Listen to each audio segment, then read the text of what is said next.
Nobody told me to go. Hello, you are back on part 5 of the IAD 2026 Aces Never Sleep Above and Beyond 30 hour live stream. Aces never, ever, ever, ever, ever sleep. And here we are, we have the literature panel, and as we're running a little bit late, I'm just going to let the panel get on with their job. So goodbye, panel, and hello to you. Awesome. Thank you so much, Kate. Hello. Yes, hello, everyone. We are excited to be here for the literature panel, excited to talk about representation, publishing, just the writing process, fun. We don't actually know where this is going to take us. So, you know, it's like writing, right? Exactly. I'm so excited for this. We've been talking behind the scenes, on stage, and it's a fun group with a dog, maybe some more. Little cat hiding in the corner there. Oh, where's the cat? I didn't see that. She's just like all the way on the lounging on the pillow over there. Yeah. Oh, how cute! Love that. Yeah. We need to have an animal panel one year. Yes, definitely. Absolutely. Cats and literature. I'm sorry, what was that? Cats and literature or something. Yes. That'll be the next group project. We just all write it together. Love that. But yeah, I'll just kind of take it away and just introduce everyone here so we kind of jump into the questions. We are hoping to have time at the end so that if there's any audience questions, we can go into that. So we're going to just kind of see where the hour takes us. But yeah, to start off, I'm Marisa, and I'm the co-founder of AceChat, which is an aspec visibility platform. I'm also the co-founder of the publisher Ophelia Drowning Books. We are newer. We don't exclusively publish aspec writers and stories, but we do prioritize them. So, you know, go and check us out. And in no particular order, we are joined by the amazing Asuka Ishimaru. And Asuka is a self-published ace author and artist. Between 2015 and 2020, she's published 3 short story collections and 5 novels, 2 of them that are part of a trilogy. And all of them are illustrated and set in the Never Been universe. But you can read them in any order except for the trilogy. There are also 3 more novels in the making that she had to pause for health and safety reasons, but she's ready to pick them up again, which is amazing, as well as work on turning the published ones into audiobooks and kinetic VNs. And I'm sorry, I think you were saying something. I'm going back and forth between looking at my doc and looking here. So if you're like, where's versus where's she looking? But I'm just excited for this. Yeah, I mean, the fact that I'm going on and on, me too. So. But yeah, and I was just saying that you're going to turn those into audiobooks and kinetic VNs. She mostly writes fantasy with sci-fi elements, but there might be other subgenres involved, like whodunits, action, adventure, or romance to explore the topics of the stories. And you can find her works on Amazon and Wattpad. But the most relevant to the panel might be the, how do you pronounce this? The Princess of Eponaratus? Yeah, that's correct. Ah, excellent. A Tale from Never Been Universe, and one of her works in progress, which is The Waves of the Unforgotten, a tale from the Never Been Universe. So y'all should check out the Never Been Universe. And then switching on over, we also have Phenomena Press, which is a spec fic publisher championing asexual and aromantic stories. It's made up of a team of 4 aspec authors and editors, including Nicole Field, Harper Kinsley, Robin Leanne, and we are joined by Megan O'Connor. And they aim to create a platform to bring more ace and aro stories into the world. So Megan, thank you for joining us today. Thank you for having me. Yeah. And last but not least, we have CJ, who is a YouTuber and Arrow Ace writer who analyzes literature, specifically the Hunger Games series, which is amazing, on social media. In the past, she has analyzed the representation of aromantic and asexual representation in the Hunger Games, as well as the importance of the diversity of implicit representation for the aromantic asexual community. And I just love that. I'm trying to channel Caesar Flickerman today, the good parts anyway. That's so good. You're definitely you're giving Caesar Flickerman. So I'm super excited to be on the stream today, guys. Very excited to talk to everyone with different experiences on the asexuality spectrum and in literature. Yes, it's like we're writing a story together right now, seeing where it goes. Oh, wait. Yeah. Well, and actually, so I'd love to just kind of jump right into it. And to start, I'd like to know a little about why you all began writing, or in the case of our publishers, publishing ACE stories, and why do these stories matter to you? We can rock, paper, scissors for who goes first. Anyone want to just jump in? I can start us off. Sure. Excellent. Yeah, I don't know. I think personally, when I started writing, like, it was just something I'd always been doing. When I realized that I was ace as a teenager, I started writing ace characters because I just wanted to see myself in the books that I was reading, because there weren't very many out then, because this was the early 2010s. And then fast forward to last year, I'm in a group chat with a bunch of other ace writers, and I wake up one morning and go, what if I did this? And it turned into a whole thing. And it was just very much like a passion project for me, wanting to have a specifically aspec focused paranormal thing anthology out.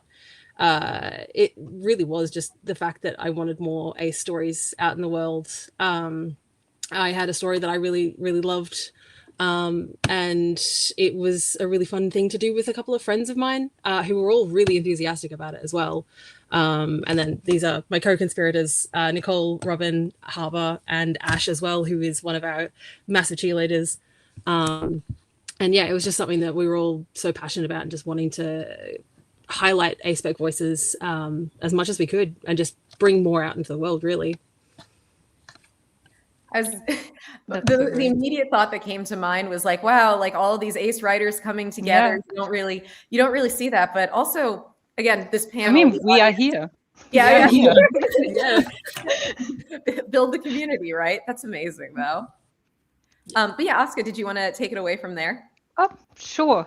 I think it was just that I started writing for the love of writing, and for the stories that are in my mind, and who was going to tell them if not me. Why I'm writing ace characters and stories about ace characters. They are just like, we are part of the world. We are people, and everyone is part of this. And I want to see that realized.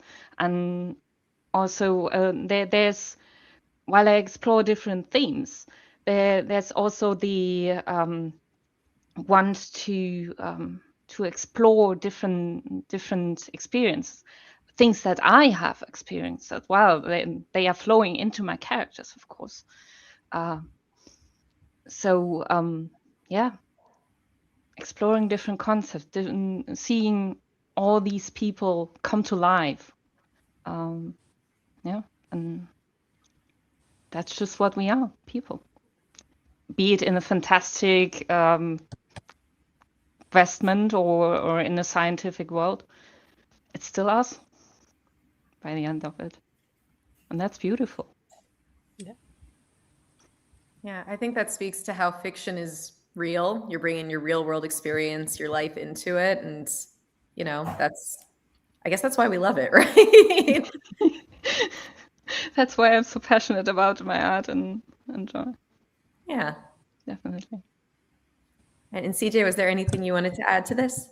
I think that is basically summarizes why I'm a writer as well. When I say that I have analyzed implicit representation in the past, I mainly focus a lot on like headcanons, because we're reading between the lines when we're creating and reading characters, and that's why we come up with headcanons that aren't necessarily canon. But when I write as well, I'm always writing from the ace perspective, and I'm not necessarily explicitly mentioning that the label, because also not everyone goes by a label either, and it's like, it's good to have that kind of representation when you're writing, that it's implicit, that you can in a way explicitly see the representation, but at the same time it's implicit enough that it's just us as people. It's just, we are a part of the world as we are. Like we are our ace, we are asexual, and we have so many other things that like make us people as well, and that's how our characters manifest when we're writing and when we're reading as well. So that's like, I became a writer because I'm writing, because that's who I am. I've always had that connection to writing, and I've always had that connection to reading, and I think that's so special. And that when I discovered I was asexual, I got to add that bit of depth to my characters because I was writing from that perspective. Definitely. Yeah, I think what you're saying really speaks to this. I'm jumping ahead on questions a little, but with a reason. So there is definitely a lack of representation for ace stories in general. We know this. Yeah. So being able to just bring your unique experience, these parts of yourself, no one's story is the same as yours, but other people can relate to parts of that story.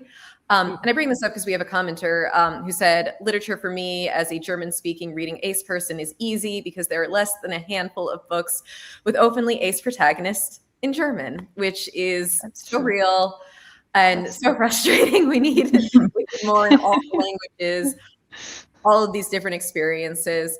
So I'd actually like to jump ahead and ask our panelists, what type of ace stories or experiences do you feel are still missing as in regards to race, gender, language, ace spectrum, any and everything, where you're like, hey, maybe someone in the audience go write that one. I would love to. All of them? Yeah. There's so much diversity that still needs to be written. And you find that in so many queer stories in general. It's not just like the asexual community. Like the thing that like when I entered the community, the RAS community, is that the community is so big. The spectrum is so large. There's so many different labels. There's so many different things that you could be, and so many different things that fictional characters can be. And there's just not enough stories because we've been very loud and proud for a very little time, especially compared to the rest of the queer community. Like, we've always been here, but like our representation in media hasn't been around for that long, and we're only just seeing like gay, lesbian, bi characters have that diversity in media and in literature, and we're lagging behind so much. But we're getting there. But it's like when it comes to fictional characters within the RA spectrum, I feel like we need more of the diversity in literature. Yeah, absolutely. In every genre, basically, not just fantastical or science fiction that I write, but I see that in so many other stories. And I'm kind of sad that I missed last year's panel because I think people like Alice Oseman, they contribute so much to the community and to the visibility of us. And we, as writers, as artists, I think we should aspire to follow in those footsteps a little and spread out more and make ourselves seen and our stories heard. And tell the untold stories. Yeah, 100%. Sorry, Deacon, were you going to add something? Oh, yeah. I was just going to add, like, it's something that I was really important to me when we were doing our open call last year for stories, was wanting to specifically champion authors of color as well. Like, I am a very white person.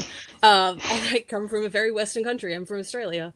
And then we ended up with some really, really fantastic stories. One who is written by an author from Nigeria, another which is based or inspired by a myth from the Philippines. So it was really important to me and the rest of the team to like really kind of help bring those stories out into the world. And they were just absolutely phenomenal. And that pun was absolutely intended. But like that's the thing. Like we have the stories that we can tell, and we can only tell reflect stories that reflect our experiences, right? But there are so many people who experience asexuality and aromanticism in ways different to us as well. Even if it's just like if they experience it with, and they identify with micro labels, or if they experience it as people of color, like those identities are so different to how we experience it, right? And I think it's really important to be able to like help bring those stories to life, if we have a platform like we do, or to champion them if they exist out in the world, because there's absolutely not enough of them. There's not enough ace rep, there's not enough of anything really, and the best that we can do is just to help create platforms, or champion them when they do come out, because they are so important to so many people.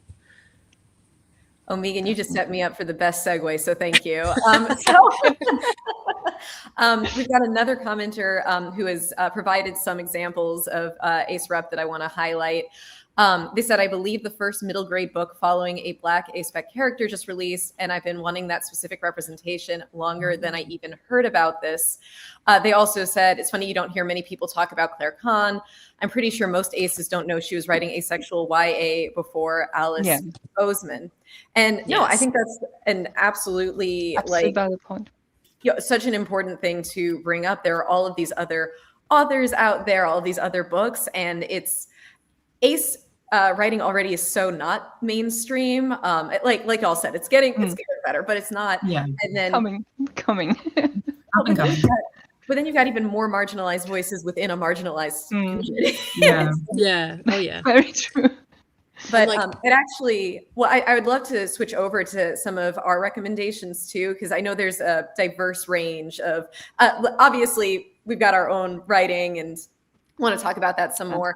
But any sort of books that y'all know of that have these diverse voices, any that just especially speak to you. For instance, I want to throw out Alatsue, which is by Darcy Little Badger. She is Lipa Napachi, and it is one of those books that I read like 5 years ago, something like that. And I couldn't tell you all of it, but I could tell you that, you know, there's just so much of these fantastical elements. There's like a revenge storyline. There's just so many parts to it. It's so good. It's so good. So it's that would be mine, where I'm like, all right, y'all, on this. I was about to say the same, actually. Yeah. It was so influential, even. Yeah, I can only agree to that. It's just so good. I love that Claire Kahn was brought up, and you probably would have seen me like whip around to see if I could see it on my shelves, but I actually think it's on this one over here, because I was going to say, let's talk about love. I read in a day. I love that book. It's so much fun, and it was just like really, really gripping. Like I said, I read it in a day. It was fantastic. But Dread Nation by Justina Ireland as well. Black main characters with an asexual side character. I believe it has been several years since I read the book, but it like lives rent free in the back of my mind. It's fantastic. In the American South during the Civil War with zombies. And like that setup is just absolutely phenomenal. It's incredible. So and then there's a sequel as well, because it's a duology, which I'm also a sucker for. But yeah, those two, Claire Kahn and Justina Ireland, just knock it out of the park with their writing, which is fantastic. And I have like a list of other ones, but I'm going to lob it back over to everybody else, and I can come back to it in a second. Oh, maybe we could put our recommendations into chat, so people can. Yes, actually, because I can join the chat too. Yeah. And CJ, I want us to have some time with Hunger Games too. So I've been waiting for this. Yes, just take us there. Tell us about the. I mean, do you consider it implicit, or I guess it's never explicitly said? I would just love your opinions on the character. Yeah. When it comes to overall, a lot of the recommendations I have are like, I don't read a lot of contemporary literature. I have like a long TBR when it comes to contemporary like ace books that I need to get to. And one of the people I go to for those recommendations are Eloise Bradbooks on Instagram. I think she might be on TikTok as well, possibly. Great for recommendations. But when it comes to what I read and recommend is like more like the Hunger Games, or one of the things like I could even recommend is like Wuthering Heights is implicit as well. When it comes to implicit representation, it's to do with the characterization of the character and how their relationships are depicted in the novel. As we know, with the Hunger Games, it's marketed a lot surrounding the love triangle. So if you haven't read the books, you wouldn't necessarily know that Katniss is implicitly characterized as aromantic and asexual. One of the things that when I'm studying it, I did my my honors dissertation. I did it as part of like my first postgrad year. So I did it like a research year, and I wrote a thesis on aromantic and asexual representation in the Hunger Games, or in young adult literature, using the Hunger Games as a case study. What I analyzed was Katniss and her development of platonic to romantic to platonic to like sexual attraction to Gale and Peter, and how that developed over time. The headcanon that I often see with Katniss is her being demi-romantic and demisexual. I think people mostly say she's demisexual because there's a lot of like the fake dating trope in the Hunger Games. Yeah. So there's a lot of romance in there. It's very romance heavy, and people focus a lot on the asexuality of it. And she talks about this thing about this hunger she feels. Like the Hunger Games, it has multiple meanings throughout the novel series. It has to do with literal hunger, has to do with the arena, it has to do with like poverty, class division, and then also has to do with Katniss like eventually discovering her sexuality. And she discovers how her hunger, it is related to Peter and her relationship with Peter. And it starts off with her not having any connection in the first Hunger Games to Peter. Like she starts off like kissing him and she doesn't feel anything. It kind of is like, I think Peter is very sick at that point. And she feels nothing. I think she says at one point it should make an impression, but it doesn't. And it's like something that I feel like, from my personal experience, a lot of people in the asexual community is like, we should feel this, but we don't. So we're questioning why aren't we feeling like this? And Katniss has that experience. She's feeling, I should feel this. I should be like the other girls that I know, like the other girls I go to school with. I should feel that. But I don't, and that's weird, and I don't understand it.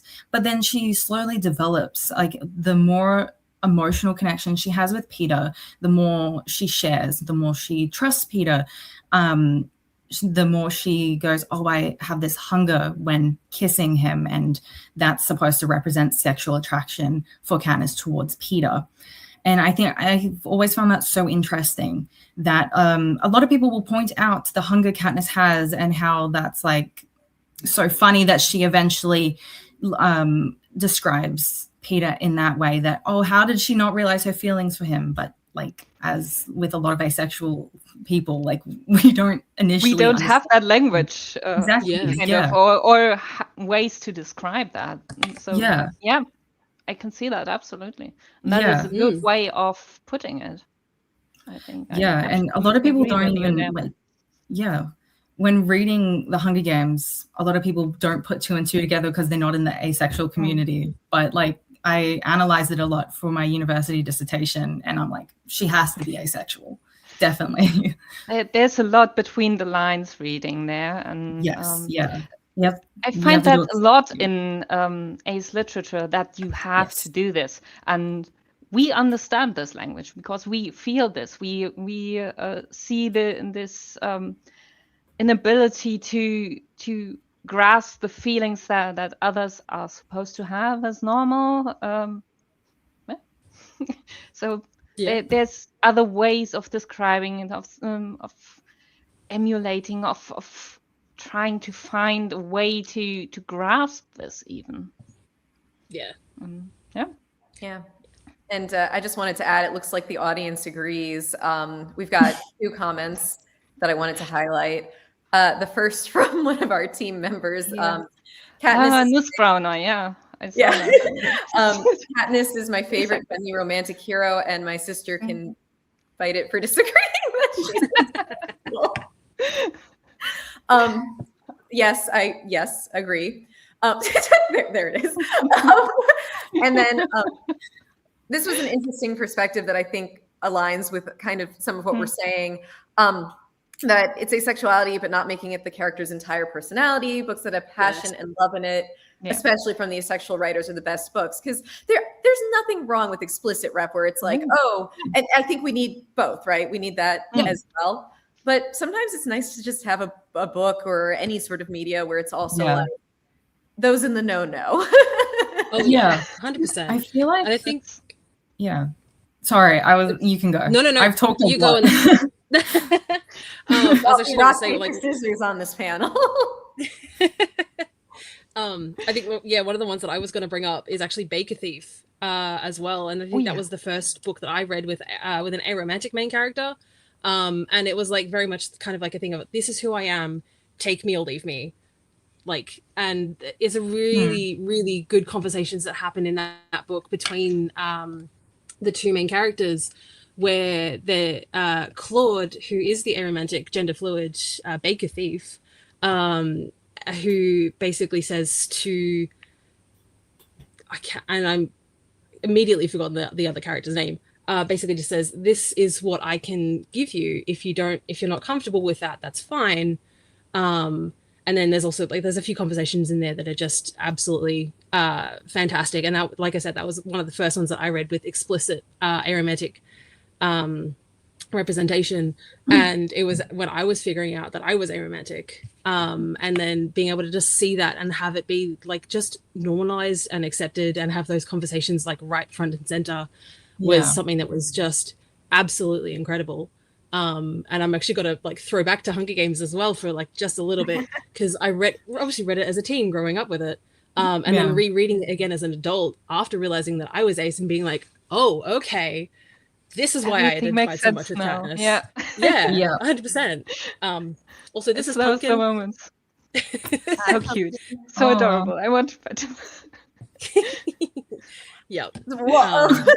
So we're having some comments in the chat, which I'll draw attention. Any character that dresses in purple is now canonically asexual. Yeah, exactly. Yep. Actually, is ours. I think there's something. This is not the first time I've heard Willy Wonka is asexual. So if, in case anyone missed that, there's a conversation going on in chat about whether Willy Wonka is ace or not. And you know what? There's so little. Let's claim him. Let's. Hell yeah. He's ours now. Welcome. Again, canonically dresses in purple. He does. I mean, yeah, that's what we go for. But I'd also like to just call out a few others in this chat, and I'm wondering if any of y'all have heard of some of these. We've got Rick by Alex Gino, and the commenter said it seems that no one seems to know it exists. I actually have not heard of this one. Yes, you have. Okay, so Asuka, do you remember this one? A little summary. Well, it's been a while, but yeah, that definitely. It does leave an impression with you, I think, and again, this is it's hard to put in words how you feel, how these relate to you, and you have to read between the lines. But what I do remember is that it spoke to me, and I know that was at a time when I didn't realize I was ace yet, but then there was this point where this spark where I thought, yeah, that's it. That's what I was looking for, and please put it into the recommendation. I'm gonna go check that one out. Yeah, I think we can compile a thing of these at the end to send out. So, I've also actually just looking at the comments now. Someone's just mentioned Noah O'Connor's Asexuality in Young Adult Fiction non-fiction book, which is actually on my TBR, and they're also Melbourne-based, which is exciting. I'm so sorry to cut you off. We just had an accessibility thing. If we can just try and go like more to the center so people can read our lips. The banners are like cutting off our lips when we're talking. Oh no. Yeah. Oh, no. Yeah, sorry about that, y'all. I just noticed that comment. Mm. But yeah, no. Let's say that Yeah. that Noah's thesis sounds really interesting, and it's an interesting. It does commentary. sound interesting, yeah. I'd be curious about that, and also this labeling being asexual as something that is wrong in society. Then that's just neglecting the fact that we are part of society, and that we are just being ourselves, and there's nothing wrong about that. No. And I think that ties into like, oh, you go. A lot of. I was gonna say, like, I think, yeah, a lot of the time, like, a lot of aces, before figuring out their identity, like, it was also my personal experience that we feel broken. We're like, what is going on? Like, broken, not belonging, alien, even. Yeah. As if you're part of a different species, even, and not speaking the language that everyone else seems to be understanding. Yeah, kind of like on the outside of the circle looking in. When everyone else is like getting crushes and being like, oh my gosh, who do you have a crush on, and all that sort of stuff, which is a pretty big thing in my high school. And I'm just like, I just pick somebody and be like, that's who. It's more like everyone around me has decided, oh, you have to be together with this person. I'm like, whatever, sure. I don't care. Joke.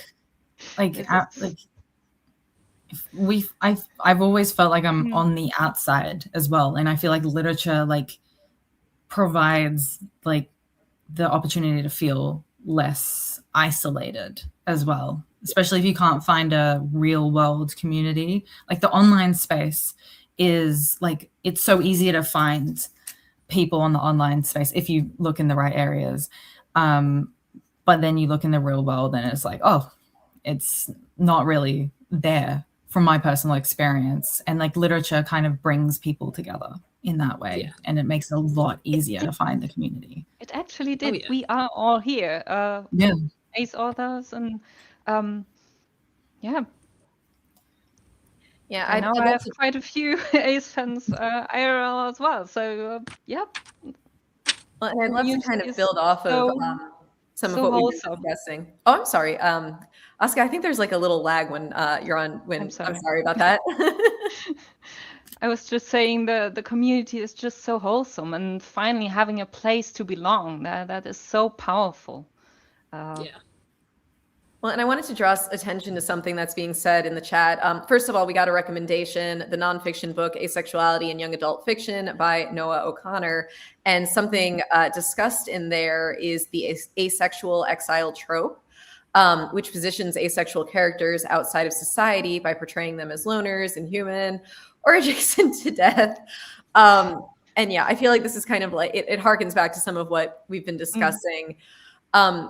So I feel like this is kind of the cure a little, right? Like the community building, the sharing of experiences to make it so it's like, no. That was actually something I explored in The Princess of Ippon Roaches as well. One of the main characters. It started out kind of as that trope, but he finds his way, and going with the flow and finding out, learning what his feelings mean, getting the connection, and even entering a relationship and what that means for him, and Well, actually, I'm sorry, you can go first, Megan. Oh, I think like that kind of unintentionally happened with our first anthology, because it's paranormal focused. It's like the other, right? It's the things that you don't usually see, and it's kind of like it's an in joke with Phenomena Press being like, we are the phenomena that you don't usually see, but we're here, we exist, and we are like, this is who we are. I don't know. It was just like a there was just something that twigged on that, being like, oh yeah, no, okay, so we usually get portrayed as like these other characters. So I think Murderbot comes up a lot in terms of like Arrow Ace characters, which I adore Murderbot so much. But also this is a character that is not human, but is also used as someone that we can relate to. So yeah, we do tend to pop up a lot as like these other non-human characters, but also we just exist, right? We get to see ourselves in media more and more often these days, hopefully. Everyone should watch the show, by the way. It was really good. It was. Yes. Well, I'd love to switch gears a little, because I think as we're talking about this, we had someone ask this, and it was something we were planning to discuss anyway. Obviously, we're talking about all these books. We need more representation. We want more of these experiences. So something that I'm curious about is basically what advice y'all have for someone who wants to share their own story about being ace, or a character who is ace, but maybe they're not sure where to start. Maybe they're nervous. How did y'all get into writing? And well, we spoke a little bit about how you got into writing, but how did y'all get into feeling comfortable sharing these things with others and making it authentically your experience? Oh goodness. Oh, I'd say that if you see your characters as basically real people, and you start writing them as real people, and telling their stories, and explore ideas and worldviews, and their what they feel, what they think about, what might be important to them, and have very character-driven stories. That is, at least for me, something that really helped, getting to know these characters, and what are the issues they deal with, what are what are their goals, what are their dreams, how do they interact with the people around them. Yeah, and if you want to tell your own story into this, maybe it gets too close to you, and that might make it scary, or even hard to put into words. But if you treat them as a different entity, as a different character, you kind of project into, maybe that helps to have a bit of distance to it, to actually tell your story. That was also a reason why I had to stop one of them, because it was getting a little too close. but now that I am finally untangling from an unsafe situation, I think I can pick up writing that story again. So, yeah. that's so true. One of my lights just went out. Oh well. Anyway, and one of the things that really for me stands out is that, like, a lot of the time, like, personally, I'm still very insecure about my sexuality, and the advice is to do it anyway, because, like, there's always going to be people in the world who are saying, like, you shouldn't be doing this, you're broken, there's something that's wrong with you, when in reality we know that there's nothing wrong with us. And putting those stories out there means you're adding to the representation, you're adding to normalizing it anyway. Like, do it like upset, do it like insecure, because you're able to express yourself anyway.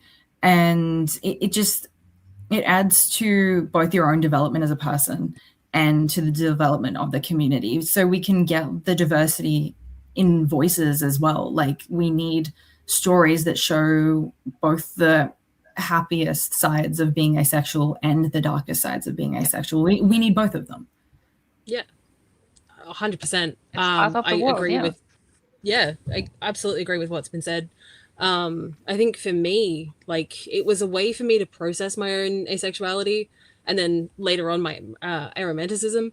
I think the very first character that I wrote that was explicitly ace, is also the main character of what will be my first novel when I do eventually get that out. And I essentially just like shoehorned that in so hard. Like it's straight up like on the page. If you read that very first draft, which is over a decade old now, it's literally just like, oh, bang, this is the definition of this. But that was like a really good way for me as a teenager to process those emotions and process what I thought I was feeling. And it was a safe place for me to do that as well.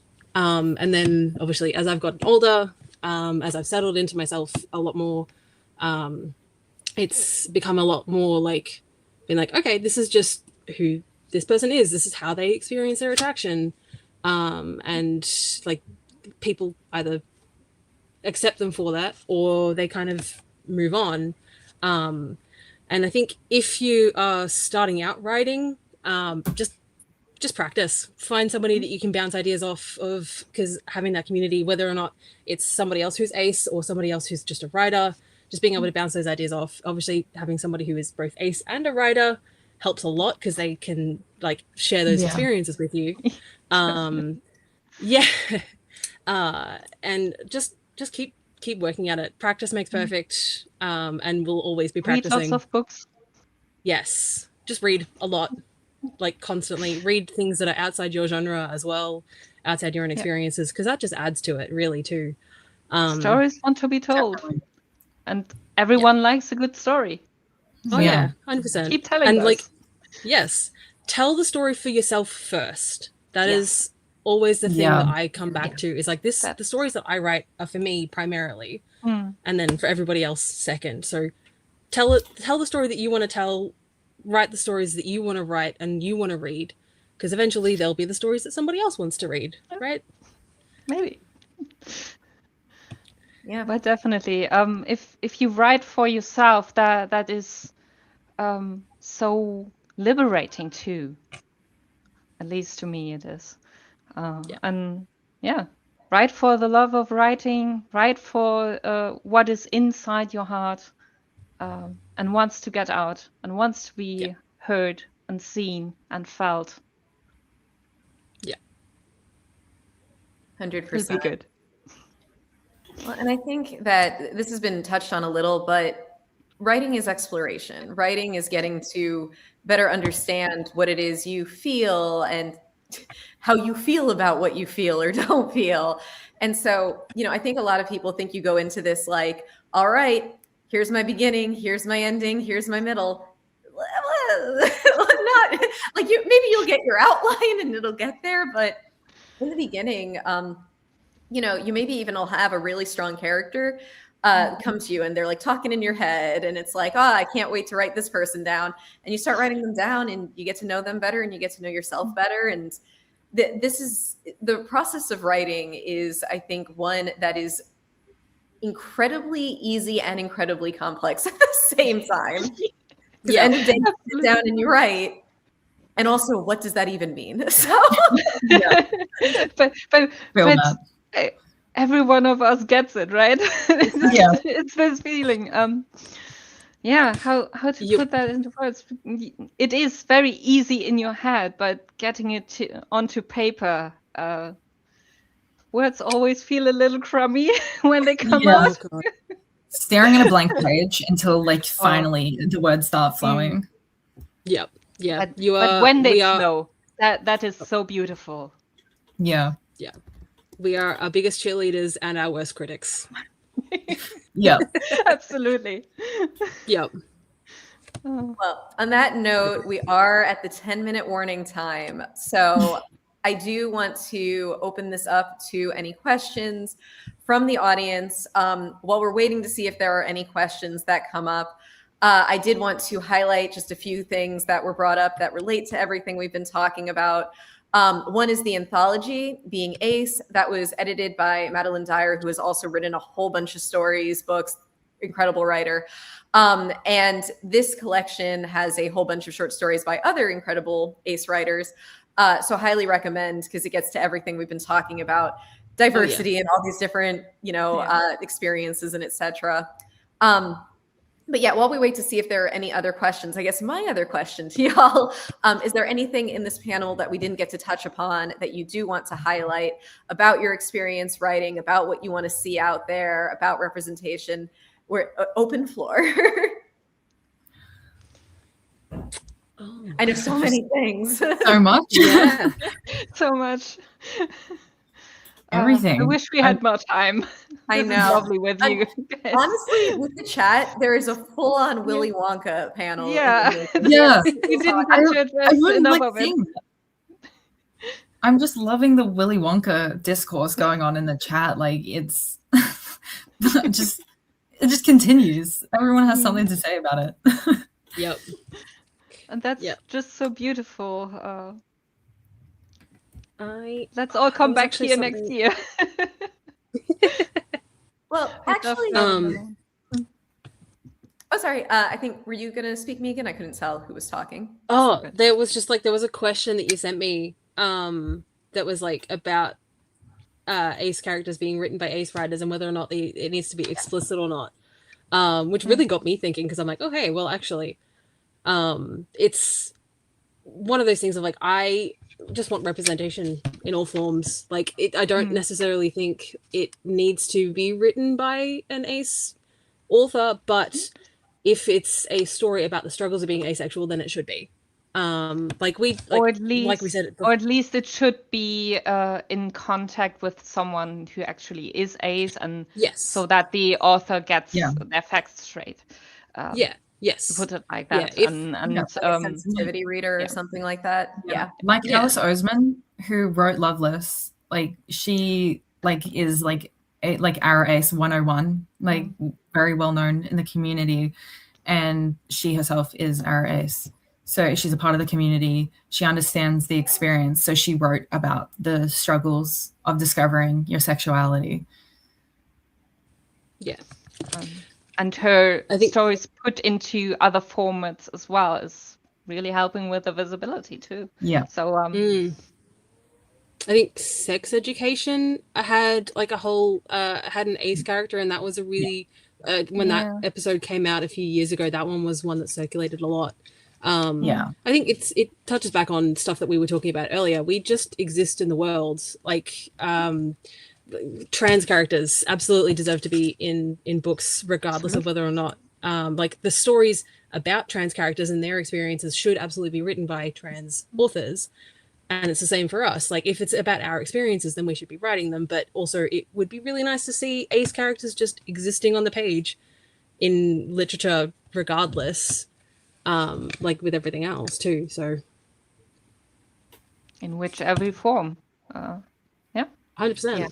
Alongside everyone else, and it doesn't have to be loud or very explicit, but you could tell, and just be there. And also on the note of explicitity, write it as explicit as you want. If you want it to be subtle, let it be subtle. If you want to be quite on the nose, then shout it from the rooftop.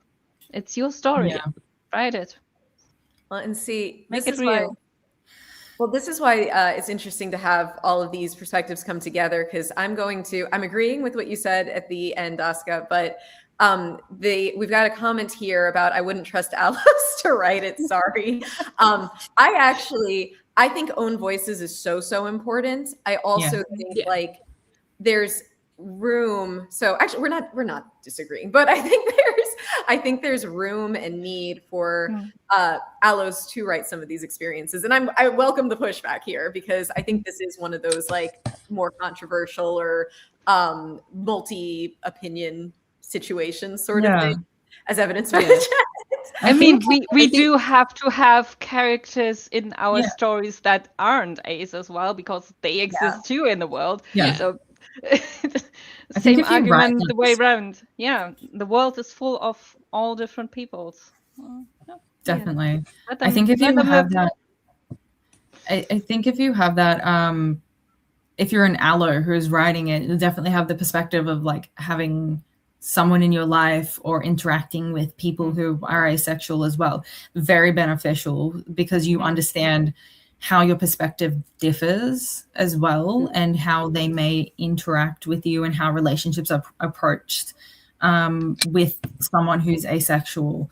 Like, you definitely have to have that kind of experience. Like when you say like you wouldn't trust allos in that context to write those kinds of stories, well, it means that we need more representation, more allos interacting with asexual people, and reading, how they experience us. Definitely. In that way they can add representation there. And I think, like, I agree and I disagree at the same time, and I'm also like seeing the comments in the chat being like they have ace authors aren't exempt from acephobia as well, and I think that's also as well.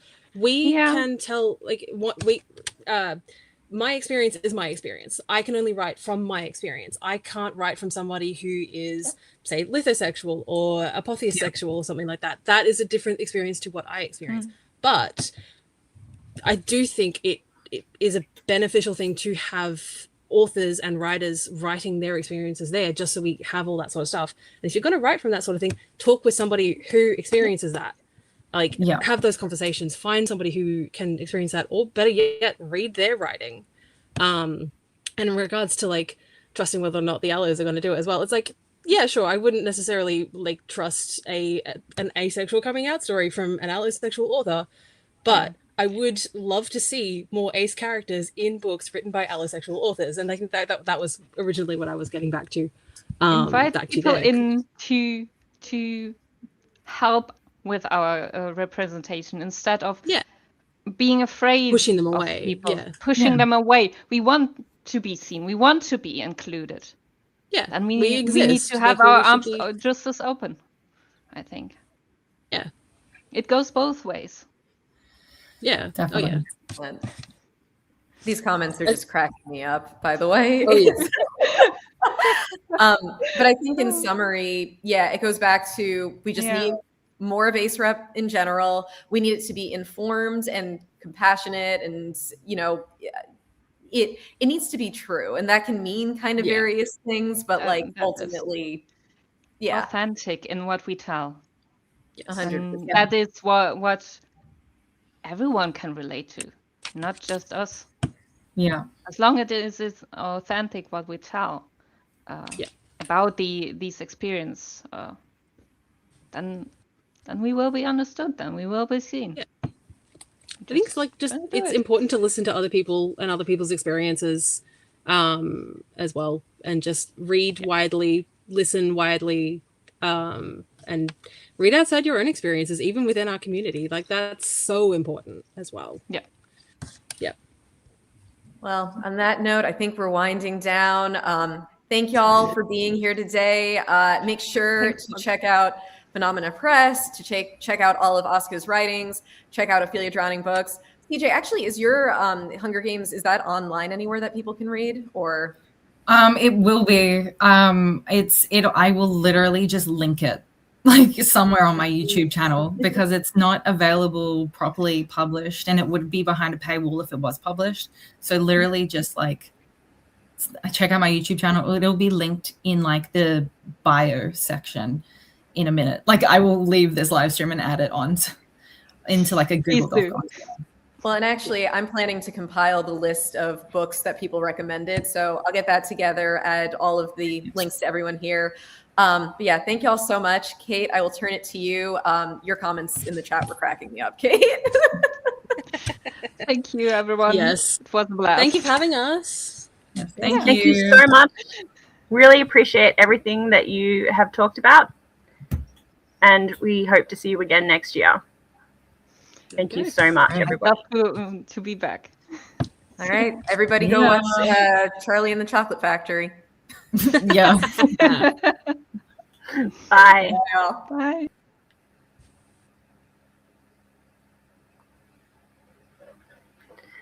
All right, now our next panel is That's Not a Real Thing, Bad Doctors, Weird Causes, and HSDD. So I am inviting to the stage Luciella, who has been on earlier today, this is also my new friend, Matt, from the Plus Importance Project. And we are just waiting for Yasmin Benoit to arrive. I think she may have tried to get in before, but there were too many other people in the studio. But it is really great to meet you, Matt. Good to see you as always, friend Luciella. And hello, long time no speak. Yasmin. Hi, Yasmin. Hi. So good to see you. How's it going? It is going good. We have been going for, I've lost count of how many hours now. But S and I have had some sleep, taken in turns. Our tech people are taking in turns to have some sleep. So, there's a couple of hours for everyone. How are you going? I'm good. I've got a bit of a cold right now, so I got a cup of tea with me. I got throat spray in case of emergency, but we should be good. All right. So this is bit of an informal panel, just a bit of a chat that we're all going to have about the medicalization of asexuality. We're going to just put up some content warnings that all kinds of, Nia, if you could sort that out for us, please, or Yahel, just a banner that all kinds of content and trigger warnings could come up, because we're going to talk about, as I said, bad doctors, weird causes, and HSDD. So that's not a real thing. You may think that refers to people telling you that your asexuality is not real, but what I actually meant by that title is Luciella and I trying to fight drug trials for hyposexual desire disorder, and me explaining to the Victorian Human Rights Commission, actually HSDD isn't even a real disease. I don't believe in it. I'm not a doctor, but that's my personal opinion, and that's how I'm trying to deal with this apparent diagnosis. So my research has dealt a lot with various kinds of medical abuse, and I hear a lot of different stories. So I'm just here with my anecdotes, really. Yasmin's work, you've done your Stonewall report, and I'm sorry, I have forgotten the name of the other one. What was it called? They're both actually have pretty much the same name. One's ACE in the UK, and the other one's Asexuality in the UK. I had no control over the final names, but yeah, one's with Stonewall, and then the other one's with King's College London, where I have a visiting position. That's right, yeah. And Luciella's the bane of medical testing people, doctors all across Australia, with her filing. And Luciella was on earlier talking about conversion practices in Australia and across the world, really. And as Luciella explained then, a lot of the time with asexuality, conversion practices are medical based. And so a lot of people don't recognize them as conversion practices. And Matt is with the Plus Important Project, which is understanding the importance of the plus in LGBT plus. And that includes, as you can see, the flags there, all of the different identities that are included in the plus. And Matt's work highlights all of those plus identities, and Matt is asexual himself. So we're all going to talk about the different things that we have seen. So Yasmin, why don't you start off and tell us about what your experience is of the medicalization of asexuality and why you think this is such an issue? Yeah, well, I mean, for me, it's less like my experience and more just my observation. I think I first became aware of it while I was doing this thing with the BBC. It was like a kind of online documentary, which I'm sure you could still find. I think it was called Asexuality Explained on BBC Sounds. And while I was doing that, I was speaking to someone who, at one of the asexuality conferences, who had experienced conversion therapy, who was asexual. And this was back in like 2019-ish. And that was kind of my first time really thinking about it. And then also kind of looking back at my own experiences and remembering how like my school counselor had kind of tried to steer me in that direction as well, of like fixing my asexuality, even though I was there because of exam stress. But at the time, I didn't really think about it within the wider context. And then it was the UK government who actually did research at that time. We had a national LGBT survey, which they haven't done since. And that found that asexual people are 10% more likely to be offered or to undergo conversion therapy compared to other orientations. So from then, I just kind of kept hearing more and more about it, like anecdotally. And I realized that I felt like I was in quite a unique position of being able to amplify the conversations that were happening. And I often found myself like, I'd be at events and there would be politicians there, or I would do things in like healthcare spaces. And I would just kind of notice that even though in the UK, conversion therapy was such a big conversation, like they've been pushing for a ban, asexuality wasn't included in the proposal despite all of these findings. So that was what made me want to approach Stonewall, conduct research so that we had something to show the politicians and show the medical practitioners and the NHS and private healthcare and all these different bodies so that we could like get the conversation going. So yeah, it was less to do with my personal experience and more of just me just wanting to do something helpful.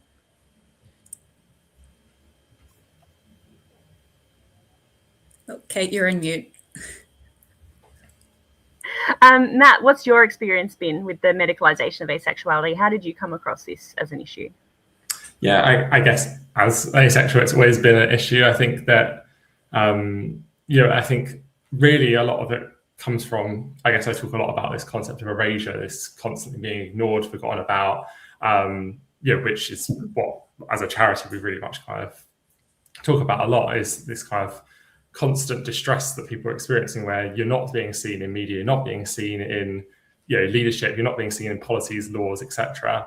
And that distress can often then be seen as a symptom of, oh, well, there must be something wrong here, when actually there's a lot of kind of sometimes difficult distress, mental health issues, etc., that people are experiencing, which is actually just coming from being in a society that doesn't see you as a valid human being, that doesn't see your identity as valid. In conversion practices, I think actually I delved into the kind of data that Yasmin was talking about, the kind of government research on the National LGBT survey, and it's actually more than, I think the figure that's put across a lot is like that asexuals are 10% more likely to experience conversion practices, but actually it's more than that, and it's the figures say that 10% of asexuals experience conversion practices, and actually for other identities it's more like 7.6% or less than that. So actually it's more like 30-40%, maybe even 50% more likely that asexuals experience conversion practices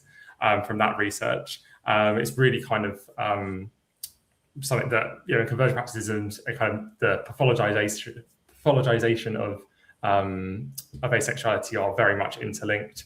I've through my role trained mental health professionals and other healthcare professionals, and it's very much been the case that there's a lot of reliance on the DSM, the kind of diagnostic and statistical manual for kind of mental disorders, as like the basis. So a lot of healthcare professionals use that across the world as like, this is what is our kind of stringent kind of, this is how we decide what's a diagnosis and what's not. And while there has been progress that's been made, there's still some flaws in how it is worded and how kind of guidance and diagnoses are put to healthcare professionals. That therefore means that there's a lot of resistance sometimes of, oh, well, this says this, how do I try and make sure that as a healthcare professional I am being affirming and being supportive and actually giving validity to things, whilst also following what I've been taught and what's kind of in a manual and all that sort of thing.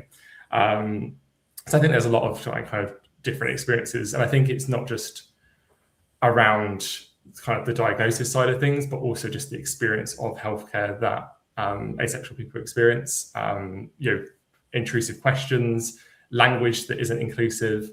There's a lot of kind of challenges that actually people don't realise, and I think one of the things that we've joined the kind of steering group of what is called the Queer Health Survey, which is planned to be the UK's biggest ever LGBT+ health survey that I hope to take place later this year, where we've been trying to make sure that the questions are as inclusive as possible and kind of get really rich data about the ASPEC community. And it's been really interesting as part of that to kind of see that helping to shape that actually some of the questions and things we want to draw out of that are ASPEC people avoiding healthcare completely because actually you don't get a great experience. You are experiencing intrusive questions, insensitive questions, not being believed when you kind of say this is who I am, because actually there's a lot of misinformation out there. And if conversion practices are kind of forthright, are supported in that kind of way, then it kind of means that, and not questioned and challenged, then it kind of means that for a lot of asexuals, you're kind of stuck in a difficult situation where it's like, how do I get the healthcare that I need, but also make sure that I'm being myself and not kind of put myself into more distress by being not believed for who I am. Yeah, and lobbying to get in on those things where you're actually shaping the data is so important because, it's often like, oh, we don't have the data on asexual people, so we can't implement that or we can't get involved. Well, you don't have the data because you're refusing to gather the data. So to actually get in there and to make sure that they are gathering the data is so important. Luciella, how did you come across this and get involved in the advocacy around it? Yeah, so I'm involved both as a researcher and also on a 11, 12-year personal grudge level. So yeah, I guess, so when I first came out as asexual in early 2015, which was a time when asexuality was, it's still relatively unknown, but it was definitely less known back then. And at the time, there was not a lot of really affirming kind of resources out there. There was a lot about how asexuality is really difficult, especially when it comes to relationships and living alone. It kind of presented this quite dismal view of asexuality in a way. And that was also my impression. I'd grown up thinking that at some point I'm going to meet my special someone and we're going to get married and live happily ever after. So coming out as asexual was quite difficult for me. I was aged 23 at the time. It was 2015. So one of the first people I told was a doctor in the course of actually wanting to see a therapist and kind of help me sort through these feelings. That doctor was really aphobic. And I tried to explain that I'm asexual. So without talking to me, wrote low libido on my referral form, which I didn't realize until I went home. Then I saw it on my referral and I went back to the doctor the next day and said, I am asexual. I don't have low libido. He was saying, that's what you call it. That's what you call it. That's what you call it.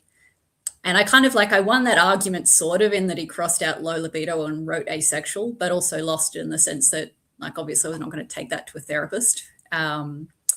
And yeah, I had a couple of similar experiences since then, including one shortly after that one where I tried to contact a mental health support line and was told again that, you might want to see a sex therapist for that. And things have definitely improved a lot since then. I suspect that, if you come out today, I'm not saying that won't happen at all, but it is probably less likely to happen. And if it happens, you have complaint channels, which is really exciting. Here in Victoria, at least, we have laws against conversion practices. But I guess so my interest has come from a personal level, also from a researcher perspective, because the more that I learn about the medicalization of both asexuality and also other forms of queerness, such as the history of the medicalization of homosexuality, as well as the way that being transgender is still really stigmatized. And a lot of medical professionals now are talking about approaches which I would call conversion therapy or conversion practices. They're obviously using fancy words that are not conversion practices. But the more I think about it, the more I think, it's kind of the same argument that we're having over and over again. And really, regardless of whether we're talking about asexuality as an orientation, or whether we're talking about not having sex as a behavior, or whether we're talking about low libido, low desire, all these kind of interlocking ideas, really all those come down to is the idea that there is one correct way to exist as a human being, and that everything outside of that is wrong. So that's kind of my interest in this area. And I will say as well, just in closing, that Yasmin, if you have any power over the UK government, please do get them to run that survey again, because the data is fantastic and we don't have enough. The data from that survey is amazing. And 2018, it is a bit old at this point. And as someone said in the comments, that all the asexuals in that survey were write-ins as well. That's without even having it as an option to tick. So my interest came from, I think it was 2020, when some local ACE friends and I were invited to speak at a conference, and we wanted to talk about some of our experiences. And one of them was my experience in a different area, and one of them was somebody's experience with the healthcare system. And with both of those two experiences, we wanted to be able to counter the argument like, oh, well, that happened to you, but, that's a rare thing.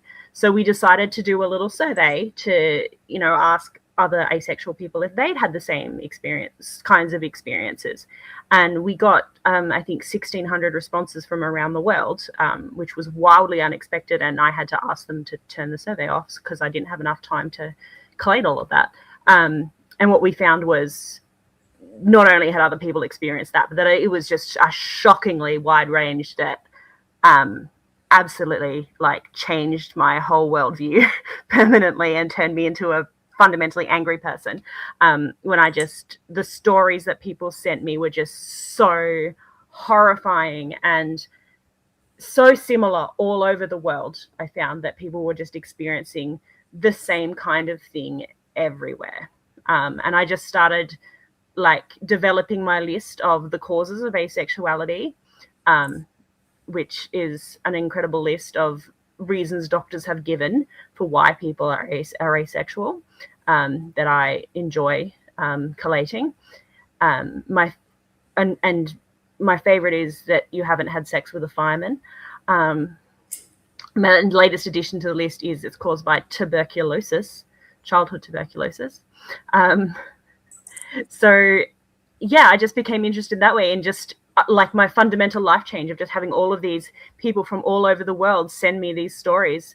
And then we conducted another one 2 years later, which was about the same number of responses again, and got even more stories of this just horrific medicalization and abuse and misunderstandings and just rank incompetence. That's how I became sort of a warrior for this cause. So I think the next question I want to ask is, what do you think we can do about this? What are you working on? What is your solution that you're currently focusing on? Yasmin, did you want to start with that?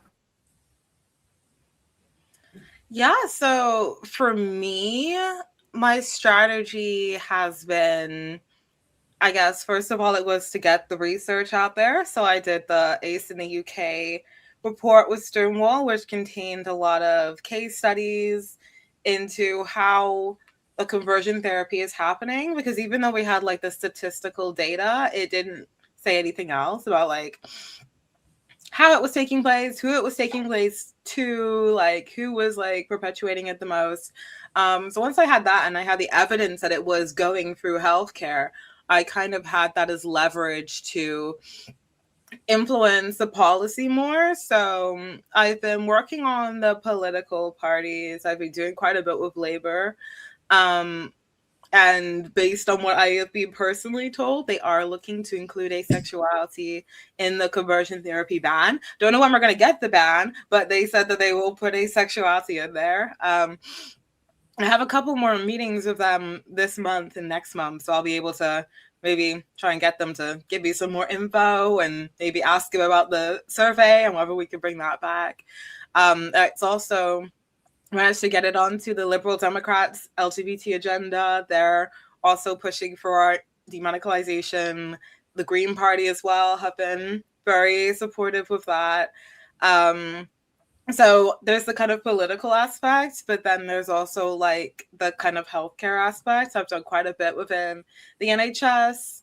And also like I do lectures at the London College of Hygiene and Tropical Medicine to like medical students and people that are going to be working in those fields. So I'm trying to kind of like go for different levels with it.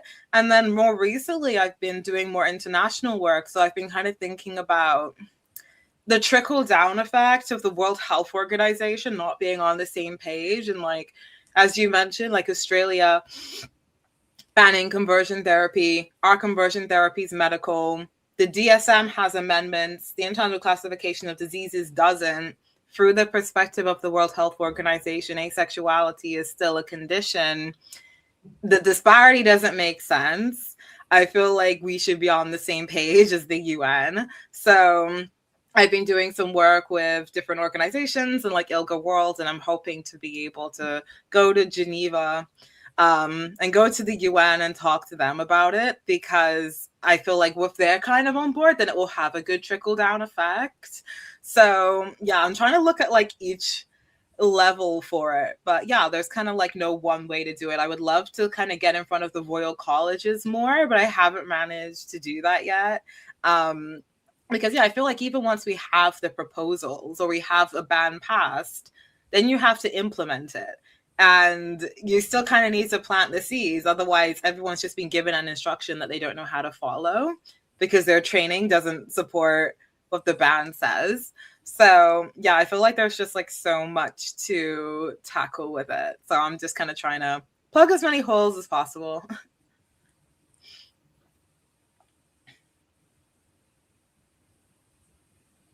Oh, I answered this question in the chat, but yeah, with the two surveys that we did, the first one, those questions were kind of, it said it was a general survey, but really those were the questions we were most interested in answering.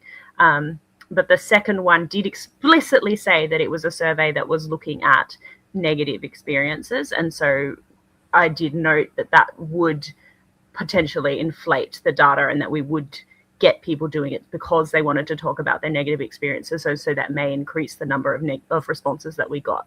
So yeah, that is noted in the data.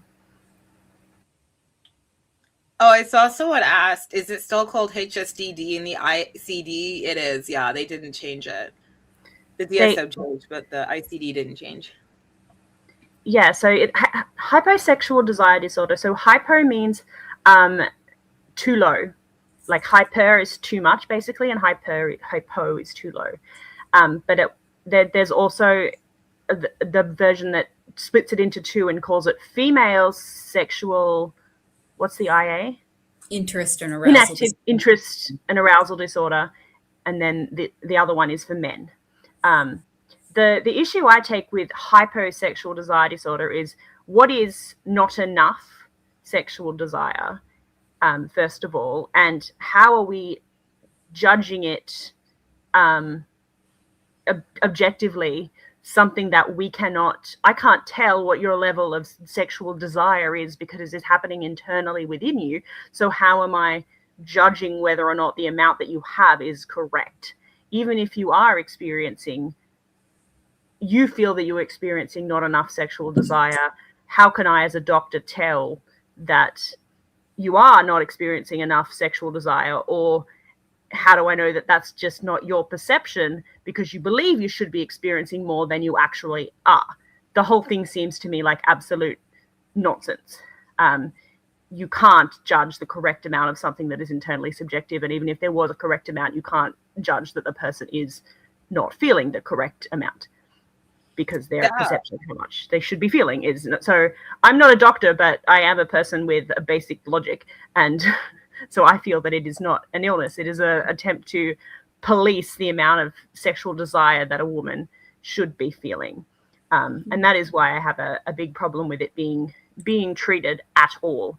So Luciella, Oh, sorry, I wasn't entirely finished. sorry, go I was on, yeah. going to say that also I feel like in the conversations I've had, like with doctors and like with people that are kind of like working in that area, obviously these things are very subjective, as you said. They're also subjective on the part of the doctor and how they interpret what the ICD or the DSM is saying. Like for some, it's like, oh, well, only if they had the sexual desire and then it suddenly changed and it caused distress. For some, it's if they never had it, if they never had the interest, then that is a problem. For some, it's, well, if their partner perceives it as a problem, then we're going to register it as a problem. So yeah, because humans are flawed, and thus the interpretation, just as people will interpret the Bible in a whole range of ways, people will interpret medical manuals in a whole range of ways. When I do the training with medical professionals or medical students, I say to them, when someone comes to you saying that I don't feel like I feel enough sexual desire and I'm feeling distress about that, okay, but why are they feeling distress about the fact that they're not feeling enough sexual desire? Because for a diagnosis of hyposexual desire disorder, technically they have to be feeling distress about the fact that they don't have enough sexual desire. But yeah, why are they feeling that distress? Is it because they have a genuine distress that they're not feeling enough sexual desire? Is it because they're feeling an external pressure from the world around them that tells them they should be experiencing more sexual desire? And if somebody just said to them, actually, this is okay and it's fine to be like that, and just gave them the reassurance that they wouldn't feel quite so much distress? I mean, is their partner sitting in the waiting room, like waiting for them to hurry up and get out of the appointment and get some pills so that they are more willing to have sex? Like, interrogate this a little bit more, like, why are they feeling distressed? And I really think, especially with that last one, I think it's very important to examine what's the cause of the distress is. And yeah, there used to be, and that's actually been removed. There used to be a requirement that you ask that the person, if they identify themselves as asexual, then you can't diagnose them as having HSDD. But there's no requirement to ask if they're asexual or tell them asexuality exists. So if a person's never heard of it, obviously they're not going to self-identify. And so, Luciella, I think it would be good if you talked about the HSDD trials here in Melbourne and what the result was when you made a complaint and how the company responded. Yeah, sure. So I'll say in terms of the ICD itself has never actually had any reference to asexuality in it. The DSM does have that reference now. The ICD never did. The other interesting thing about the ICD is technically we are all supposed to be on version 11 of it now, but version 11 of it took effect in 2022. And if you might remember, there were a few things going on in the medical world right about that time. So the world is still on an old version, or Australia at least is still on an old version. Now, I live in Victoria, Australia, which is one of the places that does have, not only has laws against conversion practices, but actually has some of the best laws in the world against conversion practices. Now, one major flaw in those current laws, which I am trying to work out, is essentially around the fact that in order to make a report, the definition of a conversion practice is something that is experienced by an individual, or by a person. So if I became the first person to make a report under the Victorian Act when it came into effect. In fact, I made a report on the day it came into effect because there was a medical trial at the time going on for a nasal spray that could presumably make women want more sex. It didn't work, just as a short overview of that trial. So the trial itself failed and didn't perform better than a placebo. But the issue with my report was not so much the fact that the question about whether or not it is a conversion practice, because they did kind of acknowledge that at least that was a risk, even if it wasn't potentially definite. But the issue was the fact that I was reporting it as a third party, not as a person affected by the trial. And this is an issue because, history shows us, especially with ex-gay practices, people who went through ex-gay practices took 10, 20 years to say that that was a conversion practice in many cases. So if you went to them while it was happening and said, you know, this is a conversion practice, you need to stop, a lot of them would have been quite angry about that fact. In fact, some people today, you know, do feel quite strongly about the idea that HSDD is a disorder. I disagree. I know, Kate, you disagree. But there are people that believe that quite strongly right now, at least. They may or may not still believe that in 10, 20 years. But that's kind of the issue with if we have legislation that requires that only people that are affected by the practice can report it, that's potentially not workable, because it only, like, it would have helped me when I came out as ACE 10 years ago, sorry, or 11 years ago. But a lot of the people who are actually signing up for these medical trials now are doing that voluntarily, and they're doing it because they genuinely think that they have a medical issue. So yeah, that's kind of what I'm trying to work against, is like this idea that you need to be directly involved in the trial, or essentially you need to sign up for the practice in order to make a report about it. And the Victorian Human Rights Commission, you know, offered to speak to the company to, you know, kind of facilitate and say, you know, we're a bit worried that this could be an issue. And they basically said, you know, if we mention the idea that they could be asexual to these patients, they will be offended by it. So we can't do that. So yeah, and I guess the other issue, which I didn't raise, is when it comes to medical trials, the regulation of those is fairly limited. There are guidelines in terms of what a human research ethics committee should consider. But, you know, in terms of actually shutting down a medical trial, the Victorian, like, even if it was deemed a conversion practice, it's harder to shut down a medical trial than a medical practitioner, which is, I found quite interesting. Yeah. It's not very promising when, you know, the company says, well, your identity is an insult and we can't tell our potential it's informed consent, but we can't inform them. Yeah. Matt, can you tell us about the work that you do in this area and what it is that you're doing? Yeah, I think similar to Yasmin, we both sit on the Ban Conversion Practices Coalition in the UK to push for this kind of fully inclusive ban. And I think before we joined about 2 years ago, they were pushing for a trans-inclusive ban, but they didn't have anyone in the room who was saying, oh, actually, you know, we need to include more identities than just the LG, B, and T.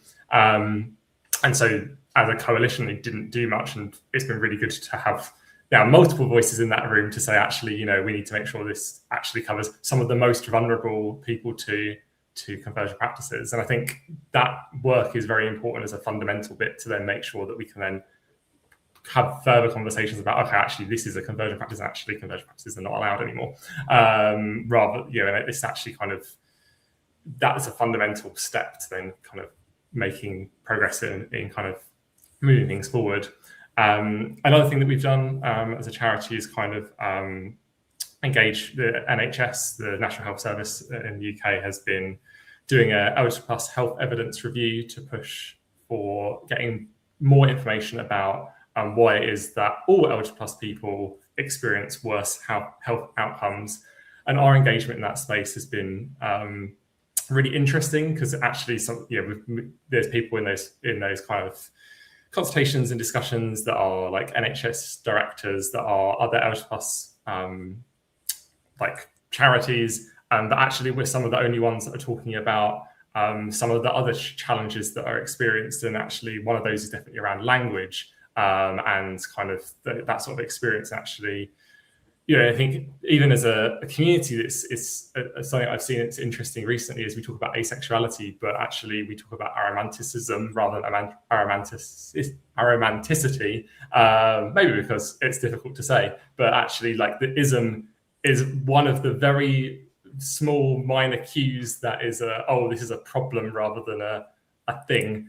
And actually there's so many things we need to think about in terms of terminology. I think there's a lot of intersection as well around like trans, non-binary and gender diverse people who are disproportionately more likely to be asexual as well. And actually, like that healthcare, those discussions, who makes the decisions, who they're using to make those decisions is all kind of often interlinked. Something else I found very recently interesting that has also been part of my discussion with decision makers has been that actually the prevalence of disabilities is significantly more likely to be the case for kind of other sexual orientations outside of kind of heterosexual, lesbian, gay, and bisexual. And I think for heterosexuals is about 19% of, I think this is a kind of local to me in Bristol, that about 90% of the population who are heterosexual had a disability. But when you look at people who are other sexual orientations, such as asexual, then that would jump to 40%. So actually it's twice as likely that someone's going to have a disability. So it's really kind of, there's a lot of intersection.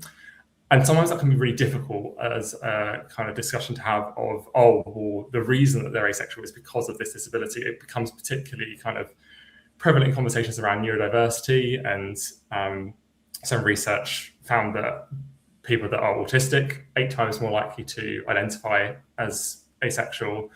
And there's often a conflation of, well, this explains away that, and actually we don't need to take that seriously, or rather than actually treating someone as a human being. And recognize that also there are people who aren't disabled who are also asexual and so forth. But it's really difficult for people who are particularly neurodiverse and asexual in terms of the conflation of, well, this is because of this, so therefore that doesn't really count, or ways of kind of minimizing people's experiences, of discounting them, of not treating them as a genuine human being, of trying to see things as a problem rather than actually an aspect of who someone is. And that's something that is very much kind of not just the ACE community, but also very much kind of comes with the kind of gender affirming care discussions as well, a lot around like the conflation of those.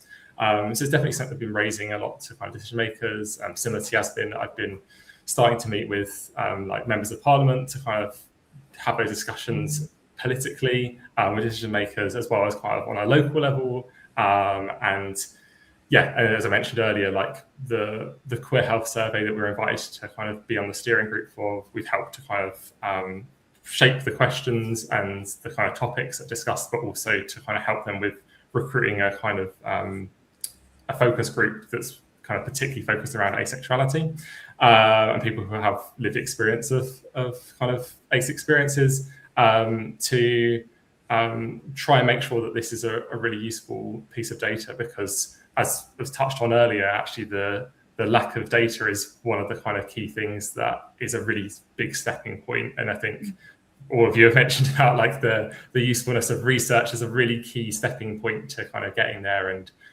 And a lot of healthcare is very much kind of focused on, what have we got evidence for? What have we got this for? And actually, we need to kind of make sure that some of the research is ACE inclusive, that actually, you can put your name, you can actually put your identity on a form without having to kind of spell it out and feel like, am I going to kind of experience discrimination as part of this process by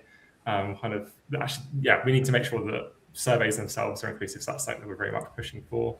And similarly, we're kind of starting to work with healthcare professionals, training them up and kind of making sure they're aware of the diversity of experiences and identities. And actually, like, it always comes to mind for asexuality that there's so many diverse experiences. There are, sex repulsed asexuals who are also aromantic, who is like, that's one image of what asexuality is, that is what some healthcare professionals will have in their mind. Others are, in partner relationships. I got married last year, and like it's very much like a different kind of experience where maybe it's not, and actually there's so much variety within asexuality and the diversity of that experience that means that for healthcare professionals that are like for the first time engaging with, this is something that's new, I'm going to learn about this, it's really important they learn that actually it's not just one thing, and actually there's so much diversity in that, and that comes with actually like spitting out that actually it's not,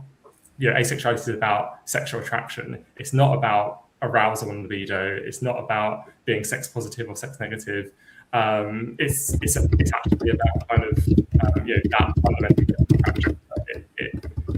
it's an extra level of learning for people to get there rather than just accepting something as fact. And often people are looking for quick answers sometimes, so that's definitely something that we're trying to encourage as well, is to get that depth of knowledge that's needed to then be able to, for people to actually do something with that and make decisions.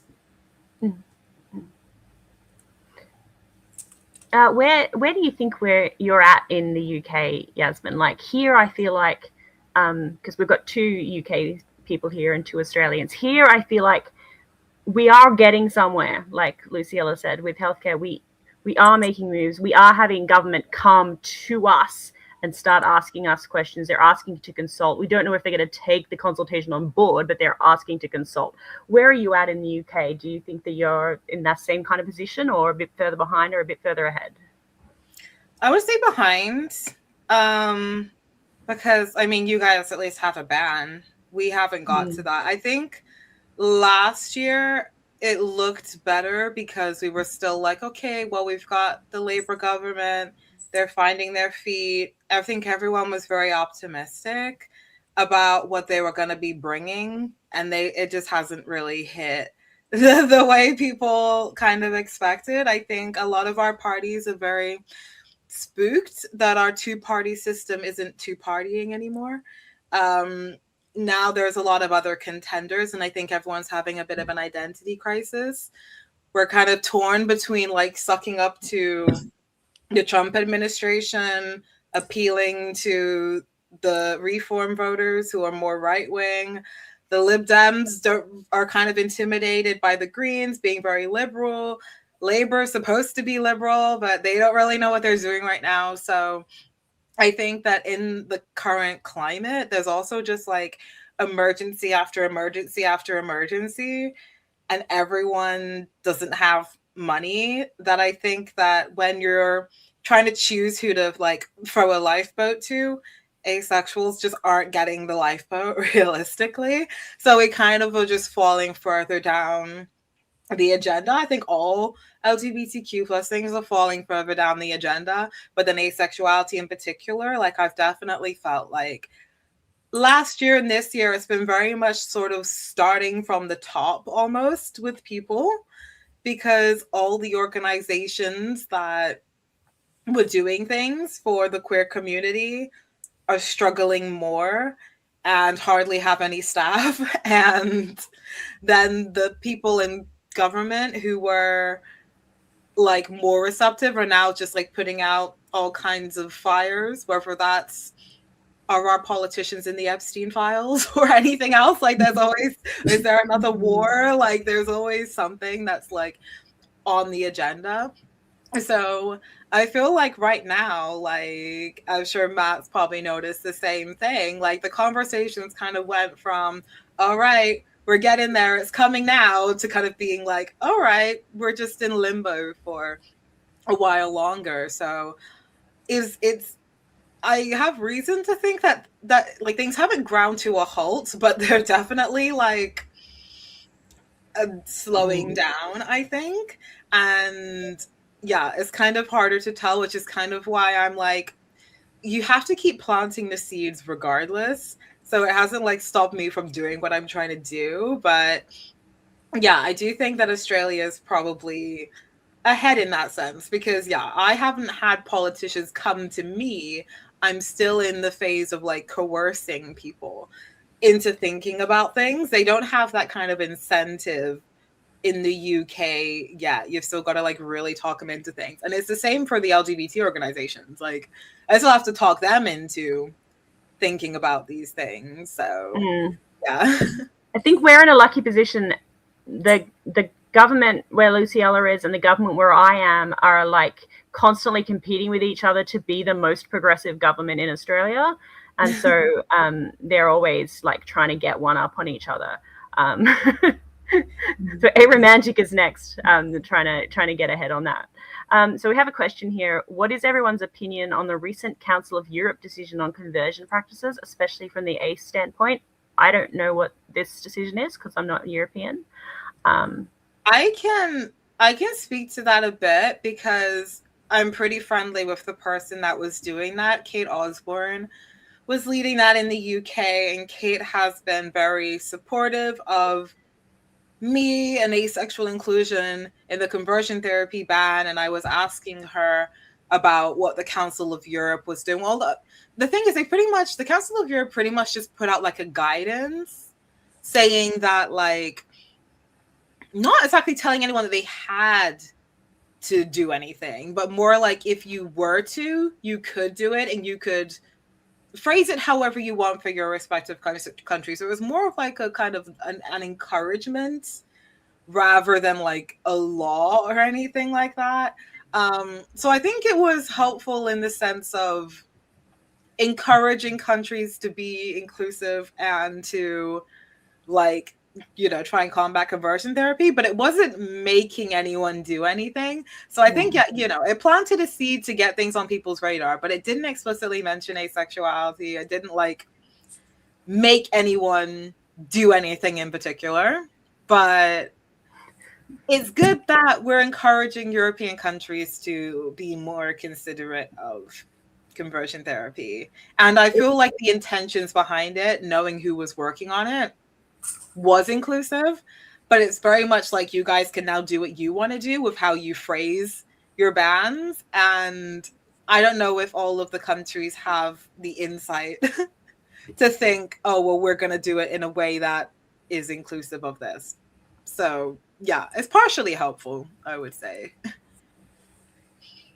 Yeah, so kind of, it might be nice sort of memorandum. But you know, the intention is nice. I think it's good though from... Sorry, go ahead.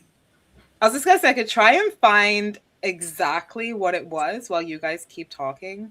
I think it's always a good thing to encourage people to end conversion practices. Like, I think as well, it is a good signal. And kind of talking to, I mean, Yasmin earlier, I think, touched on the general political situation, but you know, globally, we are seeing democracy decline. Globally, we are seeing an increase in intolerance. Australia is not immune to that, although I think by global standards, Australia is doing relatively healthy, especially my part and Kate's part of Australia. Parts of Australia are a bit better than others. But yeah, so from that perspective, I was really happy to see that. And yeah, it would be good if you could actually pull up the link of the document itself. But I thought it was really good, at least as a statement of support. And I think it came out roughly around the same time that over in the US, there was a court finding, which was... I found it. Oh, great. I mean, it pretty much just... If you can put it in private chat, then one of our tech people can make sure that it's put in the banner. Oh. I've got it on my phone. If they just type in Council of Europe conversion therapy, that it comes up. But it's pretty much a call on European countries to prohibit conversion practices. And the way they phrase it is to change, repress, or suppress, or eliminate people's sexual orientation, gender identity, or gender expression, prepared by Kate Osborne, because the practices are founded in a lie. And Kate specifically said to me that there's nothing to say that a member state can't recognize asexual conversion therapy, but it also doesn't tell them to recognize asexual conversion therapy. It's supposed to be more of a suggested model legislation that is open for every member state to interpret and modify as they see fit. So essentially trying to make it easier for them to come up with something without saying they have to do anything. Yeah. I think the positive sign for us in the UK is this was proposed by someone from the UK government, which is hopefully a sign that there is real commitment to eventually have a conversion practices ban. Although we were hearing that it would happen this side of the summer, and it doesn't look like that's going to happen.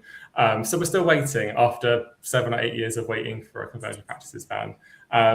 It is annoying that there's no explicit mention of asexuality in that kind of in the kind of thing that was voted on. But we found it interesting as an organisation to delve through and look at the proposed amendments, both for and against, and to understand the arguments that people are making against conversion practices, because actually that's really helpful for us to then challenge that. And often they're baseless claims that are, a load of rubbish, or it's like trying to get exceptions for this, that, and the other. And I think particularly for the asexual community, there's a real importance on trying to make sure that medical kind of side of things is definitely very much included in kind of what counts as a conversion practice. And there's a lot of discussion around things like whether prayer should count, whether therapy should count, and there's actually it's important for any country that is deciding to ban conversion practices that actually we're really specific about what identities are included, to be explicitly inclusive of asexuality and many other identities that are often not included, but also in terms of making sure that the types of conversion practices that is very comprehensive in terms of what is banned, and actually doesn't leave loads of loopholes. That means that actually what the intention is doesn't end up resulting into kind of a real result. But I think any kind of conversion practices ban still needs a huge amount of work afterwards to really make sure it's implemented in a sound way. And I think fundamentally for us, like one of the issues comes from things being phrased as, gender identity and sexuality, or however it's phrased as or sexual orientation. In the UK, we have our Equality Act legislation doesn't define asexuality, it doesn't include asexuality as a sexual orientation. So then we have lots of different legislation, including things like hate crime laws, that also refer to that same piece of legislation of what counts as sexual orientation. And at the moment, it's not inclusive. So therefore, if anything, if legislation that's self-referential to other bits of the law then becomes also kind of continuing that erasure, continuing those challenges of kind of not protecting the people that really need those protections. So the question here is, I had some stories on acephobia and trans healthcare. Is it known how broad that is? I don't have any statistics on that. I don't know where you are, Sharky. But I would say here in Australia, and from what I've heard in the US as well, it seems to be very much a case of trans and ace people talk among themselves, and I would ask around, because ace trans people, they will give you a recommendation. They know where to go, because it seems to be very much luck, really.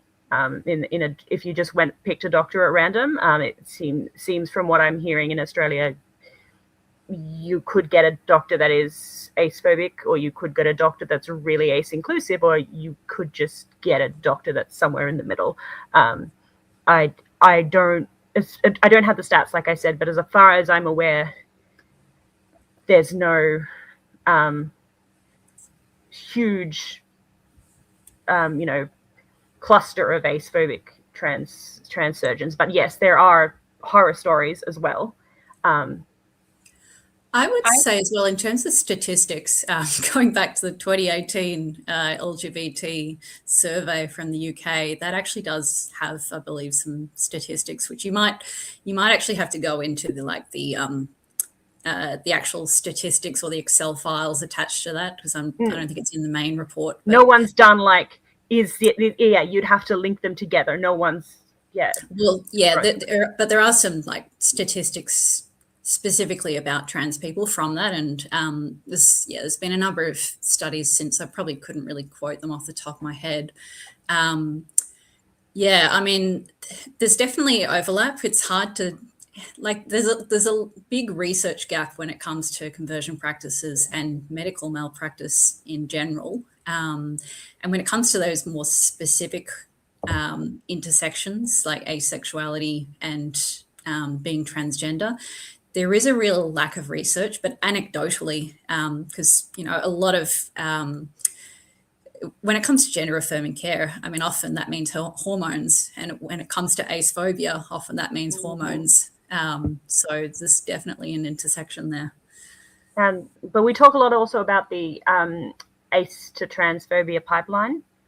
Acephobia transphobia pipeline, an acephobe, a transphobe is likely to also be an acephobe, and vice versa. And I was actually talking to a trans woman about this a couple of months ago, and she was trying to find a affirming endocrinologist, and she was saying the thing is, I'm not sure I want to be treated by, I'm not sure I want to be treated by somebody who is acephobic, because I'm not confident that they would not also be sort of internally transphobic as well.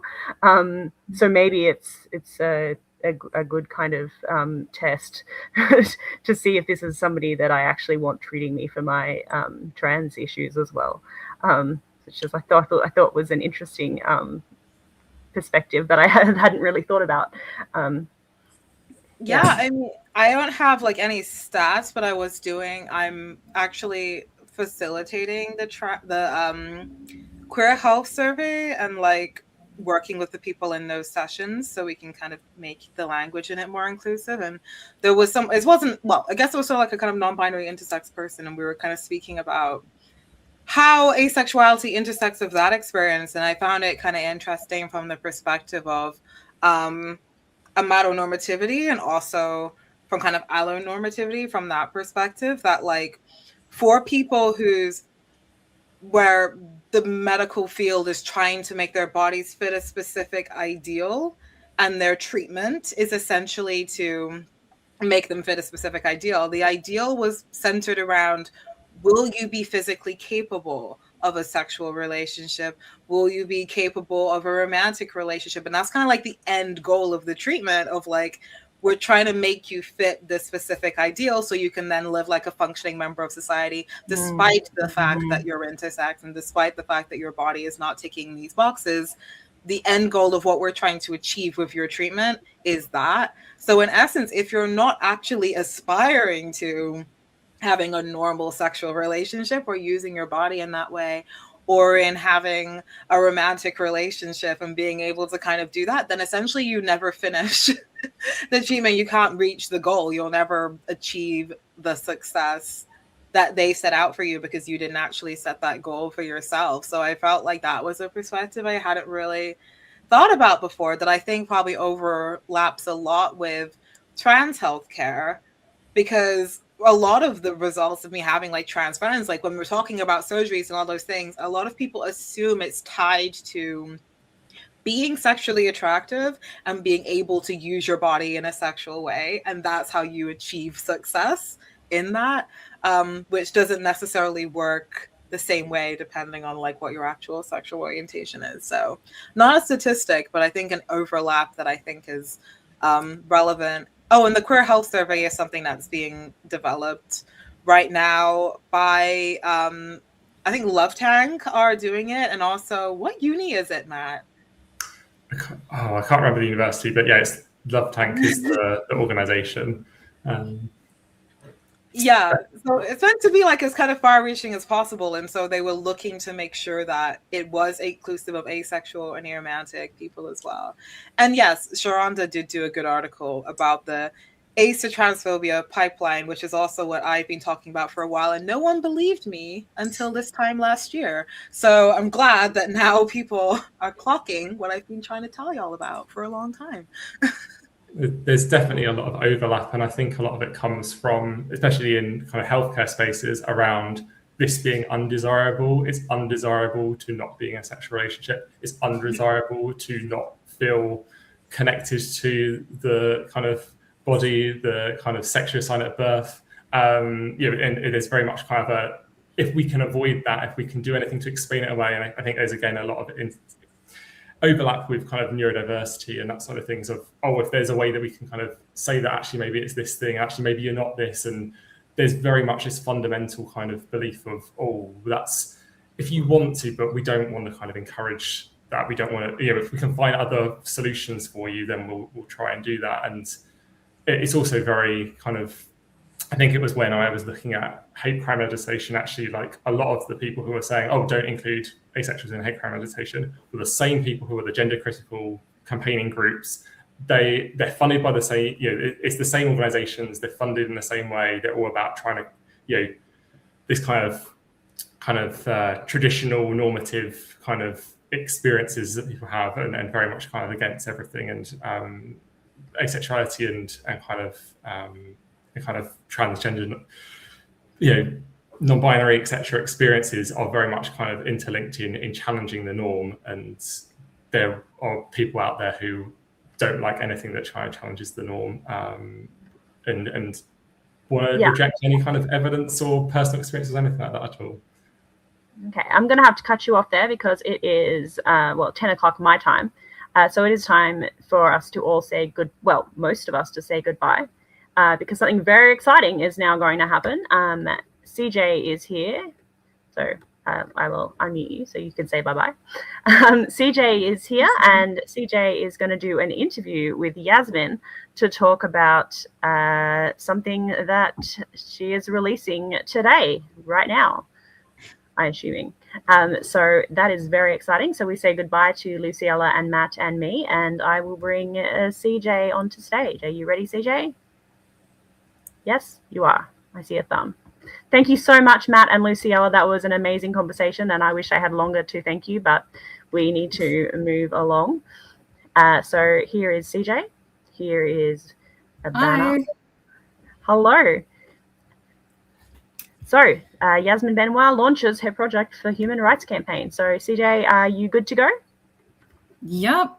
I'm going to be asking a few questions. Good stuff. I will leave you to it. Thank you very much for this interview. Thank you so much for the other panel, Yasmin, and thank you so much for doing this interview as well. And thank you so much for the work you've been doing and with the human rights campaign. I look forward to hearing about it. Bye. Thank you. Thanks for sticking around, everybody. All right. Well, first of all, hello. It's lovely to meet you. I'm going to be asking you some questions about your research project today. Just to get started, I would love to know like the title of your project and just like a summary of what is happening with the project. Yeah, so I've been doing some work with the Human Rights Campaign for a little while now. For those who don't know, the Human Rights Campaign are an American organization, and they're probably one of the biggest American LGBTQ plus rights organizations. And I met them when I was working in DC last year. And I've been pretty much trying to convince them to do a bit more around asexuality. I noticed that American ACEs had been kind of hoping for them to do a bit more for a while now. And I felt like I could kind of convince them to. And they had recently done this like very big kind of data collection. And within that, they had people that had identified as asexual, about 400 people. And I was like, that's a good enough sample to draw some data out of. So we pretty much used that to kind of see what asexual people were experiencing when it came to acceptance and outness and visibility in the current cultural climate. So it's literally just called Asexual Respondents Report. Sharper declines in acceptance, outness, and visibility compared to other orientations. We did seem to be feeling that more, which was interesting. And also when we kind of broke it down more, it varied depending on what else we identified with. Like people that just identified as asexual would experience some things worse, whereas people that identified as asexual and homoromantic, for example, or asexual and pan, for example, or asexual and trans would also experience things differently. So it was kind of interesting to be able to get the nuances, because it kind of makes sense to me that there would be distinctions in that. Yeah, of course. And it sounds like it'd be a really awesome opportunity for representation in like the academic field as well. And you mentioned as well that you were drawn to it because of the people have been requesting like more in America, like the representation. So what drew you specifically to the scope of this research project in particular? Well, I guess it was partially just having to work with what they would be willing to do. They were kind of like, we don't have capacity to get a whole new set of data. But I was like, but I'm sure you have something already in the data you already have. It just requires a bit of digging. So I would keep kind of being like literally just like open it up a little bit more, and see what we can find out of the statistics that they already had. Because they were kind of looking at what the wider community is feeling in terms of like acceptance and visibility. And I was very intrigued to see like how that was impacting the asexual community, because we're kind of usually, I think, when everything is being, especially in the US, is so severe right now, and it's the same with the UK, as I said in the last panel, people aren't throwing the life rafts out to us at the moment. I think they're kind of just being forgotten in the conversation. And yeah, I think that being able to show that actually we are being impacted by things as well, and in some instances more, because we never had that progress in the first place to lose it. So now we're just kind of going even further behind. I'm hoping that it will provide an incentive for more people to like pay attention to what we're going through. Yeah, of course. So could you also expand on the meaning of acceptance, outness, and visibility, and the measures within the ALCS? Yeah, so it was very much kind of more quantitative data, in the sense that they didn't really get to dig into the hows or the whys. It was more just like you tick what you're feeling in it. So it was very much open to interpretation. But for the things like visibility, I feel like that was kind of one of the things where I also asked them, could you look into how many of the people that ticked the lack of visibility were also trans, for example, or were also homoromantic, for example? And it found things that like, for visibility, that like people that were like asexual and just identified as asexual, so that more likely to just be asexual and aromantic, for example, were experiencing things like the lack of visibility more compared to people that were like asexual and had a romantic orientation, because from my analysis of it, they had something else to lean on there, rather than if you were just asexual and aromantic, they might still be able to identify with lesbian representation and have that support from like the lesbian community. Whereas if you're just asexual, you wouldn't really have that. So we weren't really able to kind of dig into like exactly what was the cause of the things, but we were able to kind of notice that there was a very noticeable difference in what the stats were showing for the different communities. Yeah. So were you able to, since you had more quantitative data, were you able to analyze like qualitatively with that data, or were you mainly looking at the quantitative analysis? Well, there were a few quotes that people had kind of written in, but on the most part, it was more numerical data, which I think obviously has its limitations, but is also a good kind of starting point and a good indication, because all of their reports were more on the quantitative side.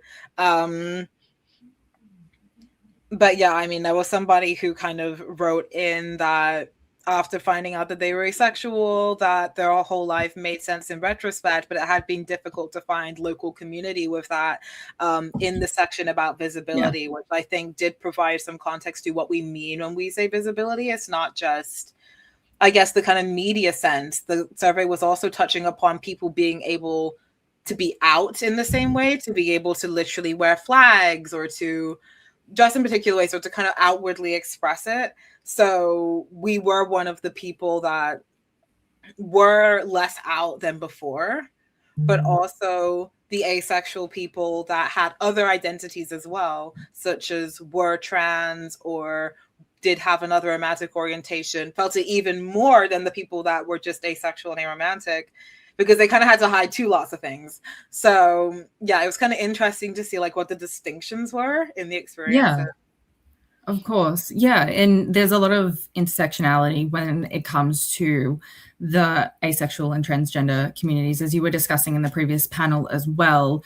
And I think we could also discuss, like, in terms of your research, like there could possibly be like individual consequences with acceptance, outness, and visibility, that like there is an intersectionality with all of that. So do you think you could discuss like the consequences that this data is showing? Yeah, I think it's showing that we're being impacted by things as well. I mean, of course, the whole community is feeling it, but I think because people often are kind of like, oh, well, you're the invisible orientation anyway, you can kind of get away with hiding more. You're probably not going to be feeling the impacts of like the Trump administration in the same way. But I think that this shows that that isn't the case, because we never had that same level of community support to fall back on. Like, while the whole community is feeling it, there are organizations literally designed to support people going through those hard times. There are charities that are doing that. There are counselors designed to make sure that they're inclusive of those orientations and they know how to help. There are funds, there are all those things that the asexual community doesn't have. There are spaces that exist for people where they can be out and they can be open. There are bars, there are clubs, there are groups that aren't necessarily ace inclusive. So I'm thinking that this shows that we do need those things as well, because we are falling behind even more than we already are. But then also that our identities are overlapping with lots of other groups, and that we need to kind of be more nuanced with it, and also appreciate that, you know, there are spaces, they might be lesbian spaces, might be trans spaces, that also need to be considerate of asexual people within those spaces because of that overlap. Yeah, of course. There's so much to unpack when it comes to like intersectionality, that like especially when it comes to the US, and there's like a lot of decline and progression at the moment over there, and with the rest of the world as well. And when it comes to things like consequences of this decline as well, how do you think that the individual's gender might impact the visibility of their asexuality as well, especially in the US right now, where we're seeing a lot of like a big divide when it comes to gender, as well as gender diverse and transgender people? Yeah, I think it's interesting because I think the US and the UK are very kind of culturally similar in a lot of ways. And a lot of the representation that comes out of the US and the UK when it comes to asexuality is similar in the sense that women are more likely to openly identify as asexual, if that's in the US or elsewhere. But also, our preference for representation has always been male. But when it comes to asexuality in the public sphere, even though asexual men are less likely to be out. So there's always been like a weird juxtaposition between that, where there are like more statistically asexual male characters and things, but actual less asexual men that are like out. So I think it's one of those things where I think it's probably, in some ways, I would be curious to see whether asexual women are more likely to be less out compared to men, and also like people of color are less likely to be out as asexual in general. So whether like, I wish that there were ways to break down the things even more, but we didn't have the capacity to like pull everything apart. But I do think that there are probably nuances in that. But I think that, yeah, I think it's the climate in general is making things, I think, harder for women in particular. So I would not be surprised if that had even more of an impact on asexual women and how they're able to exist in the public sphere. But then also, we were existing more in the public sphere than asexual men were. Yeah. So it's kind of weird. Yeah, I know with my own personal experience, like it's very rare for me to find like an asexual man in the real world compared to like asexual women, or someone who's like transgender and asexual, or someone who has like multiple queer identities at the same time. Like the queer community is incredibly diverse, and there's so many marginalized voices that are just put together. So when it comes to this research, what do you think it suggests about the diversity of the asexual community as a whole?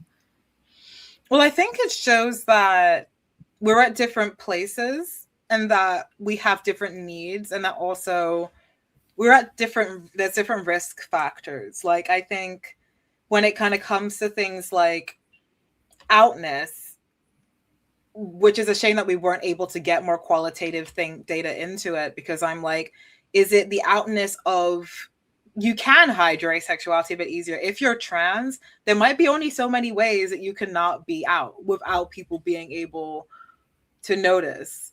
And I feel like that's kind of like an overlap that people don't really think about. And I think it kind of shows that the provisions need to be different, because then they've kind of got like double the issue of having to hide their asexuality, and also the transphobia, acephobia overlap, and people thinking that one is caused by the other, and all those components. Where like when we kind of talk about acephobia, or we talk about like the needs of the asexual community, we have to kind of use a kind of blanket term, but those needs are always going to be very different. Like, I think if you're asexual and you're in like a very religious household, or if you're asexual and you're like a married woman who's married to another woman, you'll probably be perceived as a lesbian first, which could give you a protection from acephobia, but would not give you protection from like homophobia. So yeah, I think it kind of emphasizes the nuances in the experience, because I think for people in the asexual community, we know that. But I think that people outside of the community, they're still not even at the stage of thinking about, oh, you might be asexual, but in a romantic relationship, or you might be asexual, but have different gender identities. I think people still kind of put them all in very separate boxes. And because they haven't started thinking about like the difference between sexual and romantic orientation, it's not something that research as really considered when it's being done by outside of the asexual community. Like, I don't usually see much research by organizations that aren't acentric that kind of dig into the nuances very much. So I was kind of glad that we were able to do that with the HRC. Yeah, of course. Do you think that there's a need for more diversity within the research space and academic space when it comes to who is actually performing the research or the study itself? So like maybe allosexuals will be undertaking the study, or maybe some compared to someone who's doing an asexual study, and what the differences you think there would be between each.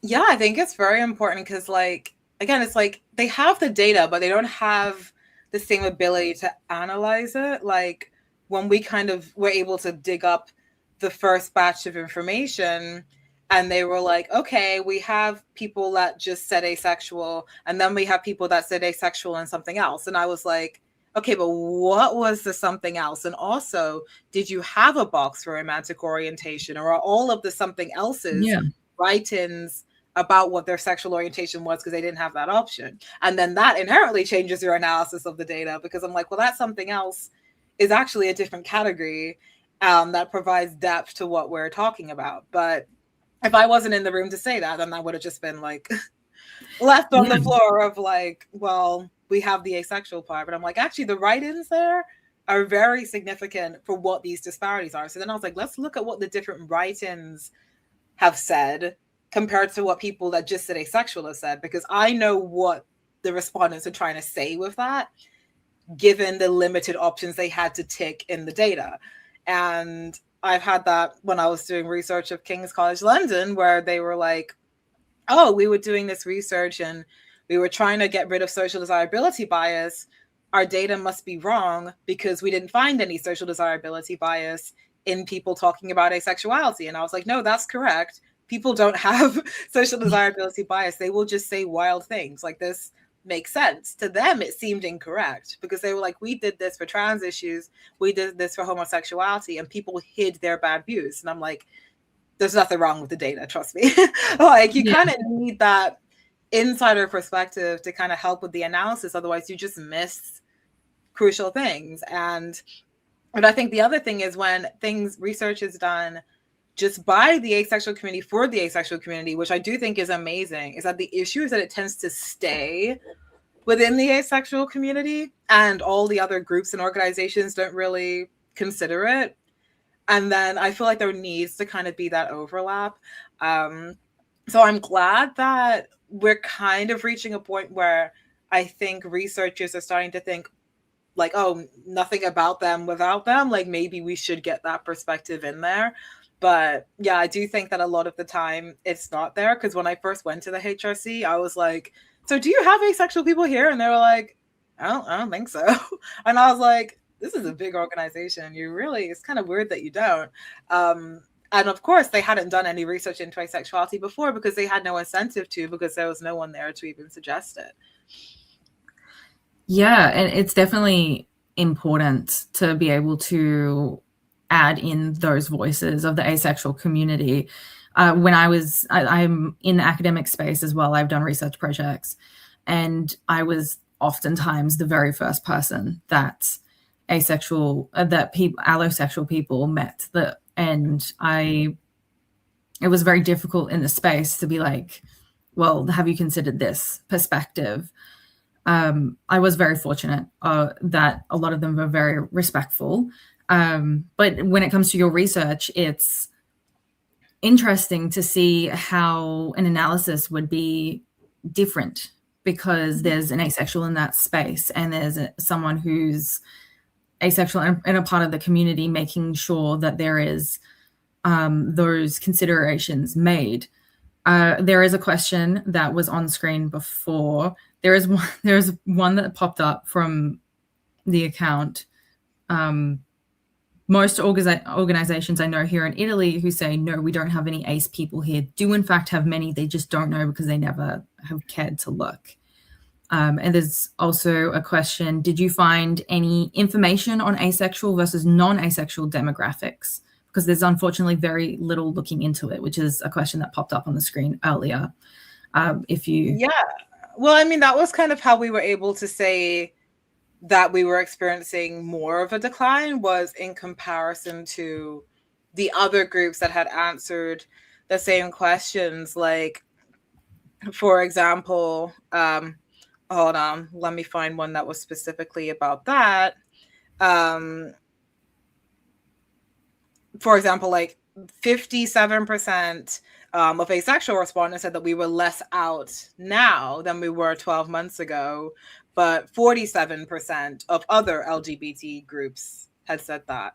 So there was like a good 10% difference for us compared to the others. So we were able to kind of compare that. And there was another one of like 63% of asexual people said that they were less visible now, whereas it was 51% of other LGBT groups said that they felt less visible. So we were directly comparing it to what the non-asexual groups were saying, and that was kind of how we noticed that we were experiencing it differently. Yeah. Do you think you could elaborate on the statistics of what it means that when you say people were less out than they were 12 months ago? Is that people who are not, like, they don't have their pride flag up, something like that? Could you elaborate on that specifically? Yeah, I think, well, less out was more of like specifically saying what your sexual orientation is, or feeling like you could, whereas for visibility, that was kind of more about like being able to make it obvious in the public sphere, like visually, in terms of flags or in terms of like the places you go or the events you attend or things like that. So yeah, that was kind of like how they made the distinction, that they literally meant like coming out, whether you felt like it was as safe to come out. Yeah, and it's a really unfortunate statistic as well that less people are feeling the ability to come out because of the environment. And there's another message on screen: you are never out. Coming out is a constant process because you have to do it every day to different people and in different contexts. What would your opinion be on that? I mean, you kind of are and you aren't, because like at this point, I could not realistically say that I am not out. It is known. And I feel like in my mind, I can say that I am out. I remember in the days where I wasn't out, I would be dodging the question all the time. You could ask people and they genuinely wouldn't know because I would just be avoiding it. Like, I feel like you can consciously know whether you are out as a person or if you're not, regardless of how many conversations you're actively having. Like, I know that there are people now that are like, in the current climate, I was out before, but now if any, like, I will tone it down consciously.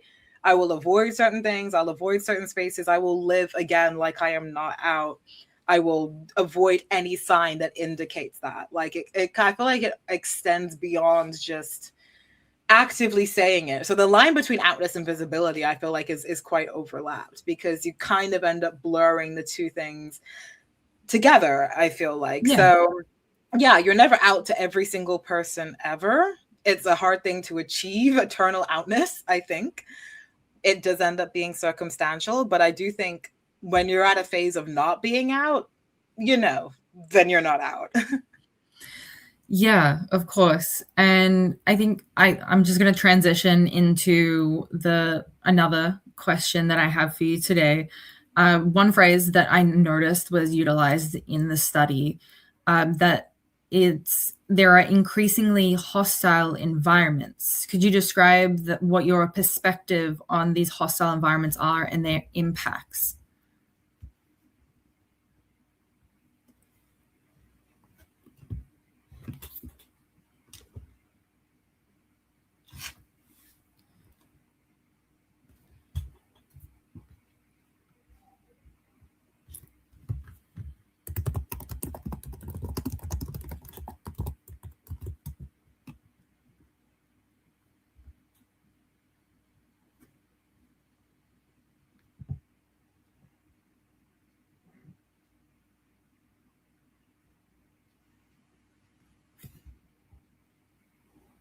Hi, TJ. Yasmin seems to be frozen. Yeah. Yeah, technical looks like difficulties. maybe having tech problems. So I'll just jump in here for a second so that you're not stuck on by yourself. Yeah. You're Kinda doing awkward. This is a good interview though. This is great. Right. This is so much good stuff has been coming out of this. And you're doing a great job. Thank you. I think that a lot of people can really benefit from studies like this. I'm in the academic space myself, and there's a lot of research slowly coming out in this space, and it's really interesting as well. Mm-hmm. Let's read a couple of comments rather than questions. I can't even say that I'm not into sex without being called weird. There was this girl who talked about her sexual activities, and I kept telling her to stop, but she didn't because it's natural. That's just really rude. That's just crossing somebody's boundaries. That's not acceptable. Okay, Yasmin is almost ready. Oh, yeah. Carry on. Keep talking. It's something that I find that people are always very lenient with in disrespecting an asexual's boundaries when it comes to talking about sex and being uncomfortable. For some reason, when you're asexual, your boundaries are less valid. Yeah. Yep. You were frozen again for a second. Yep, you're there. Okay, yeah. I am off again. Thank you so much, Yasmin. All right. So I'm gonna just Hi. just some technical difficulties, nothing we can't fix.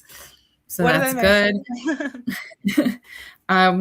So we're just talking about boundaries with asexuality and how people, allos, will often push them quite a bit in the community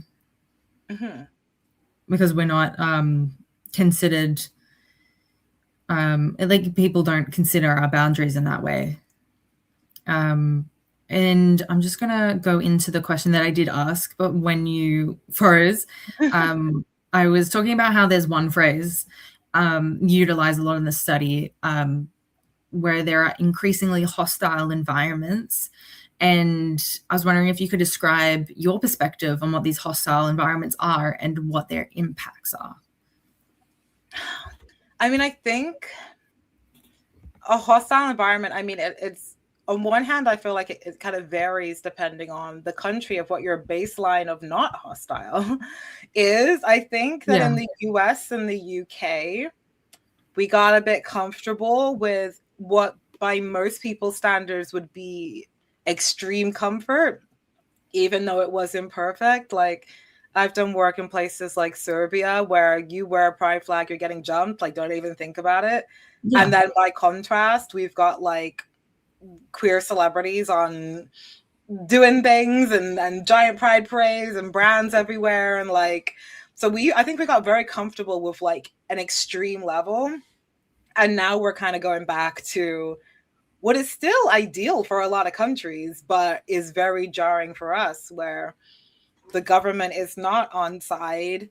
The fundings we got comfortable with are being cut. The language within the media, like we had a very good media run for a long time where it was like, we got all of these representational shows and we've got like all these opportunities and campaigns and all this stuff, which was extraordinary by a global perspective. And now we're kind of experiencing not having that.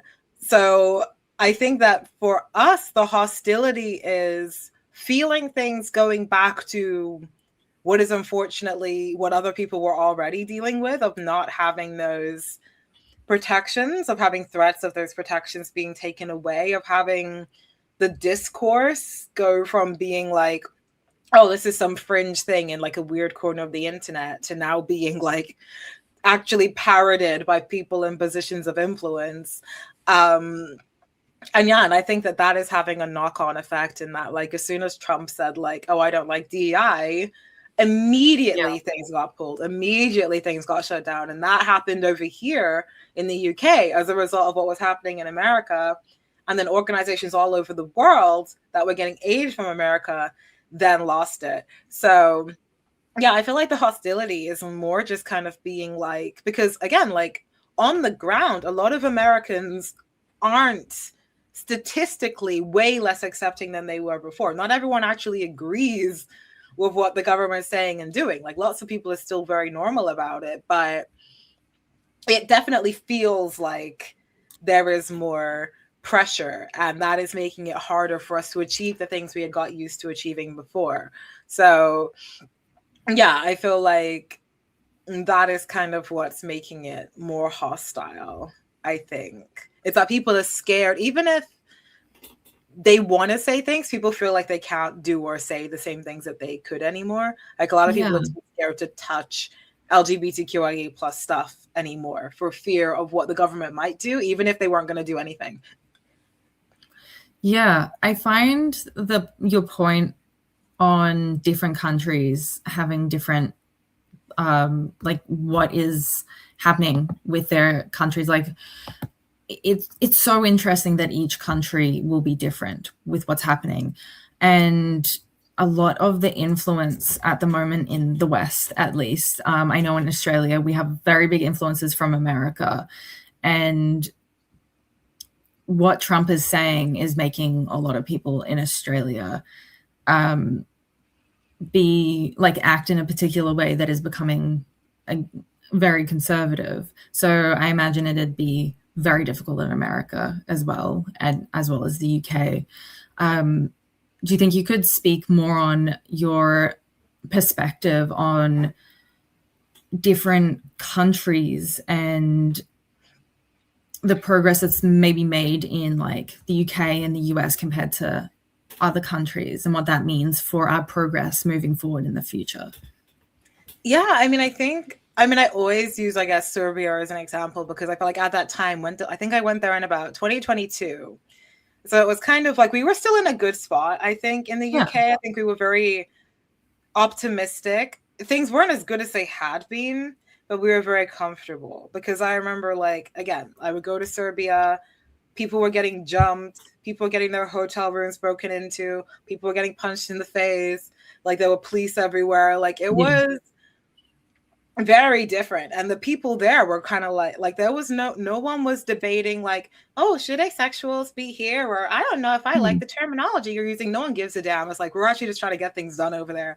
And then, and what they would hope for, like, when you're doing a pride parade and you don't see any flags, it's very jarring. When you're walking down the street and it's pride season and there's nothing, it's very weird. And then I would come to the UK and I'd be doing and there would be like full-blown debates about, we're tired of seeing all these, like, queer people being like, we're tired of seeing all these rainbows, all these brands giving us money. We don't want all this rainbow capitalism. And I was like, okay, I get it. But also, guys, if they stopped, we'd really feel it. So be careful.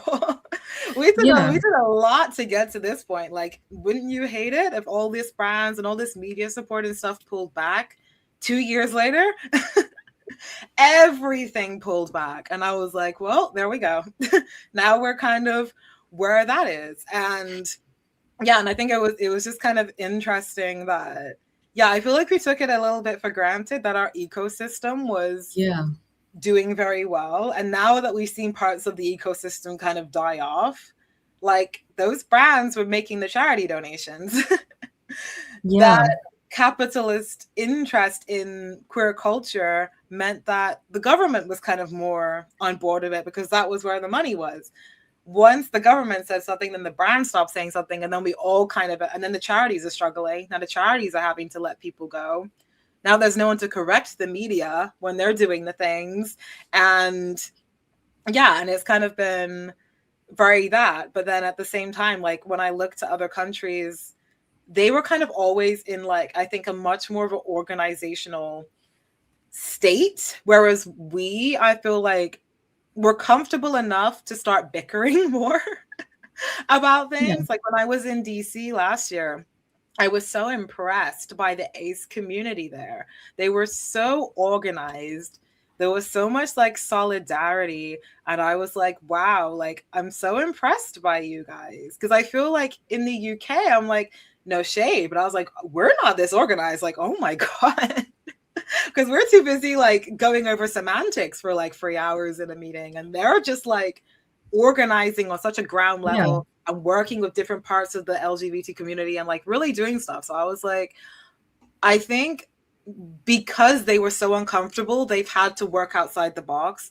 Whereas I think in the UK and some parts of the US, I'm sure, we got so used to kind of having that level of comfort that we kind of slacked on the grassroots stuff so much. So yeah, that's just kind of my observation. Yeah.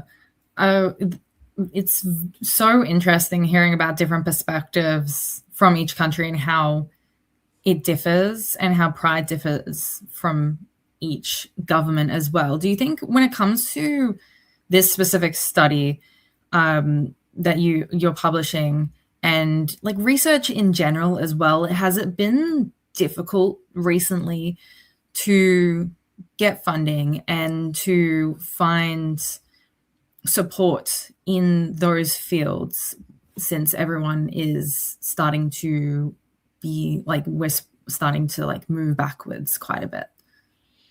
Yeah, I mean, I feel like I always have to preface by saying, because I'm sure people probably think that I get paid for more things than I do. I didn't get paid for the HRC research.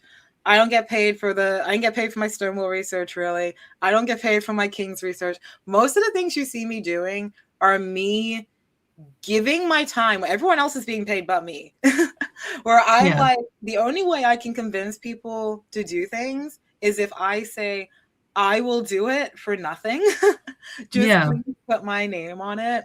Because if I requested compensation, it wouldn't happen. Like if I made it strenuous in any way, it wouldn't happen. So I think the thing is that it's hard in the sense of like, because organizations are so stretched, they're really not, they're trying to just do what they can get away with doing and not really looking to do more. Like for the HRC, like it took me a good year to even get to find like a person that would listen to me when I like asked them about this stuff. Like when I met them in DC, they were very much like, we're not doing anything. We're not that interested in doing anything.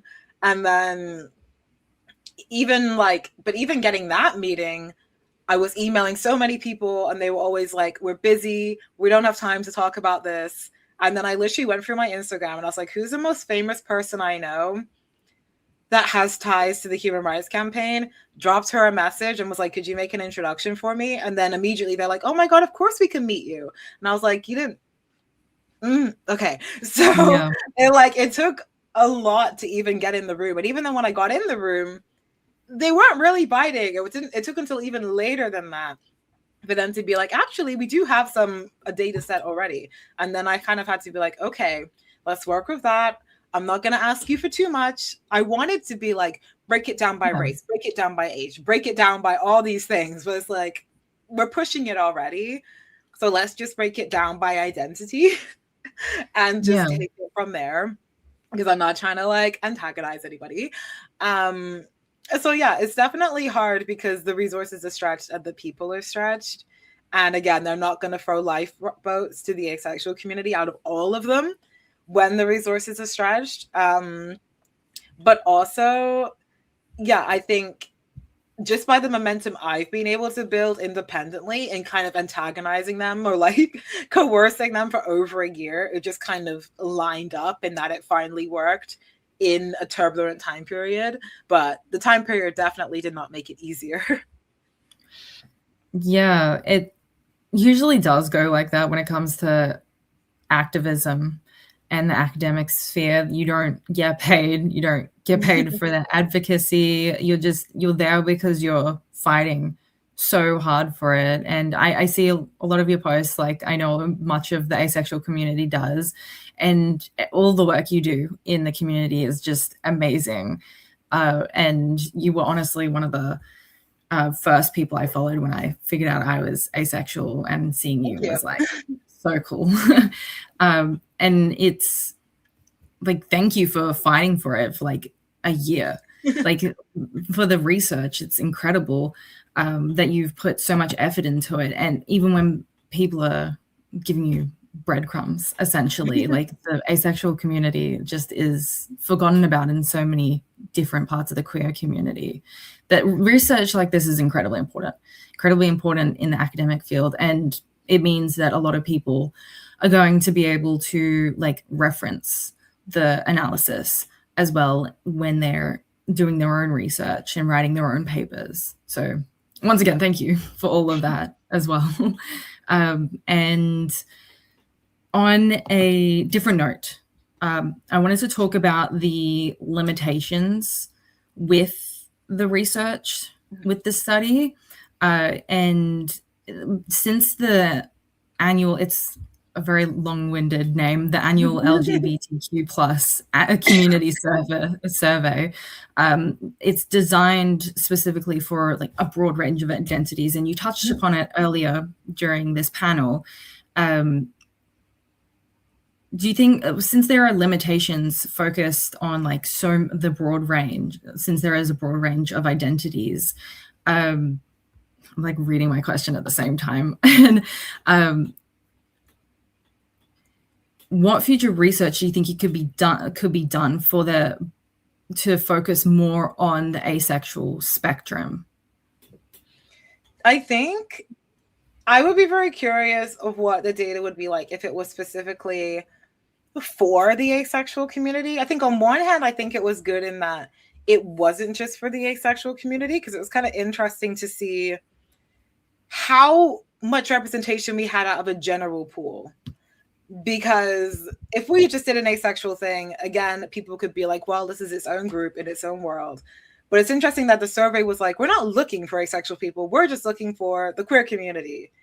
And then such a good chunk of them ended up being asexual anyway. So I feel like that was one kind of interesting thing to come out of it, was that they still had aromantic and asexual people. And it kind of showed what the overlap was. But at the same time, because it was only quantitative, there was correlations, but it wasn't causal, because it didn't have that kind of qualitative quality where you could like look into what exactly people were experiencing.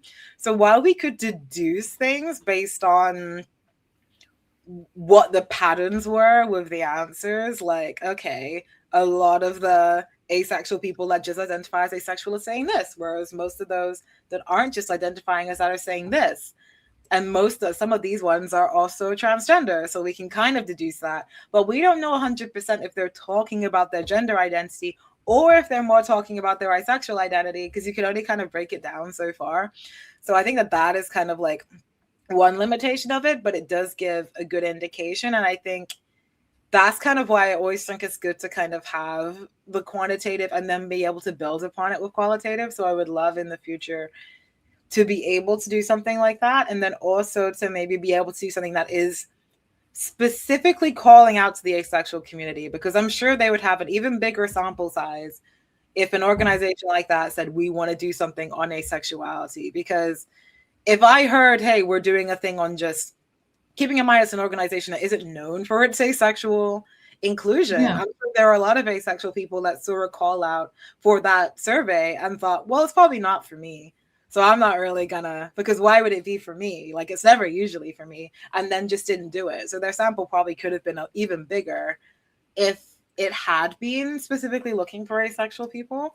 And I think that the statistic of people that were asexual and aromantic probably would have been higher, because I think a lot of the people were kind of like, oh, I did the survey because I'm a lesbian. Oh, but I'm an asexual lesbian, so I'll mention that. But I was mainly doing it for the other reason. So I think, that's kind of like one difference with it. Yeah, and I noticed in the study, like the asexual identity is a very small percentage of what came out of the survey as a whole. Do you think the research could also be a larger sample, and how difficult do you think it would be to get a larger sample of specifically asexual people for a study like this? I don't think it would be that, well, if we're counting a larger sample, it's improving on what's there. Because I mean, we had about 400, which I feel like is, by asexual standards, pretty high. But yeah, I think, and that's when you're not even reaching out to the asexual community. That's what is not promoted within asexual spaces. So I think that if it was, then I definitely think that they could get it significantly higher if we're getting the 400 people they already had, plus people that were in that community and wouldn't have heard about it. I definitely feel like they could get to like about 1,000 probably, which again, it's not like, oh, a nationally representative sample, but again, for asexual standards, I think that is quite a high amount of people. Yeah, there's not a lot of us overall. Like, very few. I'd be curious, like, just in general, like in the world, how many of us there actually are and how that increases over time. Like in Australia, we aren't counted in the census specifically yet, and there's no like specific label that we can say that we're asexual. And to see how large of a sample we can get would be very interesting as well. And moving on to the next question. In the research, you're quoted saying the asexual community has long been regarded as one of the least visible groups within the wider LGBTQIA plus community. So how are you hoping to increase this visibility, and how do you hope this study will be received? I think this is interesting because when we talk about visibility, I think especially in the ace community, we get very hung up on like visibility in TV shows or visibility in like the more obvious sense, whereas I always kind of take it beyond that. I'm like, if we're talking about representation, I mean representation in law, I mean representation in policy, I mean representation in statistics, I mean representation in research. Like, so I think it does help in that sense, because this is the first time the HRC has ever kind of blatantly been like, we're looking at the asexual community and we're seeing that they're having trouble. And I think it's one of those things where once one place does it, other places are more inclined to do it. And for me, I'm also doing a piece about Right International, which is another like one of the biggest ones in the US. And that one's going to be more of a policy brief looking at asexual discrimination in legislation worldwide. So that at this point, in the space of a month, that's two of the biggest orgs in America, both saying we're looking at asexual things. So I feel like that is going to have a good knock-on effect. I've been working on ILGA World a lot because they kind of have a lot of influence. So that'll be 3 of our big orgs. I've already got Stonewall on it. So I think that once you kind of get, I'm like a Monopoly player. I'm just trying to like get a monopoly on all the different orgs. So then it comes a point where they're like, okay, we should all be probably looking at this. And then hopefully that will increase our visibility, maybe not like on a book or something, but in terms of within the conversations happening in those spaces. I'm hoping it will be something that they consider more, because a lot of the issues that places are pushing for directly impact the asexual community, but they're not like thinking about us in it. Like the conversion therapy ban in the UK, like lots of the LGBT orgs are pushing for that. Asexuality is part of that conversation, but they're not thinking about it. So if you can just make them think about it, then that will kind of be beneficial for everybody. So yeah, that's kind of like the kind of visibility I'm hoping for, is that we just get into the considerations a bit more. Yeah. How do you think the academic research would make its way into the mainstream, as in like not just the asexual community, but also everyone as a whole? The more academic research we have, the more information and visibility we have. How do you think it would move into everyone seeing it? I think, well, that's where I think social media comes into it.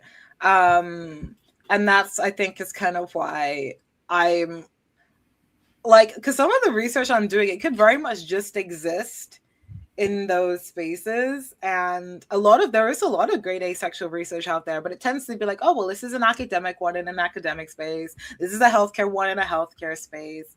And people, it's not very accessible to the average person with a short attention span to go digging for that. Like, you kind of got to make it cute, like make it colorful, make it easy to read.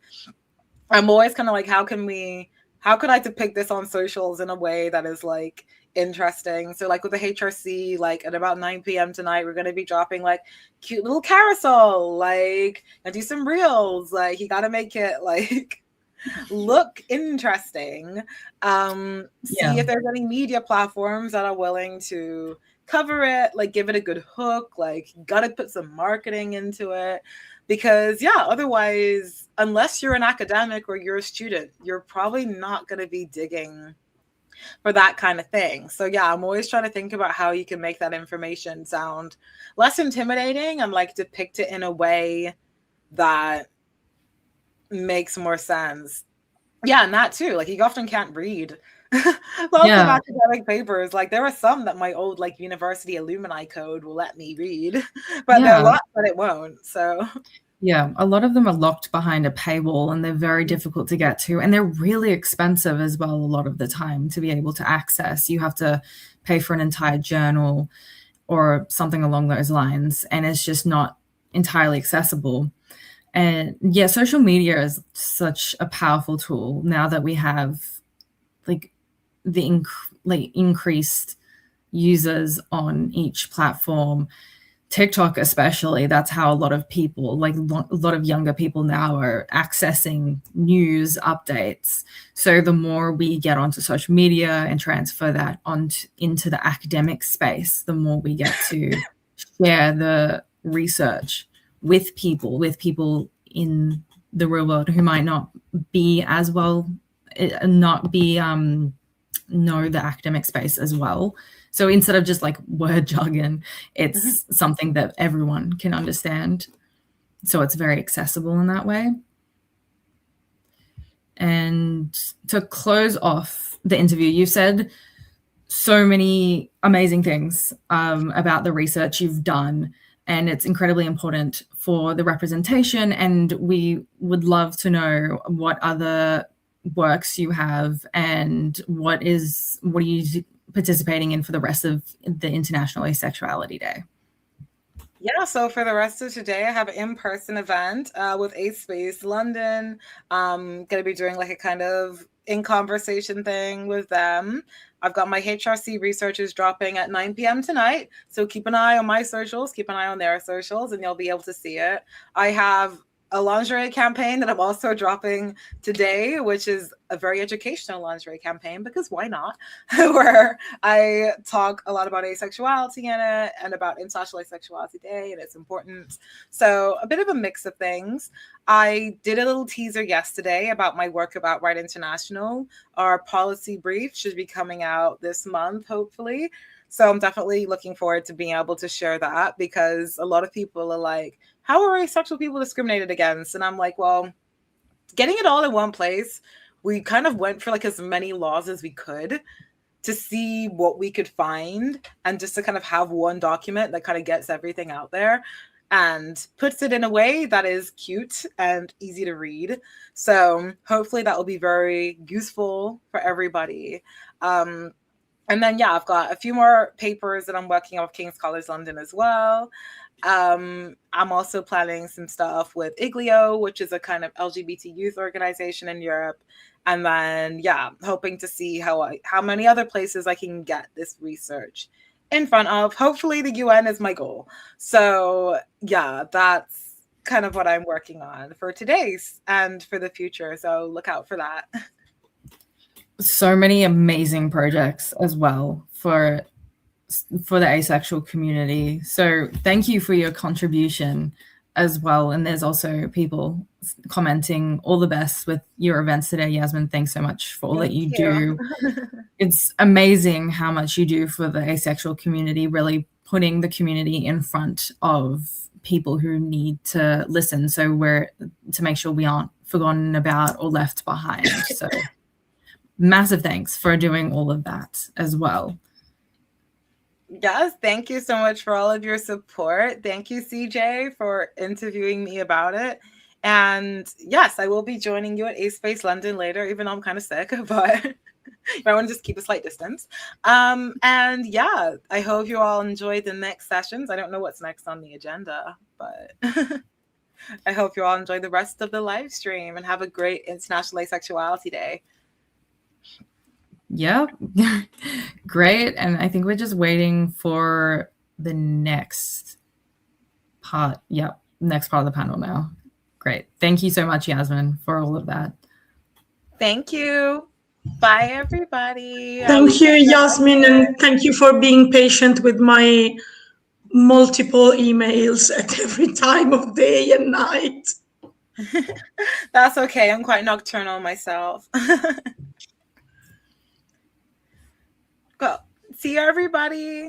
Bye. Thank you. Great. And I will head off. So thank you for having me on to do the interview as well. So thank you so much, everyone. CJ. You were like amazing. You were born to do this. Thank you. I really appreciate that. I'm glad. I was very nervous about it. Really? You were great.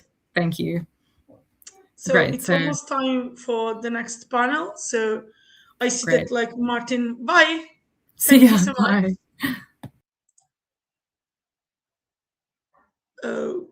Martin, I'm going to put you on stage, just giving you a heads up.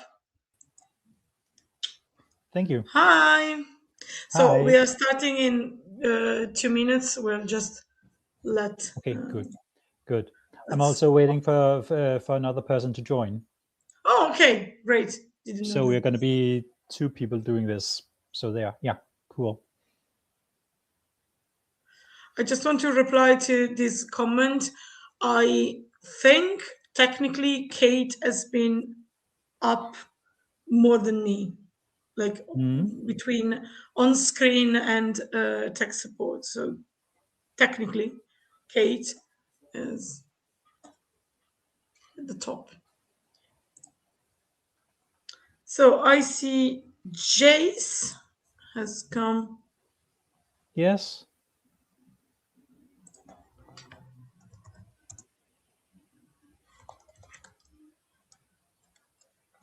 So let me add her on stage.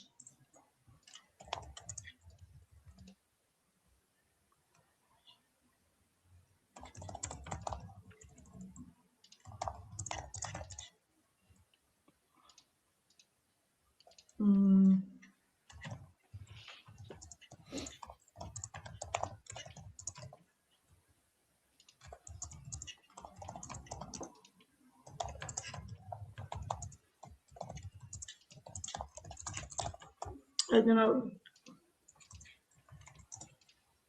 Hello, Jace. Hi. Oh, okay.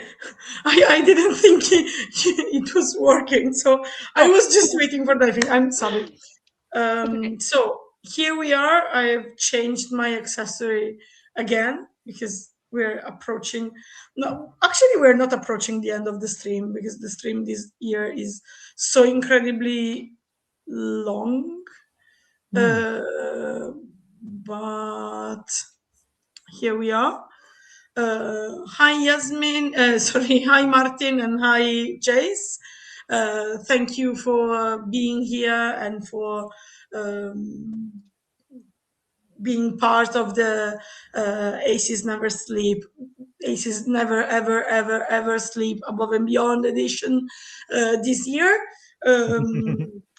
I don't know, do you want maybe to start like simply introducing yourself, and then we're gonna go deeper in your experience as ace people in Denmark and what you do as ace advocate in Denmark. And also, if I understood correctly, we are celebrating a birthday tonight, right? Yes, not exactly today, but yes, this is our 10th year anniversary. So that's cool. So tell us something about yourself. I see you're vice chair of AAD. Yes, Martin, pronouns he, him. I am the vice chair on the board of Asexual Association Denmark. And I've been on the board for, all the 10 years we've existed now. I started out as the chairperson, and now someone else has taken that role. So I'm the vice chair now. Amazing. Jace, tell us something about yourself. I'm a member and volunteer of AAD, and I've been that for 7 years now. Amazing. Yeah. Great. So do you want to start talking about maybe your experience? I think this is the first time we have a spotlight on Denmark in Aces Never Sleep, or am I forgetting something? First time. Nope. Okay, no, so that's then. true, yeah. Oh, great. Then I would like to start if you wanted maybe talk about what you think is the specificity, if there are any in particular, of your experience as ace people in Denmark.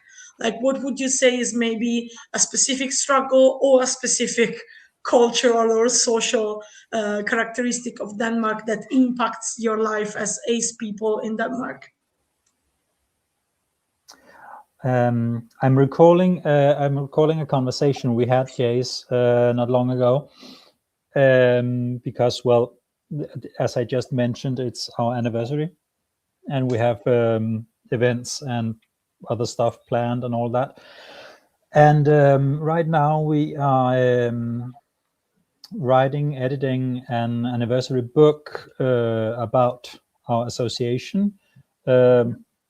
Well, not really that much about the association. It's going to have 10 thematic chapters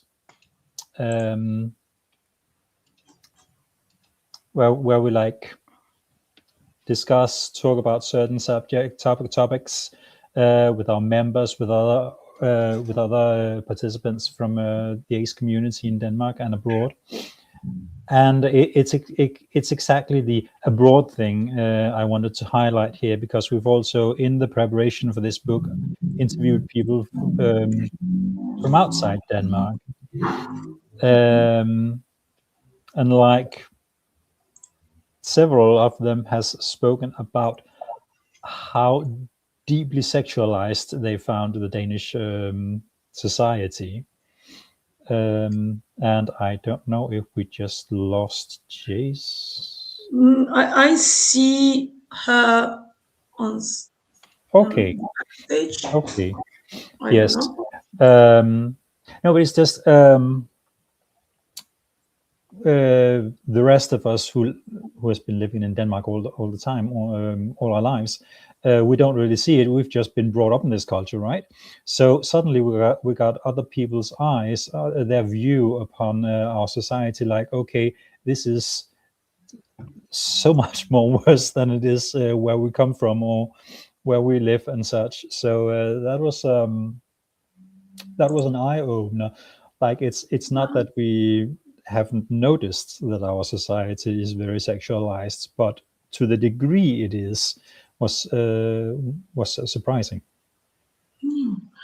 Can I like ask you or Jason, whoever wants to cover it, if you want to like go a little deeper on this and elaborate a little more on this, because I like you piqued my interest, and I think also that of the chat.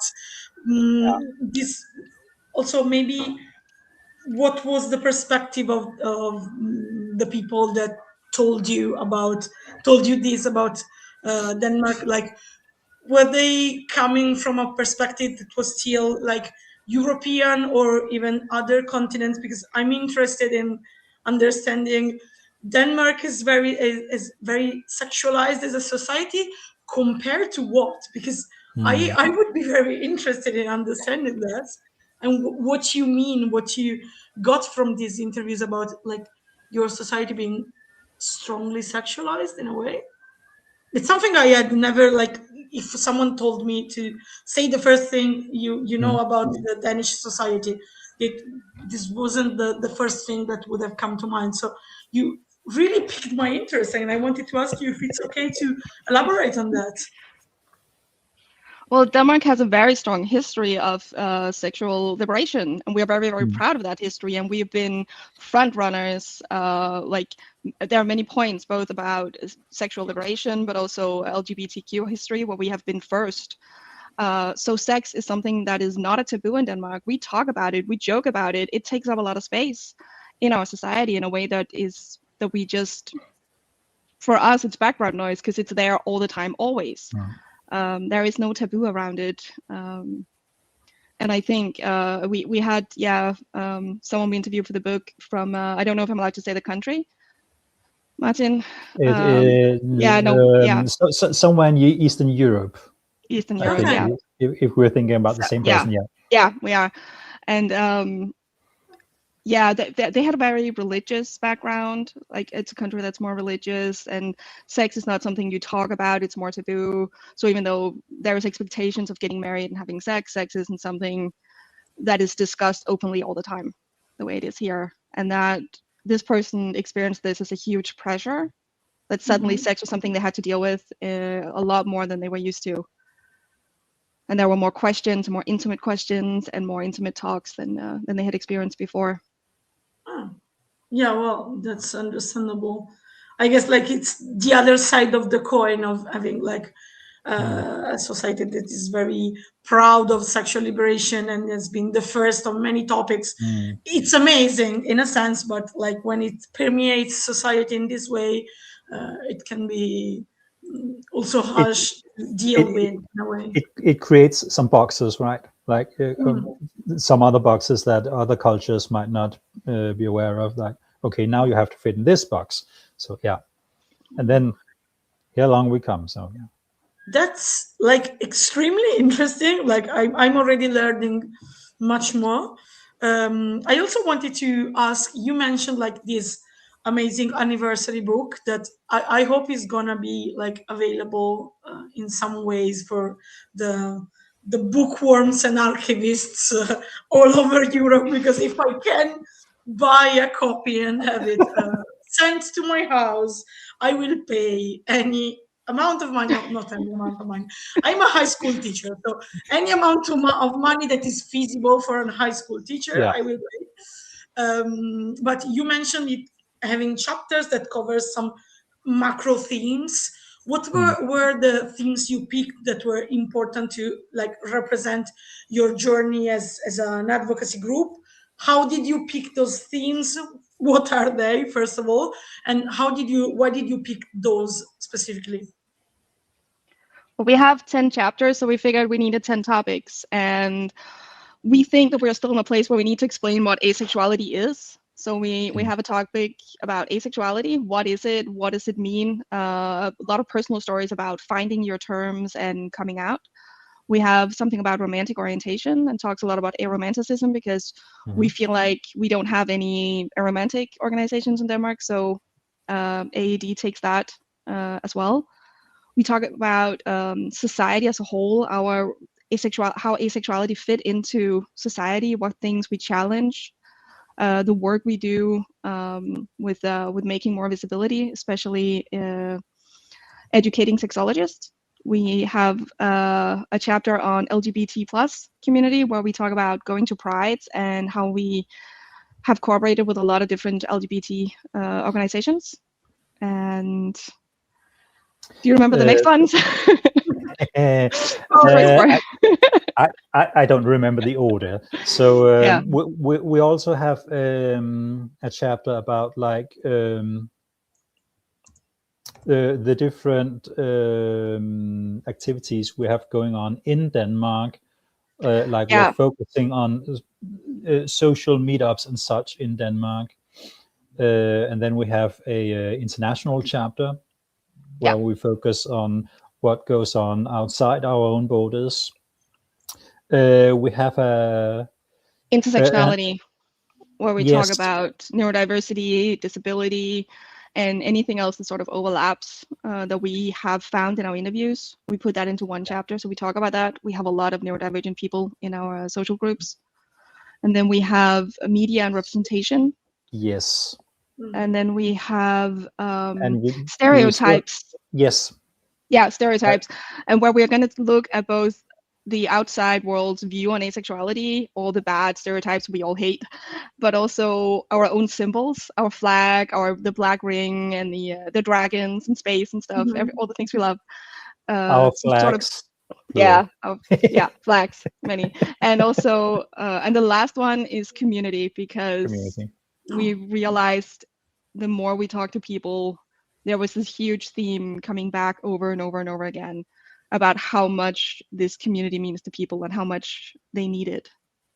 And I kind of knew that people liked it and that it was a good community, but I was blown away by hearing that repeated so often in our interviews. Oh, yeah, that's amazing. I can imagine. I can imagine it being like that. Sometimes we tend to we are so used to doing what we do, and so living in the spaces and activities and services and associations that we create, that we forget not all ace people, so many ace people, for example, have never met another ace person in real life, directly. So sometimes we know what we do is important, but sometimes I think we kind of forget a bit how really important it is, because we take it for granted a bit, because we do that. I mean, personally, I know so many ASPEC people at this point. Most of my most important people in my life are ASPEC. I know more than 10 ASPEC people that I see often in real life. And then I remember that for most of my community here in Italy, what is normal is thinking you are the only one in your city, thinking you are the only one in your region. I've met people at Pride events that said, I really thought I was the only one here, and I would never meet another asexual person. I don't know if this is a feeling or something that happened to you as well. We recognize that very much. And also, even though Denmark is a much smaller country, and it's a privilege to have such a small country, so we can get from one side to the other rather quickly, we still people have the same issue with loneliness and not knowing other ace people in real life, as you just described. Like I said, we've so focusing a bit on regional meetups and such. And a couple of years ago, when we did these regional meetups and gave people outside of Copenhagen space to meet others, to talk to others, we met a lot of people who like met other ace people in real life for the first time, and it was really like mind-blowing for them. They had no idea how much it actually meant for them to be in a space with other ace people until they were. Yeah, a lot of them assumed that they didn't need it. Like, oh, I've talked to someone online, it's fine. But being in the room with us, you could like feel physically in their body that they had like a feeling of release and a feeling of relaxing in a way they hadn't before. It was very, very moving to be part of those moments. Yeah, it's amazing. Going back to the book, I guess the answer to this question is Danish, right? Yeah. Yes. Yes. It could be. Yeah, I would love it if we could translate it, but I don't know if that's a thing yet. Well, but I would love it. Well, Jace, you know, the two of us, we don't have that many projects going on right now. We can just throw in another one. Yeah. Moving on from exactly this point, like I love your anniversary book because like it's amazing. It's an amazing project, an amazing celebration, but also because like the list of chapters kind of gave me a structure of things to ask you during this moment. So thank you for doing the good job. So I wanted to ask you more about your projects. You mentioned having a chapter that is about what your association. Can I also ask, like, I don't think I will ever be able to like pronounce it correctly, but can I ask you to pronounce the name of your association in the original language, in Danish? Yes. So pronouns and name in Danish. Was that? No. The name of our association. Yeah. What? It's the name of our association in Danish. We call it Forening for Asexual i Danmark, and we shorten it FAD. Okay. Yeah. Thank you. But Asexual Association in Denmark, we use that a lot whenever it's international. Also, I'm starting to realize that I must have a very bad. I think I pronounce the word pronouncing very bad in English. That's why everybody, you're not the first, nor will you be the last to understand I'm asking for pronouns. So there must be something wrong with how I say the word in English. So later I'm gonna go and check on a dictionary. I'm not a native English speaker, so sometimes I'm convinced that a word is said in a certain way while it should be said. I'm not going to say that verb anymore. And that's well, I'm not against talking about pronouns. We talk about pronouns at all our meetups, so that's okay. Yeah. Anyway, so what are the projects you have going on? What have you been doing in this like 10 years of association? We have a lot of meetups, especially in Copenhagen, but also Aarhus and Aalborg right now. And we've tried Odense for a while, where asexual people can meet up. We think of our association as having two goals, and one of them is internal, of making community spaces for asexual people, and the other is educational, and where we go out and we try to be visible and we try to educate about asexuality.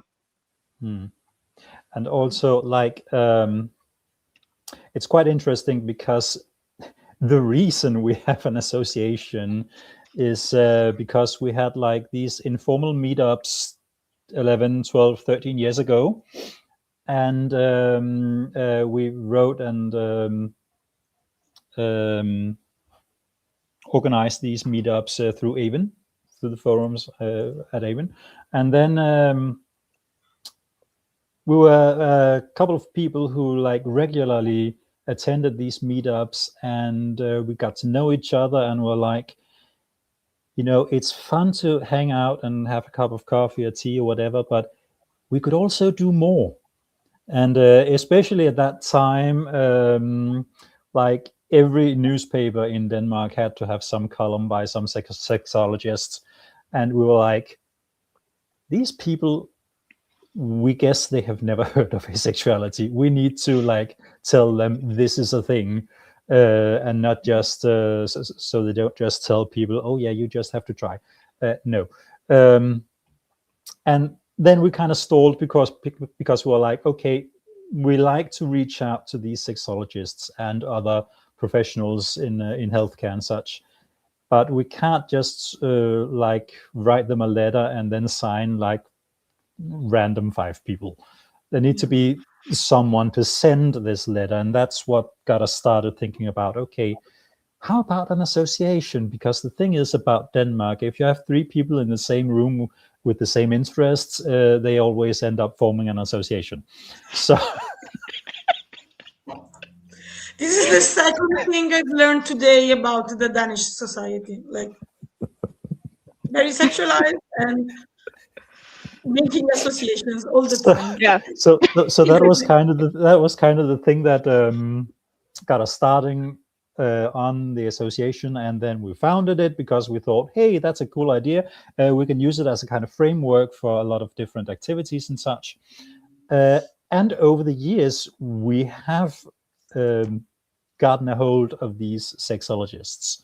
There is a Danish Association for Clinical Sexologists, and each year they train new sexologists to like a certification of some sort. And since 2020, we, the association, the Asexual Association, have been a part of this curriculum where we go out and then give them a lecture about asexuality and all that's related to that. Oh, that's amazing, honestly, and I love that you managed to do that, and that's a goal for many ASPEC groups across Europe, like to get a hold of the therapists, of the sexologists, and so on. Before moving on with my questions, I see that there were some people talking about pride parades. And so when I was in my pride parade, I was very shocked to see how little ace flags there were in the parade and in the crowd, let alone aromantic. Someone said, I've been rather lucky to see a mix of ace spec and arospec our local pride in the last few years, though I think it helps that we have a local community of aces that meet regularly. There are some comments on this topic, so I wanted to ask you, how many ace flags how many pride, you have one, I guess, I don't know, how many pride parades do you have? We have a lot in Denmark. A lot. Yeah, we have surprisingly many in Denmark. I think it's Brothers like something like 16, Amazing. 18 prides, something like that. Yeah, we have 60 in Italy, about. Yeah. So yeah, I usually, like, I ask because, like, we are used to being like an outlier here in Italy. Every single city at some points wakes up in the morning and say, you know what, I'm gonna have my own pride parade. So, like, as of now, it's like 50, and some cities have more than one, because you have one, why don't have another? But yeah, that's our problem. So among the many different pride parades that you see in Denmark, how much would you say that, like, the ASPEC population is visible? A lot. That's nice. I think a lot, and I feel like it's been growing and growing every year. The first years we didn't see a lot of flags, and now we just see more and more and more, and especially people who has nothing to do with the association. Yeah, and I will say especially young people. Yeah. That's amazing. That's amazing. I'll say I see more and more, even in many pride parades in Italy, and I always go there and say, hi. You are an aspec person. I am an aspec person. How about we do something? So I think they are gonna arrest me at some point. I wanted to ask you, like, you mentioned something about like Danish culture and living in Denmark. I wanted to ask you more. What would you say is like globally the cultural and social attitude toward asexuality? Like, would you say like you said many people don't know what it is, but when you talk about it, do you usually get positive responses? Does the public opinion in Denmark tend to be suspicious, negative, or positive to your activities and asexuality? And I know it's a big question to answer to, but you know.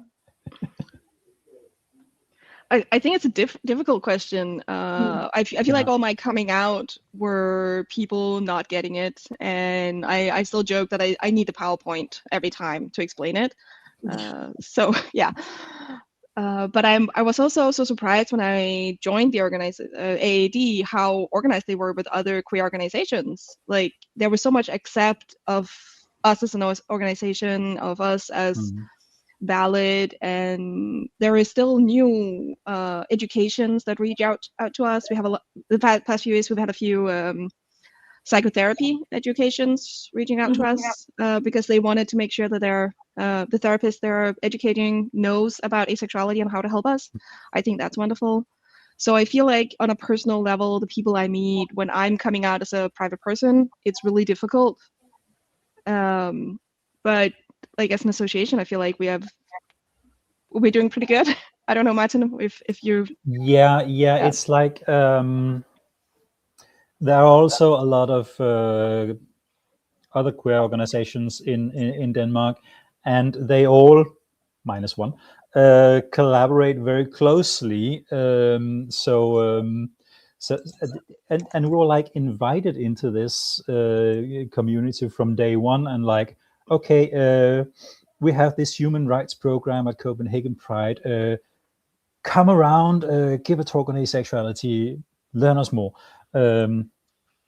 teach us more. So yeah, the rest of the queer community have been very embracing of us, which again, it's very privileged to be in this situation, because as we can understand when we hear about the things from other organizations around the world, other groups around the world, the queer communities are not always that welcome of ace groups and ace representatives, but we've been so lucky. And I feel like we're standing on the shoulders of all these queer groups that came before us, that did all this work of how to organize, how to set up a pride, how to cooperate with other associations, and we got to step into that and have so many frameworks already existing for us that other countries might not have. Like for example, the second oldest gay organization in the world is from Denmark. So it's like it's a community that reaches back to 1948 that we're building upon. Yeah. I guess that can be helpful. You already answered what would have been my next question. Like, it's always, what's the attitude in the public opinion? What's the attitude you get from other queer people? And I think it's amazing that like you've been welcomed in the LGBTQA plus community. Also, it's amazing that like they also tend to share, as you said, like share resources and knowledge with you. That helps a lot. I don't want to ask for gossip, but I will admit that I'm now pretty curious about the -1 association, but I know that Danish gossip is maybe not. Yeah, well, it's we basically have within the last 4 or 5 years, something like that, we've had our own like LGB alliance organization here in Denmark. Yeah, exactly. Yeah, we don't count. They just have to shut up. Like, I don't even recognize them as LGBT. They're not. They're LGBT, so shut up. Yeah. Okay. Unfortunately, they are very loud, but fortunately, there are not many people like politicians and such listening to them. So that's positive. Are you I didn't want to go to take this path, but are you optimistic about the future for globally for LGBT people? Like as I mentioned before, like even Portugal betrayed me. Like I was genuinely appalled some days ago when I read that even Portugal like made anti-trans legislation recently, and it broke my heart and my hopes in the future. So I wanted to ask, from Denmark, how does the future look? How is politics, if it is shifting in Denmark? Should we be hopeful or not for the best? This is the worst question. I'm talking to you from Italy. Like, I am already. What?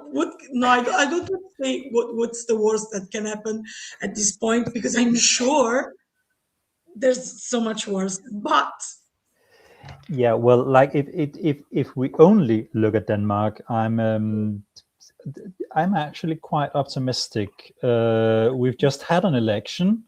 They're still trying to form a government. We'll see how long that takes. But overall, like there's a clear majority in parliament that is pro-LGBT plus, pro-trans, or can be persuaded to be like okay with legislation on this part.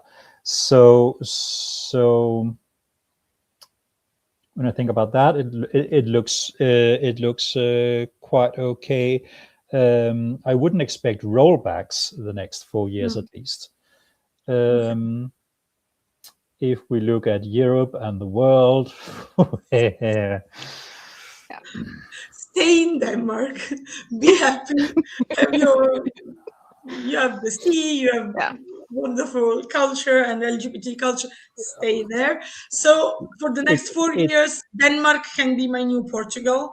It's also like there is also anti-trans rhetoric in Denmark. A lot of it, unfortunately. Luckily, they don't have a political majority, so at least it doesn't affect legislation, but it still affects the public opinion. So it's not all a dance on roses or whatever you say. So yeah. Okay. I think like the live stream this year is all the spotlight on segments are so hopeful and happy, but yeah, we have to like see the world as it is and also understand how to work on it. Let's talk about something happy. Okay. I wanted to ask you, like, you have already talked about your projects and what you did in these 10 years and how the associations was born. Something you are particularly proud of as an association, as a group of ASPEC people, something that you are proud of, and if you look back at these 10 years, you say, that is something I'm very, very happy with it. Can be a project, can be something that happened and you hadn't foreseen anything. Writing this book, we reached out to a lot of the people we've cooperated with and got them to wish us congratulations, and we interviewed a few people, and I was very proud of how much they complimented our work and how much they liked working with us. We talked about the human rights program during Copenhagen Pride before, and we've done a lot of what is asexuality, because that's needed, but we get bored. Let's do something else. How can we talk about other things where we cooperate with other queer organizations? I like that. I like that about us a lot, that we are not just focused on ourselves, and we're not just trying to teach the world what asexuality is. And we have a good work ethics, and we are not a lot of people, but we are working hard and we are making an impact. And also, like, one of the things I think of, mostly because I was so deeply involved in it, for good and bad, back in 2020. Yeah, I'll explain that. Don't you worry. Back in 2020, the largest TV network here in Denmark produced a documentary on asexuality that I and a lot of others were part of, that like showcased asexual people and how they live their lives and such. And it was it was really the first mainstream look into the ace world in Denmark, and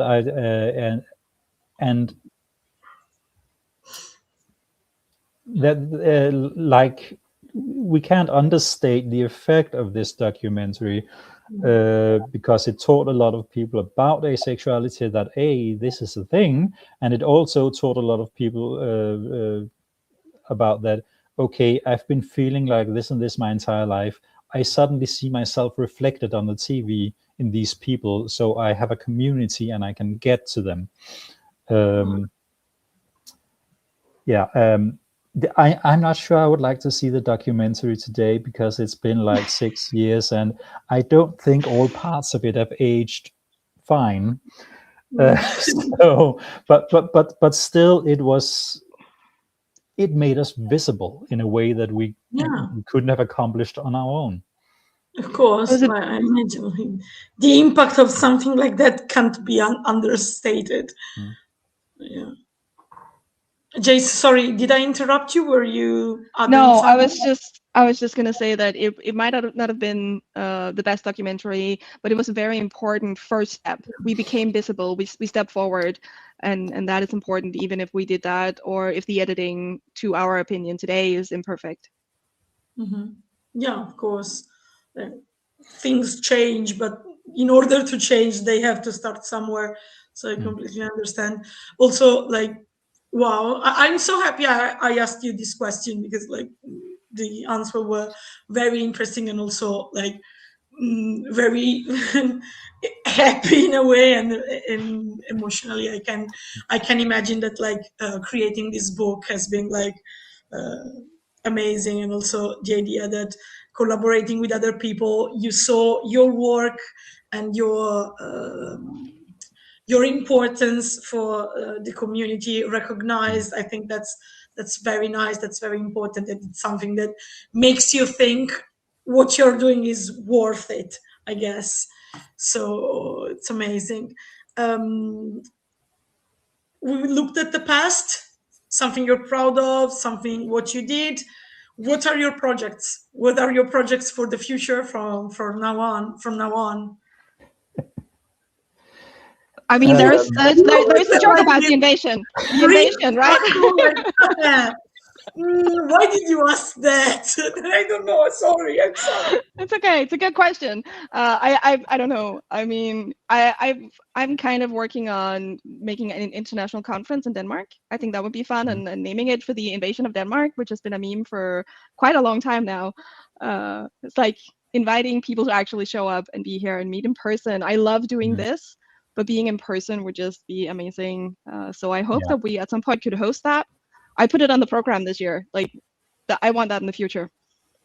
Yeah, that would be amazing. And I will confess, it's also a dream of mine in a way. But yeah, I hope. I mean, there's been a lot of discussion about the meme, the invading Denmark meme, honestly. Yeah. And so some people in the background were also curious how you feel about the meme. Personally, I don't think you feel like threatened by the meme, because it's clear that it's not against Denmark. It's just like we are roughly the same number of the population of Denmark. But I understand that for some people, like the idea of joking this much about invading a country as the asexual community is something problematic, and so they please us to avoid it, and there's been some discourse about it. But I fear that if you do something like that, like if you get ace people to come to Denmark, it's gonna be kind of unavoidable. I think many people are gonna reference the meme. It's gonna be inevitable. Yeah, but I also think the meme is a good excuse to do it, and I want to do it. This sums it up. It's a little colonial and not really a good look. But I love the idea of a conference in Denmark. Yeah, let's hope. Yeah, and especially when you think about Denmark's colonial past and present in Greenland, like that, it's not a cute look. We agree on that. Yeah, it's not a really good look. So, but the meme has infiltrated us as well, and there's a lot of talk about being the inside forces in the association. Oh my God. Well, I guess we'll have further discussion. Honestly, I'm also happy that like people have been discussing about this and like recognizing that it's a meme, it's a joke, but like jokes can have like they have cultural references that can be harmful and hurtful as well. So if you do something in Denmark, we'll probably see much more discussion about this. But it was interesting that it came up and we discussed it with you as well. So I can't wait to see what you're going to do in the future, because like everything you've done so far sounds amazing to me, honestly. There's something else I wanted to ask you. I still have 19 minutes, so I was saying you're still bring the question. Really not that's on me. This time it's on me. It's completely on me. Let's remove all the metaphors. Today, during a panel about sorry, it's very, you heard it. It's very noisy. Like you as I said, I don't want to like spread stereotypes about Italy, because I swear it's not usually like this. But today, at some point, I had to put my earplugs in because there was a tractor parade in the street. I'm as confused as you are. I literally have no idea what was happening, but the noise was deafening. Anyway, what I wanted to say is, during the panel about Eastern Europe, we discussed the problem of like having no nuance, like talking about Europe as if it is like one entity, and often in this way of speaking, the margins are left out. This was a panel that was proposed by a Slovakian activist together with other activists from Eastern Europe, because they were talking like about the fact that when people think about Europe, they usually don't think about, I don't know, Slovakia or Poland first, but people tend to have like this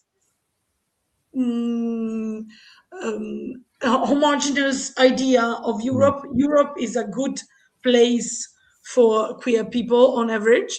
We're still considered something like that. I think it's gonna change, but okay. But it's not always like this, and some parts are left out. During that panel, I brought up a topic that then I now want to discuss with you as well. That is collaboration and communication between European ACE activists, because in the past we reflected a bit on the reasons. Personally, I noticed that in other parts of the world, like Southern America, for example, or Asia, there's much more collaboration and communication across borders. While in Europe, it seems to me that there are a lot of associations that are much further along the way in activism projects but we don't talk to each other that much. So I wanted to know first, what's your experience? What's your experience on this? Like, do you have good collaborations with other ACE or ASPEC groups across Europe? And if yes, what helped you achieve it? If not, do you think we should strive to do it a bit more? Why, and why don't we do? I would love to do more. I think more international collaborations would be amazing, and I would love to be part of that. So I don't know, maybe we're bad at taking initiative and doing it and reaching out to each other. I think it's also like, it's not that we don't really have any collaborations right now. It's not that we don't want to. It's more that lack of resources. Like it's basically that. It's because we have a lot of things going on in Denmark already, and like we want to do stuff with Italy, the Netherlands. Oh my God, I couldn't say that. Germany, Sweden, Poland, Hungary. But we just don't have we don't have the manpower, we don't have the energy and the time to also cultivate that, unfortunately. Yeah, we are pure volunteers, like that. Nobody is paid, so we're and I think, what are we, about 60 members, and we are a very small core group of volunteers doing everything. Yeah, that I completely understand, because you always have so much to do in your own country that keeping the door open for international communication is sometimes difficult. But we have so many resources that maybe we should like spread around a bit. Who knows? Yeah. Maybe in the near future we'll work more in that direction. Also because in a way, I think it could prove beneficial. Another nice mistake, English mistake I made today. I said profitable instead of beneficial, and everybody was confused about what do you mean?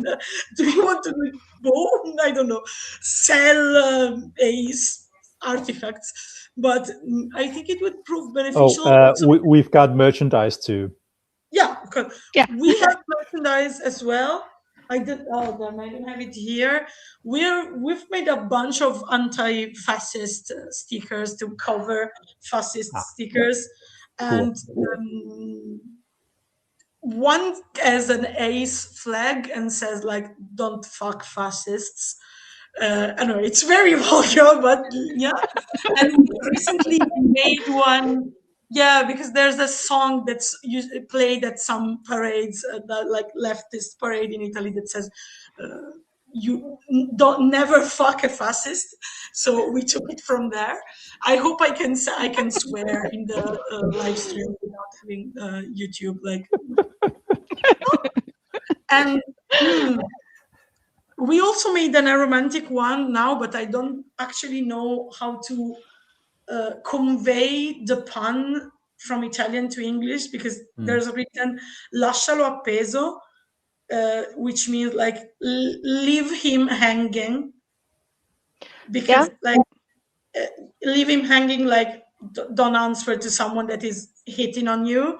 But also in Italy we had like this nice habit of hanging fascists, because we famously hanged Mussolini. So this is our second anti-fascist. But I'm completely going on a tangent. I'm very sorry. I kind of wish you'd bring that back. Yeah, and not just in Italy, all around the world, please. Well, this stream is going to the political violence route. I won't comment on it, because I will admit that the situation in Italy is particularly dire, and I've been thinking things. But let's not do this, or the tech support team is gonna remove me from the stream for making this stream like PG-13, and I don't want to like let's do it. This is for kids as well. It can be, I don't know. But what was I saying? Yeah, something that I thought about sometimes is that technically we have like those big queer associations like ILGA, IGLIO that are European based. So making our voices heard there would be easier if we work together. And also, we technically have some, it's not exactly government, but like some level of politics and of appealing for our human rights specifically that is the same for all the countries in Europe. So it would be amazing to like have a common political perspective at some point.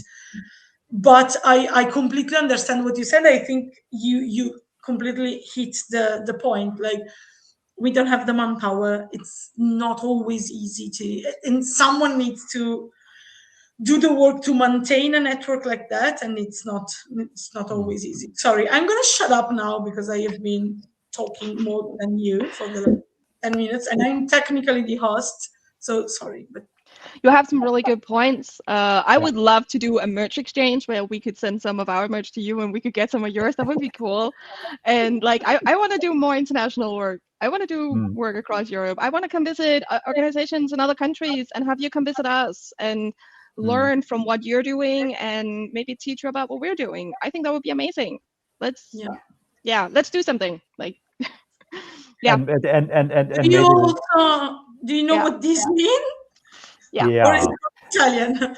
But let's see what we can. And that's why I'm thinking maybe we should start small, like a small online conference or some sort, and like build from there. That's easier to plan and organize than a physical event. But let's still have the physical event as a on the board, because we need to dream big in order to do big things. And I think we need to keep doing that. Jace is on my side. I'm sorry. We're gonna do this. I'm sorry.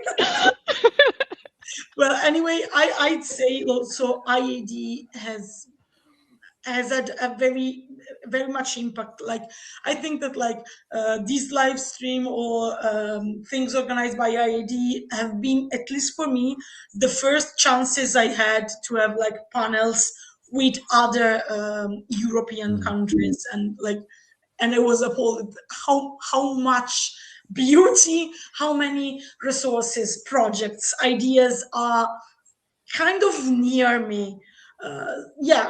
Traveling to other countries is still extremely expensive, even in Europe, but there's so much around. Like, as was mentioned today, for example, the first ACE Pride Parade in the world was organized in Europe 3 years ago in Hungary.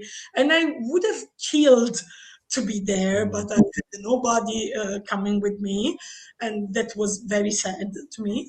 But we do so many amazing things, and it would be great to like collaborate more. So I'm disseminating all these ideas for this with no ulterior motive. One last question, and I don't know if there are any questions from the chat. At some point, I'm sorry, I looked at the chat a bit less because I was talking about hanging fascists. And my last... we also have a pin with a Molotov bomb and asexual rage or aromantic rage written on it. And at a pride parade, we had a child coming there and wanting to buy this pin. And the mother like threw this, no, my dear, not that one. Look at this other one. They are so colorful. Get one of these. So we should do some child approved. And meanwhile, we have cutesy stickers with friendly dragons or cakes. We also have cutesy stickers, but sometimes you gotta go big or go home. Last thing I wanted to ask you is something about language. Like in Europe, like we mostly say asexuality or aromanticism in similar ways that are similar to the words in English. I just wanted to know, like, what are the words, how to say, I'm not saying pronouns again, how to say the word asexuality and aromanticism. This is something we used to do in the Aces Never Sleep live stream. Like just say asexuality and aromanticism in Danish. And also if there's some, meme that is specifically ace and Danish, we want to know something about it. I remember one year we tried like localizing the garlic bread meme, because like garlic bread is all, but it's mostly from the US. So to everybody who joined the stream, we asked what is the equivalent for garlic bread. So something that is so good, that is culturally near you, but so good that you would say this is definitely better than sex. That an allo would say that, because many of us would say well, in Denmark it's like cake or garlic bread. So cake like or cake so or garlic bread. Okay. It depends. If you don't like sweets, then you get the garlic bread. Okay. So you completely have the cake and garlic bread meme is now ingrained in the Danish community. How do you say asexuality and aromanticism? Asexualitet or aromantic. Aromantic. Yeah. Yeah, it's true. Yeah, you can like hear that we are close to Germany. Yeah. Cal Green is now reminding me that one year we did the whole acronym like advocacy, celebration, education, and solidarity in all the languages that came up on the stream. So yeah. Yeah, that's actually a bit difficult in Danish, because it's sometimes we don't really have some good translations in Danish. Like advocacy, we usually use that word in English in Danish workplaces and such, because it doesn't translate well. Since we have like only a few minutes left, I also wanted to bring this up. I am French. Just the crust of a freshly baked baguette is better than sex. For me as an Italian, and specifically my family is of Southern Italian heritage, I'd say Parmigiana di Melanzane, which is something made from fried aubergines, tomato sauce, and cheese, which is my favorite dish, and it's very heavy on your stomach, so I don't think you would have sex even if you wanted after eating that. So that's also kind of the point of the meme of garlic bread, like garlic is usually also for the Allo people is associated with not getting it, because so the last comment I wanted to show you, and then I'm gonna go to the next panel if people do that. This was about what we said before about therapists. I think future therapists, counselors, and psychiatrists need to be taught about both asexuality spectrum and aspec in general, so people under the asexual and arospec feel safer in finding help. This is very interesting because you mentioned, this is not a question to ask in the last 3 minutes, but you mentioned like not having a romantic association, and so sometimes working on aromanticism as well. I want always working on that always. as well. We always include it because we think it's important. Yeah, and we have so many people in the association who are both asexual and aromantic. So we saw many associations and groups and collectives all over the world during these years ending up changing their names at some point, like transitioning from ace to ace and aro or aspec, like the Nepali group. Is it something you've ever discussed, or I'm interested in this for statistical reasons? I'm not sure we ever discussed that. We kind of started out as an asexual organization, and then we happened to include, we included aromanticism because there were a lot of, as Jace said, asexual and aromantic people in the organization, and then just like became the norm for our work. So yeah. Well, Okay, thank you very much. This has been extremely interesting. I hope I haven't freaked you out too much. You are a great host. Please be considerate of the fact that they have slept like 2 hours and a half in the last 24 hours. So it's that as well. It's just an excuse. I'm like this normally. So thank you so much. I hope I can get my hands on the book you made, and I will send some stickers. Like we've printed like literally 500 of each design, so I can send some. We have a lot of fascist stickers on our walls, unfortunately. So there's a lot to cover. And soon they'll be in Copenhagen Street too. Copenhagen streets too. Yes. Yeah. Hey, you gotta be prepared. Yeah. Bye. Yes. It's been an absolute pleasure. It's so nice. Thank you so much. Thank you. And I learned so much from it. So thank you. Thanks a lot. Bye. Thank you. Bye.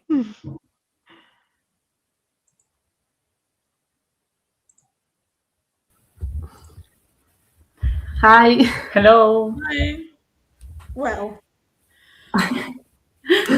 What are they? No. I think I've given my best in the last panel. I hope you weren't watching because you know what you have to expect. I'm kind of worried about it. Don't worry. It's okay. We talk a lot, so every time you need to be more. Yeah. I need to tune it down a bit. Tune it down a notch. Okay. You can relax. Clara, and who's Anna? I'm Clara. I'm Anna. Yeah. Okay, Clara, you're dressed in the ace flag colors. Yeah, of course. It's like mandatory, I think. And just today is like mandatory thing. Yeah. In Barcelona, it's mandatory. There's a law about it. You can't dress in any other. Right now, no, we try it. Sometimes we talk about what one time happens that talking about what asexual looks like, we were like, oh, maybe we have to have an uniform, like some kind of way, because we are because we don't know how to identify each other, so we have to put something in the uniform that say I'm asexual. That's cold. It's a joke. Well, we introduce ourselves. We are from MACA, from the Catalan Association of Asexuality.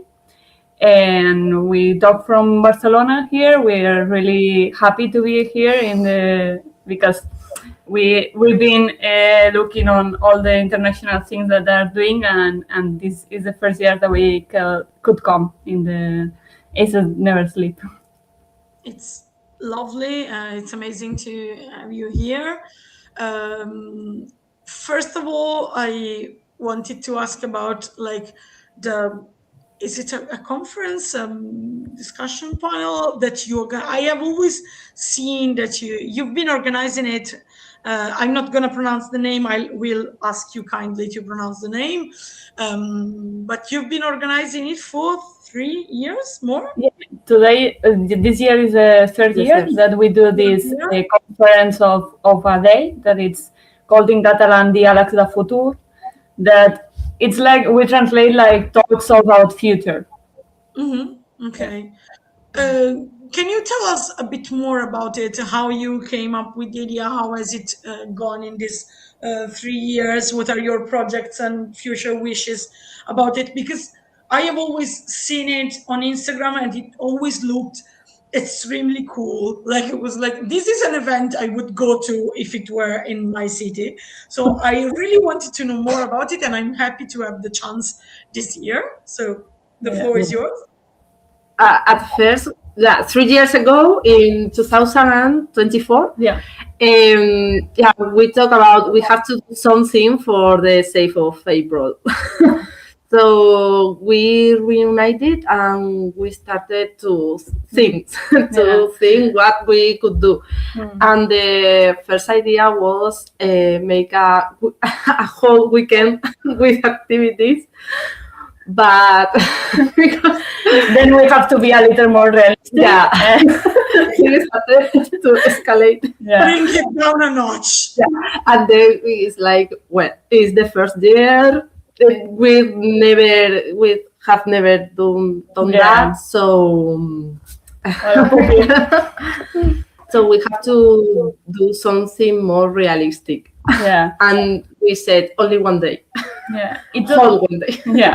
It all started because we feel like sometimes in the community we talk just the basics of asexuality or just do like something social, and it was important for us to have like one day of conference, of debate, to have this, and also the name is about future because we noticed that a lot when you go to the social spaces, the people have questions about what could be my future.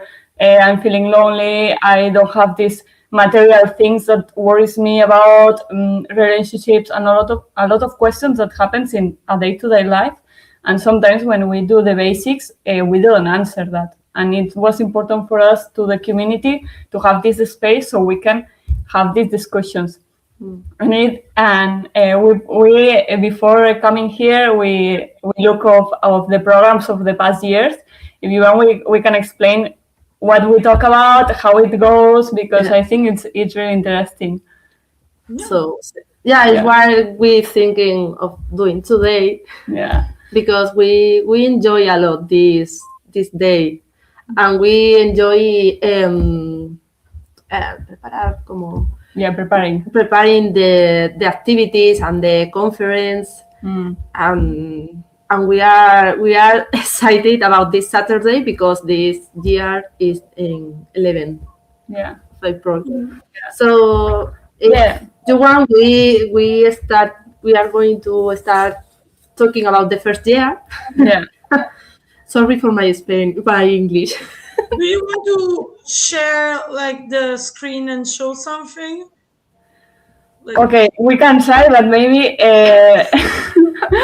let's give ourselves like 1 minute, because some people manage to do it at the first try, some people never manage to do it in this life. So let's give it one go, literally one, and we give up.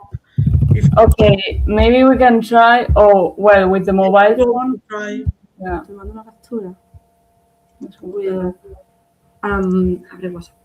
Okay. Sorry, I didn't. We are trying. Well, if not, we will explain it, because the cartel is in Catalan, so we will translate. So. Yeah, you're right. Yeah. One thing that was fun between we tried to do this thing, I was playing fun facts. The first year that we did it, we take like a very big place where like an auditorium. And also, one thing that we did these 3 years, and I think it's good for the community, is having a calm space, like a space with sensory fidget toys, books, tea. Like if in any moment the person that comes needs like some time of quiet time, that they could have it. And also it was fun because we were like at the beginning at 10 o'clock, that is the time that starts the conference. We were like, okay, maybe we'd come 5 people or 20. And in the day, we're like 70, 80 people. It was like, okay. Yeah. So no, yeah. I think it's yeah. That was the first year. Amazing. Yeah, and the first year we talk about this, no, about the future, and we want to talk about alternative life models, because sometimes we are taught about how we have to live, and it's like there is a right way to live. So for us, it was important that the community know that there are another ways to live, like for example, cooperative housing, like doing like another type of relationships, like having different spaces that you can build yourself and have a home and have a life, no? And the second space was about building relationship outside of the norm. Then we talk. There is a tool that we found online in it's another resources that was like an exercise that you can do with a relationship, any type of relationship, that was asking yourself like how, for example, how many time we want to spend with each other. We prefer that it's in person or not. For example, what we have to share hobbies or not. Like there's a lot of questions that it's asking, like going beyond this idea of it's my friend, it's my partner, it's this type of relationships, like asking you these questions. And with this as a tool, we talk about how we can build another type of relationships and to talk about this. Then we have I want to say that when we have a normative, a romantic relationship, like we have to do, there's some question that we always do to ourselves or with our partner, but we don't normally ask this question with another type of relationship. Sorry. And this space is to do that, to take a relationship of your life and think about this question that normally we don't ask ourselves. This was very interesting.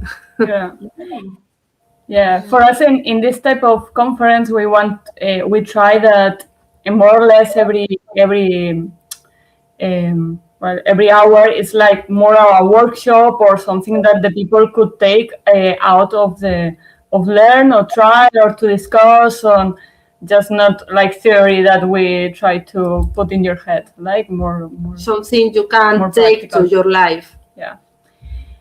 And then we did mental health and asexuality, because it was important also, because one thing that we noticed that a lot of persons that come to our organization, the first thing that they ask is like, do you have like a psychology recommendation to talk, or like it was a thing that was very common to ask or have in mind, no? And it was for us important to talk about how it impacts us, the asexual phobia, external and internal, and tools and having and knowing how it works, for example, in the camp of psychology and how they treat it and all of that.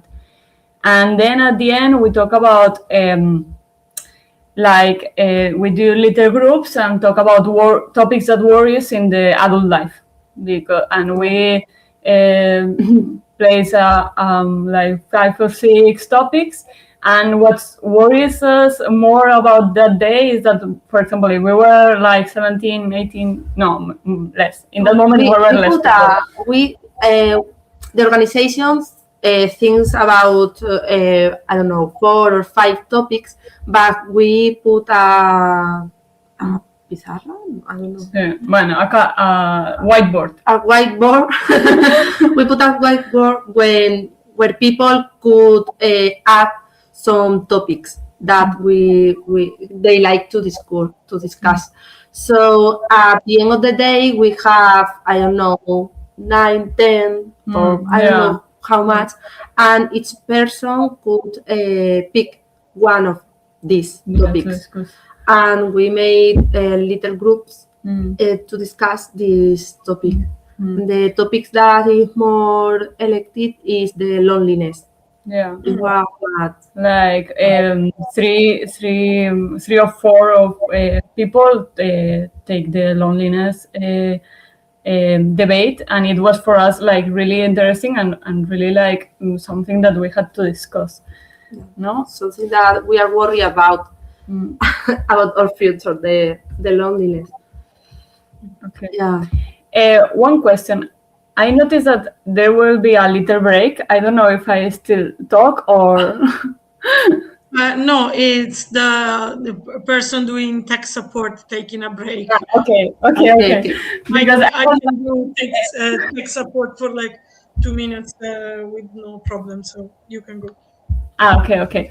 So the next year, because that topic was the most choose, we want to talk about how we respond to this loneliness, no? And we try to talk about relationships, like not only in obviously in the romantic way, but in talking about relationships. And wait, we will try to put it. Yes.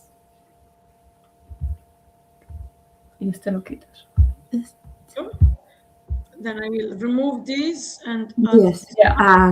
Yeah, exactly. This is the 2025. Last year. Yeah. And last year we talk about, at the beginning we have this moment to talk about how we have relationships inside the IS community. We talk about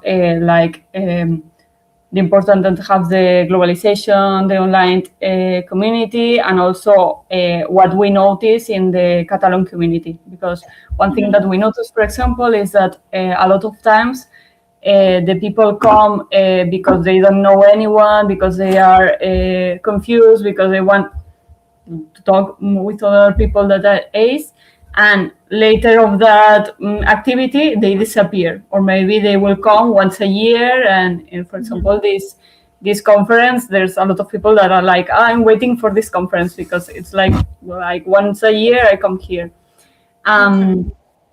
But for us was interesting because it's continuous engagement in the community.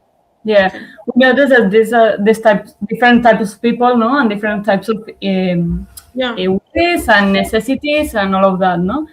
Then we have this like two spaces. One was Asexuality basics, because for us was like, okay, there's a lot of allosexual people that comes also in this conference. They have questions. I think it's better that they have like this space that we taught them the basics and beyond that, and they can have this space. And at the same time, because we know that as ace people we don't have to repeat again and again the basics, we have a place to game ace. That was like we take, for example, Cards Against Humanity and Never Have I Ever, and we do an ace version of them. And it was really funny because what's the ace version of Never Have I Ever? It was like different questions, it was like for us was always asking sexual questions. Exactly. That's the rule. Okay. Yeah. We chose this game because it's a game we suffer normally. So we want to ace people play that without this pressure. Yeah. Pressure. Yeah, because here in Catalunya, it's a typical drinking game. Everywhere you do this game, and for us was like, okay, for all the people that have suffered in silence or without, to have this game played in another way. Yeah. Do you know, I thought it was like a US thing. I always only seen it like in movies and teen dramas, and I really thought it was mostly a US thing and not in Europe as well. So now I'm wondering if like it's also in Italy, but I just never have I ever seen anyone play Never Have I Ever in Italy. So Italians in the chat, please let me know, have you ever been subjected to this kind of torture in your young years? I'm not going to ask my students because I don't want to know. Okay. I had the displeasure of being subjected to that in middle school, unfortunately. I was just lucky then. I was just lucky. Okay. Sorry for interrupting you. You were lucky. Yeah. So we did this other version because for us, like I suffered a lot, and it was really typical, no? And then at the afternoon, we did like this round table with another collective organizations of queer community, or for example, non-monogamy, people that fight against fat phobia and body shaming, and talk about all these relationships between communities, because a lot of times we feel like at the end sometimes seems that the asexual people are fighting alone, and it's like, wait, we come together, we have a lot of fights that are the same, if the victories of one are the victories of all. And it was like a moment to reconnect with other places. And take this idea of loneliness of the year before, that is something that we are worried about, and take this other community to see that we are really not alone, that we have people where that we can find that can help us and can come with us with this fight that we have. Amazing. And then this year, you're going to do, it's tonight, right? Yeah, it's this Saturday. It's this Saturday. Yeah, because we found that here it's Semana Santa. If we did something today, there will be no one that comes. No. So I think it was better to do Saturday. Yeah. And this year, can I say that this year graphics is so cool? Thank you. Yeah, we will tell our friend that's the designer of this. Yeah. This year we are very excited. Yeah. I want the Saturday to arrive. Yeah. We are going to start with. Because I'm doing the first one. The first is building bridges between the past and the present, because one thing that we notice, I don't know if in other countries it's happening the same, but maybe it's a subjective feeling, but a lot of asexual people that are coming to the activities and all of that are people that they have never been online. Like, the knowing of asexuality is more of the work that we are doing from ACA, or they know from a media and then come to the ACA directly, and all these things that do the community online, they didn't know anything. And for me, it was really weird, because it's like, oh my God, it's happening a lot of things, and it's really interesting. And we did this speech about we want to explain in the actuality what's happening around the world, what's doing the activism around the world. I've been looking in all the social media of all the organizations of the world, around the world, like peeping about what are you doing, and also how's the research, and also about the also we want to talk about past resonance, because sometimes we think about asexuality just with the online discourse, and it's like, okay, but there was something before, and how they fight the compulsory sexuality and all of that. So we will talk about this. There's a comment on what you were saying. Okay. Yeah. I'm curious. I did. It's a sensation. I don't know if. Yeah. We will find. We will see what's the reaction and what the people say. But for me, it was really interesting, because I've been like online searching a lot, and in all of the years that I've been coming out, and I don't know, for example, talking about the ACE journal, the ACE journal, or talking about Carnival of Aces, or talking about like a lot of things that are more, for example, the symbols of ACE community. In our organization, there are people that didn't know about a lot of symbols that are more like online discourse, and it was curious, no, that what happens here.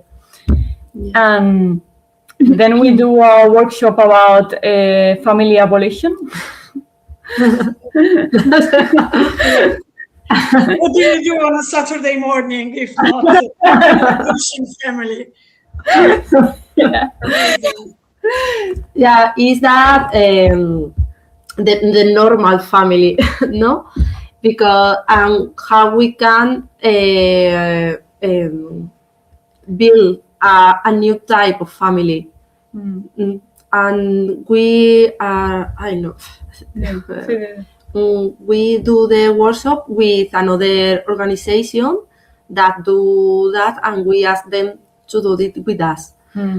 And is to give hope to that we don't have to have this type of family, that there are another ways to have this, and that we are not going to be alone necessarily. Yeah. Is this thing. Yeah, I think it's at the end the political view of abolition of family. It's not like, okay, all of you, the technology whip out, and we don't have any relationship with blood. But it's about how there is this view that all the care, all the secure, all the feelings, all this take care is only in the family household. And when we know that it's not about a lot of times there, and it's important to have these places to question this and to imagine another future possible. And it's about like talking about, for example, I don't know in English because here is convivence unity, more or less, unidad de convivencia. It's like this idea, for example, one thing that I learned just recently, that, for example, here, if you ask to be in the list of protection housing, here there is a list of people that can go. You can enter like a relationship, a family, and all of that, or unidad de convivencia. And this unidad de convivencia, no, it can be, for example, with friends. And it's like you can, like it's another view, no, and you can have this right also without being your partner, without being your married to children and all of that. Yeah, and it's legal, so yeah, it's not just like you choose to live with a friend. So it's just something legal, something on paper. It's a still like some legal protection to it, some legal recognizing. Yeah, still no exactly. Yeah, it's like we are seeing that it could happen, and we are fighting that it has this legal recognition, and that it's like doing this, like instead of talking about family, talk about this. But we are like that, so it's important for us to fight it. And then after dinner, well, yes. The dinner, no. Dinner, yeah. Lunch. The lunch hour is interesting because some people came with their lunch, and some people buy it. But we usually lunch together in the street or something near the space. Yeah. And we talk a lot. We have 2 hours. Informal talking. Yeah, informal talking, to know each other, to talk more closely, I think. And it's interesting, that part of the day too. Yeah, I think. Yeah. Yeah, and after that, yeah. And I think it's funny because we take over the public space. Yeah, it's like a nice picnic. Yeah. And if we are a lot of people, it's like you see like a square, and there are a lot of people sitting there talking about asexuality and all of that. Yeah, and you see, these people at this square is because of asexuality. Yeah. It's interesting. And then after lunch, we do this another time, the asexual basics, and also at the same time we will try to do this workshop about sexuality and asexual people. Because we noticed that I think it's important for us to have a safe space. We try to do it like this. So if you have questions, if you have like want to share any experience about this, if well, to talk it openly in a place that you don't have allosexual people that tells you how you have to feel or how it is or anything like that. Just like it's only for the spectrum, and we will see how it goes. We don't know if we will be like 5 people or 30, like or maybe 80, like the first year. We always play with the numbers. We never ask. So the people that feel free to come wherever they want. Yeah, it's going to be interesting. Yeah, I think it's because we don't have this safe space to talk from our experience. Yeah, we usually don't have a safe space to talk about sexuality that is not from an allo perspective. And also I say I'm particularly like all of the things you have mentioned up until now are amazing, but these pique my interest because like there's usually this idea that like anything that sounds more similar to the allo norm is like that in entirely, like as if like you're asexual, you are sex favorable, okay, so you are a little bit more allosexual than another ace person, you are this but you are also this, but it's not like that. Like the way an asexual person experiences sex, even if they are maybe the most sex favorable person in the world, it's still gonna be shaped by the different point of view that is being asexual. It's a different thing, and we never have a space to explore the specificity of our identities. How do ace people, when they want to have sex or build partnerships, if they want, how is it, how does it work? And when allo people want to have sex, is it really the same thing as an allosexual person, or is it different? How does their aspec experience impact what they do? Like we never have a space to talk like that. It's like, okay, so you have that part of your identity that is more allo, more acceptable to society, so you must really be okay with that. I guess that's not always like this, and I would have, honestly, I would have killed for a space like that. So I'm probably gonna write to you and I'm going to follow up. I want to know how this goes. Please reply to me. Of course. I'm not gonna write to you with the IAD profile, obviously, because I don't use the IAD profile to get in touch with people outside from Aces Never Sleep. So I will appear with another profile, but I'm for sure coming back asking you, how did it go? Of course. We are also curious about, because of what you explained, no? Because I think sometimes it feels like that as the sexual world is everywhere, if you are curious about as an asexual person, it's like, okay, you have all the information because it's everywhere. And it's like, no, maybe I need like a space that could talk to me like another asexual person, how it feels like being there.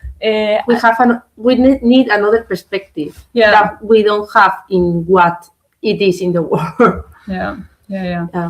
And we have to build this perspective, and it start in workshop like that.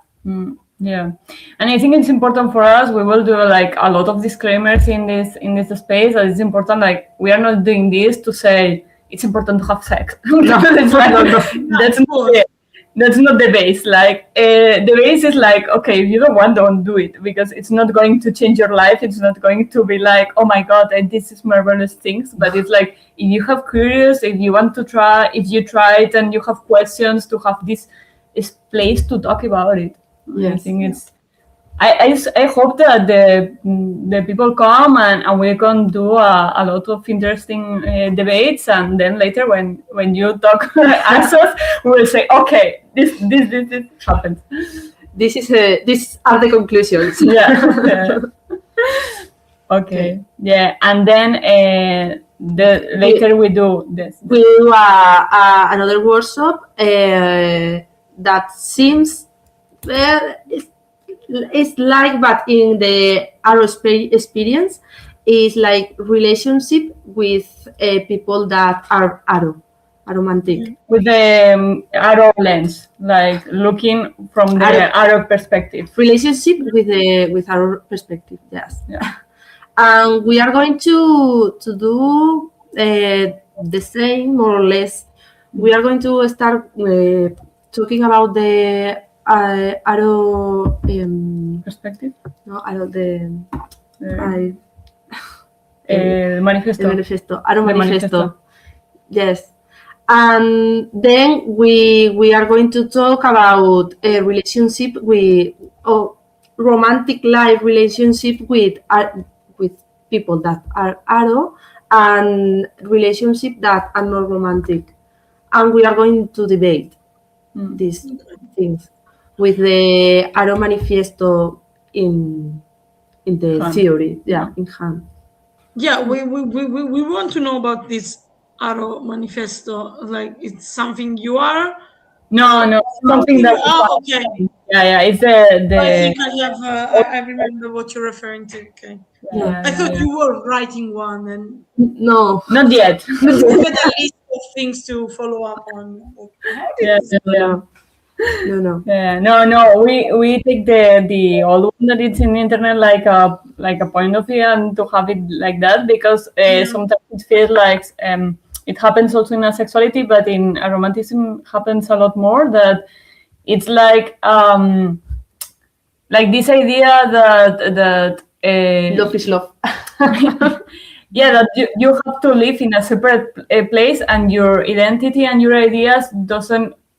Are of important to the other people, and I think it's interesting this workshop we did open to all of identities because it's just not to talk about how from an arrow point of view you view this, if not that we can learn about the arrow perspective of how we can view the relationship and all of that. And how the relationship with our people are important too. Like they are not less because the lack of romantic attraction. Yeah. And at the same time, we do a projection of short films that we found online. And then we end this conference with a talent show. The years before it's all about worship and conference and that, and this year we want to finish with something more artistic. So we are giving each people a space to show poems or text or something they want to show on the stage. Yeah. That's really amazing. I don't know if I have a few questions I can do also more in general about your advocacy, but first of all I wanted to know if chat has some questions or anything about what can you repeat the title for me? Diàlegs de futur. Diàlegs de futur? Sí. Talk of future. Yeah. No. I wish I could say all this. I still have to go and check how do I have to say that word, but yeah. So I don't see any questions in the chat. So there are some things that I wanted to ask you, but I don't know if there was something else you wanted to talk about first. Well, I think we are happy to answer the questions that you have. We can talk about a lot, but I think it's important in this space to share the experience and how international, how it goes and all of that. Yeah, I'd say like what you did is amazing, and I'm very happy that like you use this spotlight on Catalonia as a chance to like specifically talk about this event you've been organizing for the last 3 years. This is the third one, but I also wanted to ask like if you have other projects and things you do as an association. So if you want to talk a bit more about ACA, when was it born? How did you two meet, maybe? And what are the things you've been working on, and maybe the projects for the future? Yeah. Well, Aka was born in 2017, and it starts like a place to project all. If there is, I'm hearing myself. If there is like discrimination against asexual people, to have this organization that could help you or could accompany you, and also like a way to visualize the asexuality. And at the beginning of the organization was almost all the work was doing to interviews, going to media, and doing like talks about the basics. And like 4 years ago, we started doing like, okay, it's not enough to have this, because at the end, if we only do this, we will be like 2 or 3 people, because we will get tired, and having all the exposure to the media is really exciting sometimes. And we start doing like being more involved to have the activities, social activities, like building the community. And we start to try, and then we more or less do it monthly. We do one activity each month, and this activity sometimes is more like, for example, like meeting, just a sexual meeting that knowing each other. But sometimes it's the crafting, going on a hike, like artistic expositions. We do one time we did a twerk class. Playing football. We are like trying different type of activities, because we know like all the sexual people, we are not the same, and it's important to have like different activities, so a lot of people could come. Like maybe this is not interesting, but the other is, no, and we try to build like that. And right now, I think we are in the organizations where like 10 to 15 people, more or less, working actively. And I think it's cool because we are so many that we are motivated. It's like everyone, for example, there's one that likes more the book clubs, so it's organizing the book club. Another one wants to do this like this type of thing, or another one wants it. With everything, we try to do a lot of things. And then right now, we are trying to focus a lot in that this conference, we like it, and to do it every year, do these activities, and also to have a relationship with another queer communities of Catalonia, because at the end it's like there's some places that we as organizations we didn't reach. For example, at realistically, we are from all Catalonia, but at the end we do a lot of activities in Barcelona, that is the capital. And we noticed that, of course, there are sexual people everywhere, and in village and in other cities. And for that, we try to have a good relationship with the queer communities in that places. So if it's another sexual people wants to meet and goes first to the queer community, that this queer community, we know it's safe. We have relationship if they have questions, if they want to help in anything. So we have this bonding. I think right now, more or less, it's what we are doing. There's a question for you. How did you go about forming an IRL ACE group?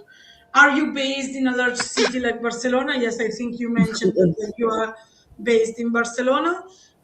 Because this person also mentioned, I have considered starting an IRL group to meet other ACE people, but I live in a small city. I'm not sure if there would be a lot of interest. What are maybe some words of advice and some, like, tell us how you started and what are some words of advice you would give this person? And can I also ask you where you're writing from, like which country, not more specifically? So that could help. Okay. Yeah, I think it's difficult. It's more easy in a city like Barcelona because there are a lot of people and there are the public transport make easy to reach us, to reach Barcelona. So in a space that are smaller or like that, it's more difficult. I'm from a village of 1,000 people, so and there are nothing there. like, sorry, my village. So I came to Barcelona to reach things that I cannot reach there. But it doesn't mean that we don't have to try. I'm trying looking for people near my village, where I was born, but it's been difficult. So I think we have to try, and we have to try in our place, but we have to reach as well the organization that we have more. I don't know, more cerca. More near. More near, yes, near. I think for us, for example, I think it was more easier to build the organization because in Barcelona there has been like meetings in real life of persons like since a lot of time ago, like I don't know, maybe 2014 or before, and at the end, before doing this organization, the people that did it, I was not in the beginning, they knew from in real life. So it was more easier to do all of that. I think it's important, yes, to if you are not sure, no, maybe, for example, like doing in social media, because sometimes people that in real life didn't know yet first from that, or for example, talking about if there is some queer local space or of the or political that it's more near, try to like having more voices that are safer, no, to reach different people. And then I think when you are like 2 or 3 people, you can start a lot of things. Like sometimes I think a lot of happens to us that we feel like we are so little, that we are such small people. But I think a lot that, for example, this community does a lot of things, and sometimes it seems like we're a small group, but in the other, I feel like we do a lot of things very quickly, very efficient, very creativity, and I think it's a really cool thing. And I think we have to trust in ourselves in this. And I think also it's important to don't feel like we are alone in this, because sometimes maybe we are from a small village, a small city, or a small country, or anything. But one thing that I feel a lot for me was really good doing activism is feel that there are a lot of people in the world that are trying to do this, and if I have questions, if I don't know how to express this, I can look online, I can ask, and all the people I feel like are really friendly, and I'm like, okay, I'm doing this, for example, this flyer, you can have it and translate it, or I do this like this workshop, have it. Like I think we have the lucky to have this community so nice, so kind, and we have to also take advantage of this in a good way, no? Yeah. And the first Dialect de Futur, the first year we do this day, we are only 3 people organizing it. Yeah. And we say we have to anyway. How long was the burnout phase after the first edition of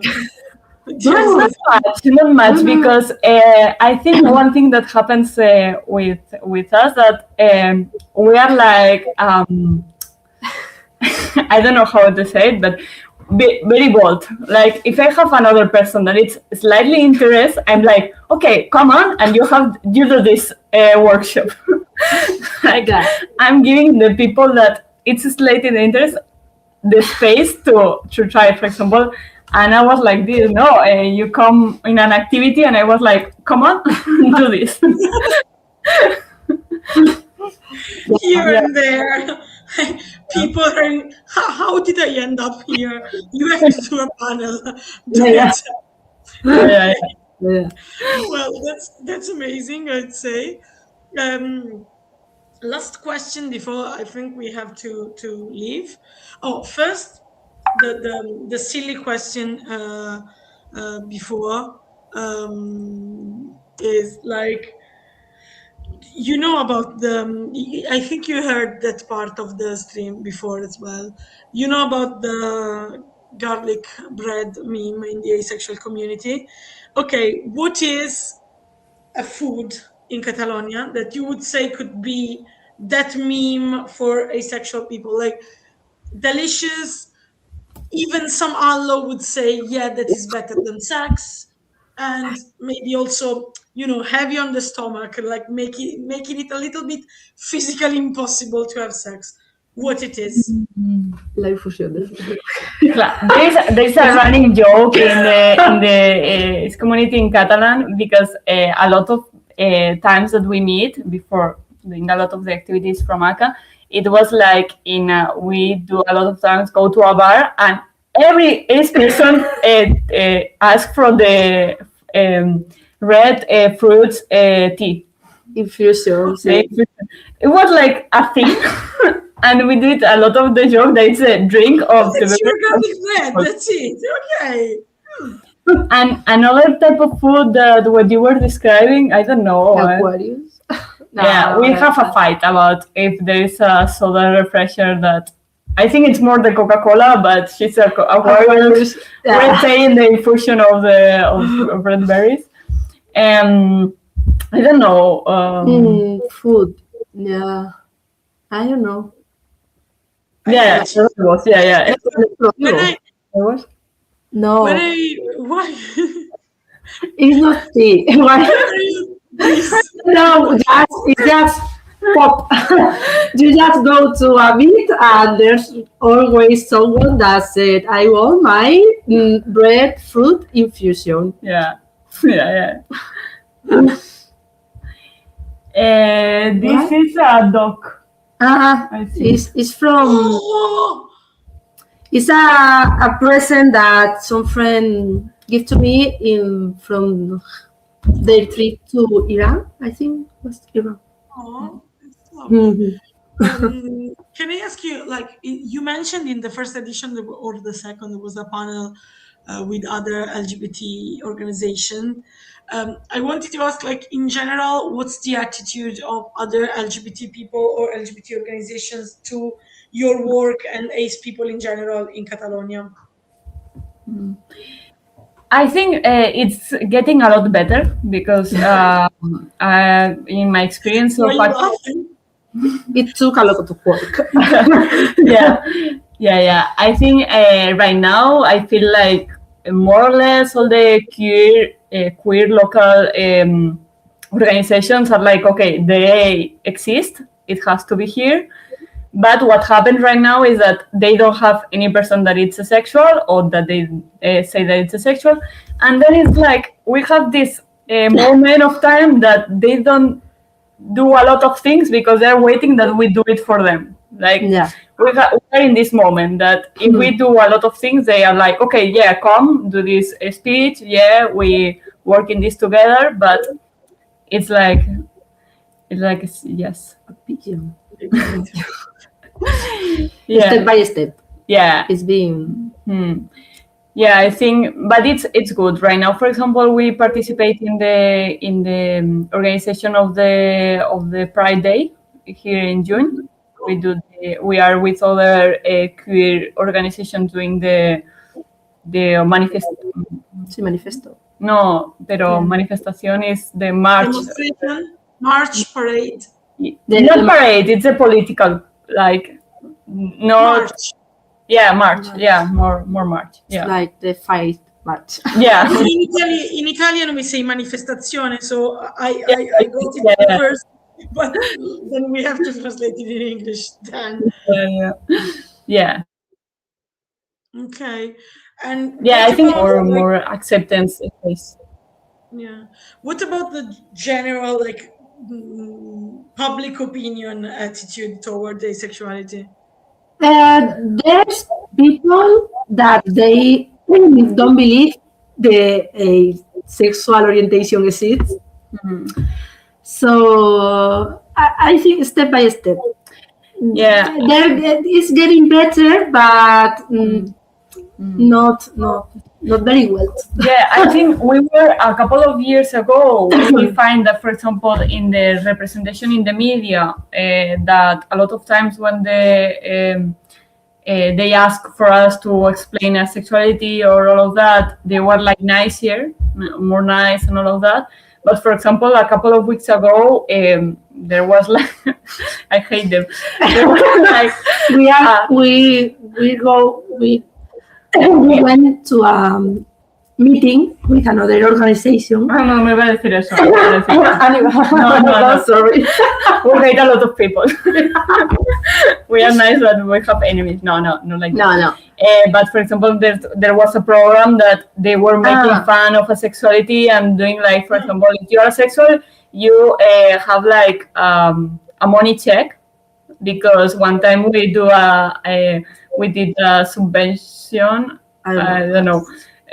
But they take this out of context and they were like, oh, with all this money we could do a lot of things, but they did do it to the asexual people that are nothing. And we're like, really, hate crime. We are trying to see what we do with this, because they attack directly to the organization. Yeah. But it still happens, these things. And yeah, of course. Last question, like this flash question that I have been doing with a lot of European countries, our European activists I'm meeting today. Do you have any collaboration with other European activists? Would you say it's because we've been talking about the fact that we noticed we don't collaborate and communicate a lot between ace groups in different European countries. Is this your experience, or do you do any collaborations with other European countries?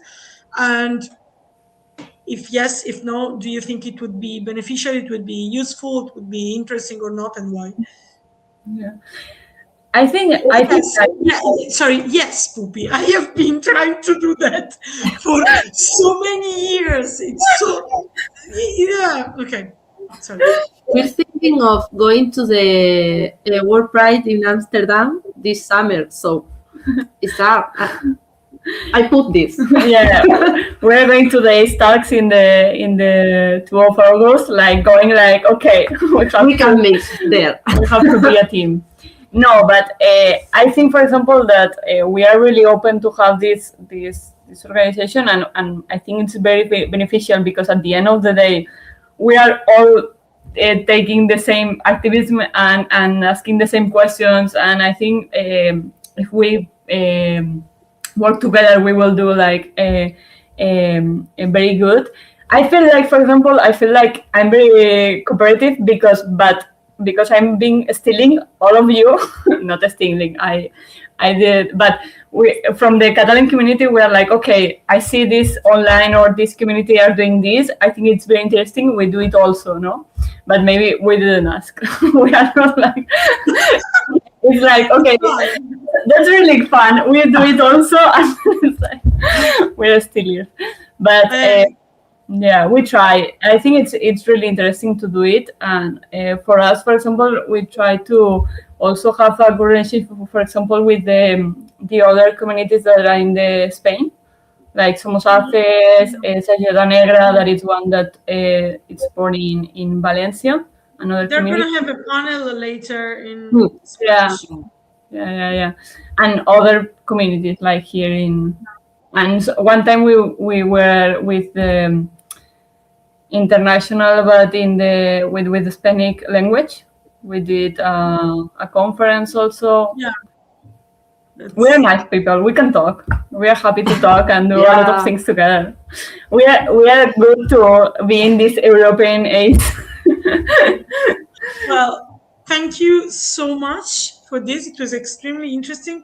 Anyway, Poopy, this is not a pigeon. It's a Swablu. It's my favorite Pokemon. And it was made for me, like it was sewn by a person that apparently really likes me. And I don't know how I can ever repay a gift this beautiful. So thank you so much anyway for being here with us. I will now ask people to move to the next stream where we have like 4 spotlight on panels, one after the other, and these are my favorites, absolute favorites. I love them. We have Indonesia now and then France. So Kate is doing the Indonesia one, so I'm not gonna go there and say weird stuff. But I'm gonna go back to France, and guess what? I'm gonna ask them, do you do any collaboration by any chance with other Europeans? So yes. Thank you so much. So much. I really hope that we see each other again next year. Yeah. See you. Bye-bye. Bye.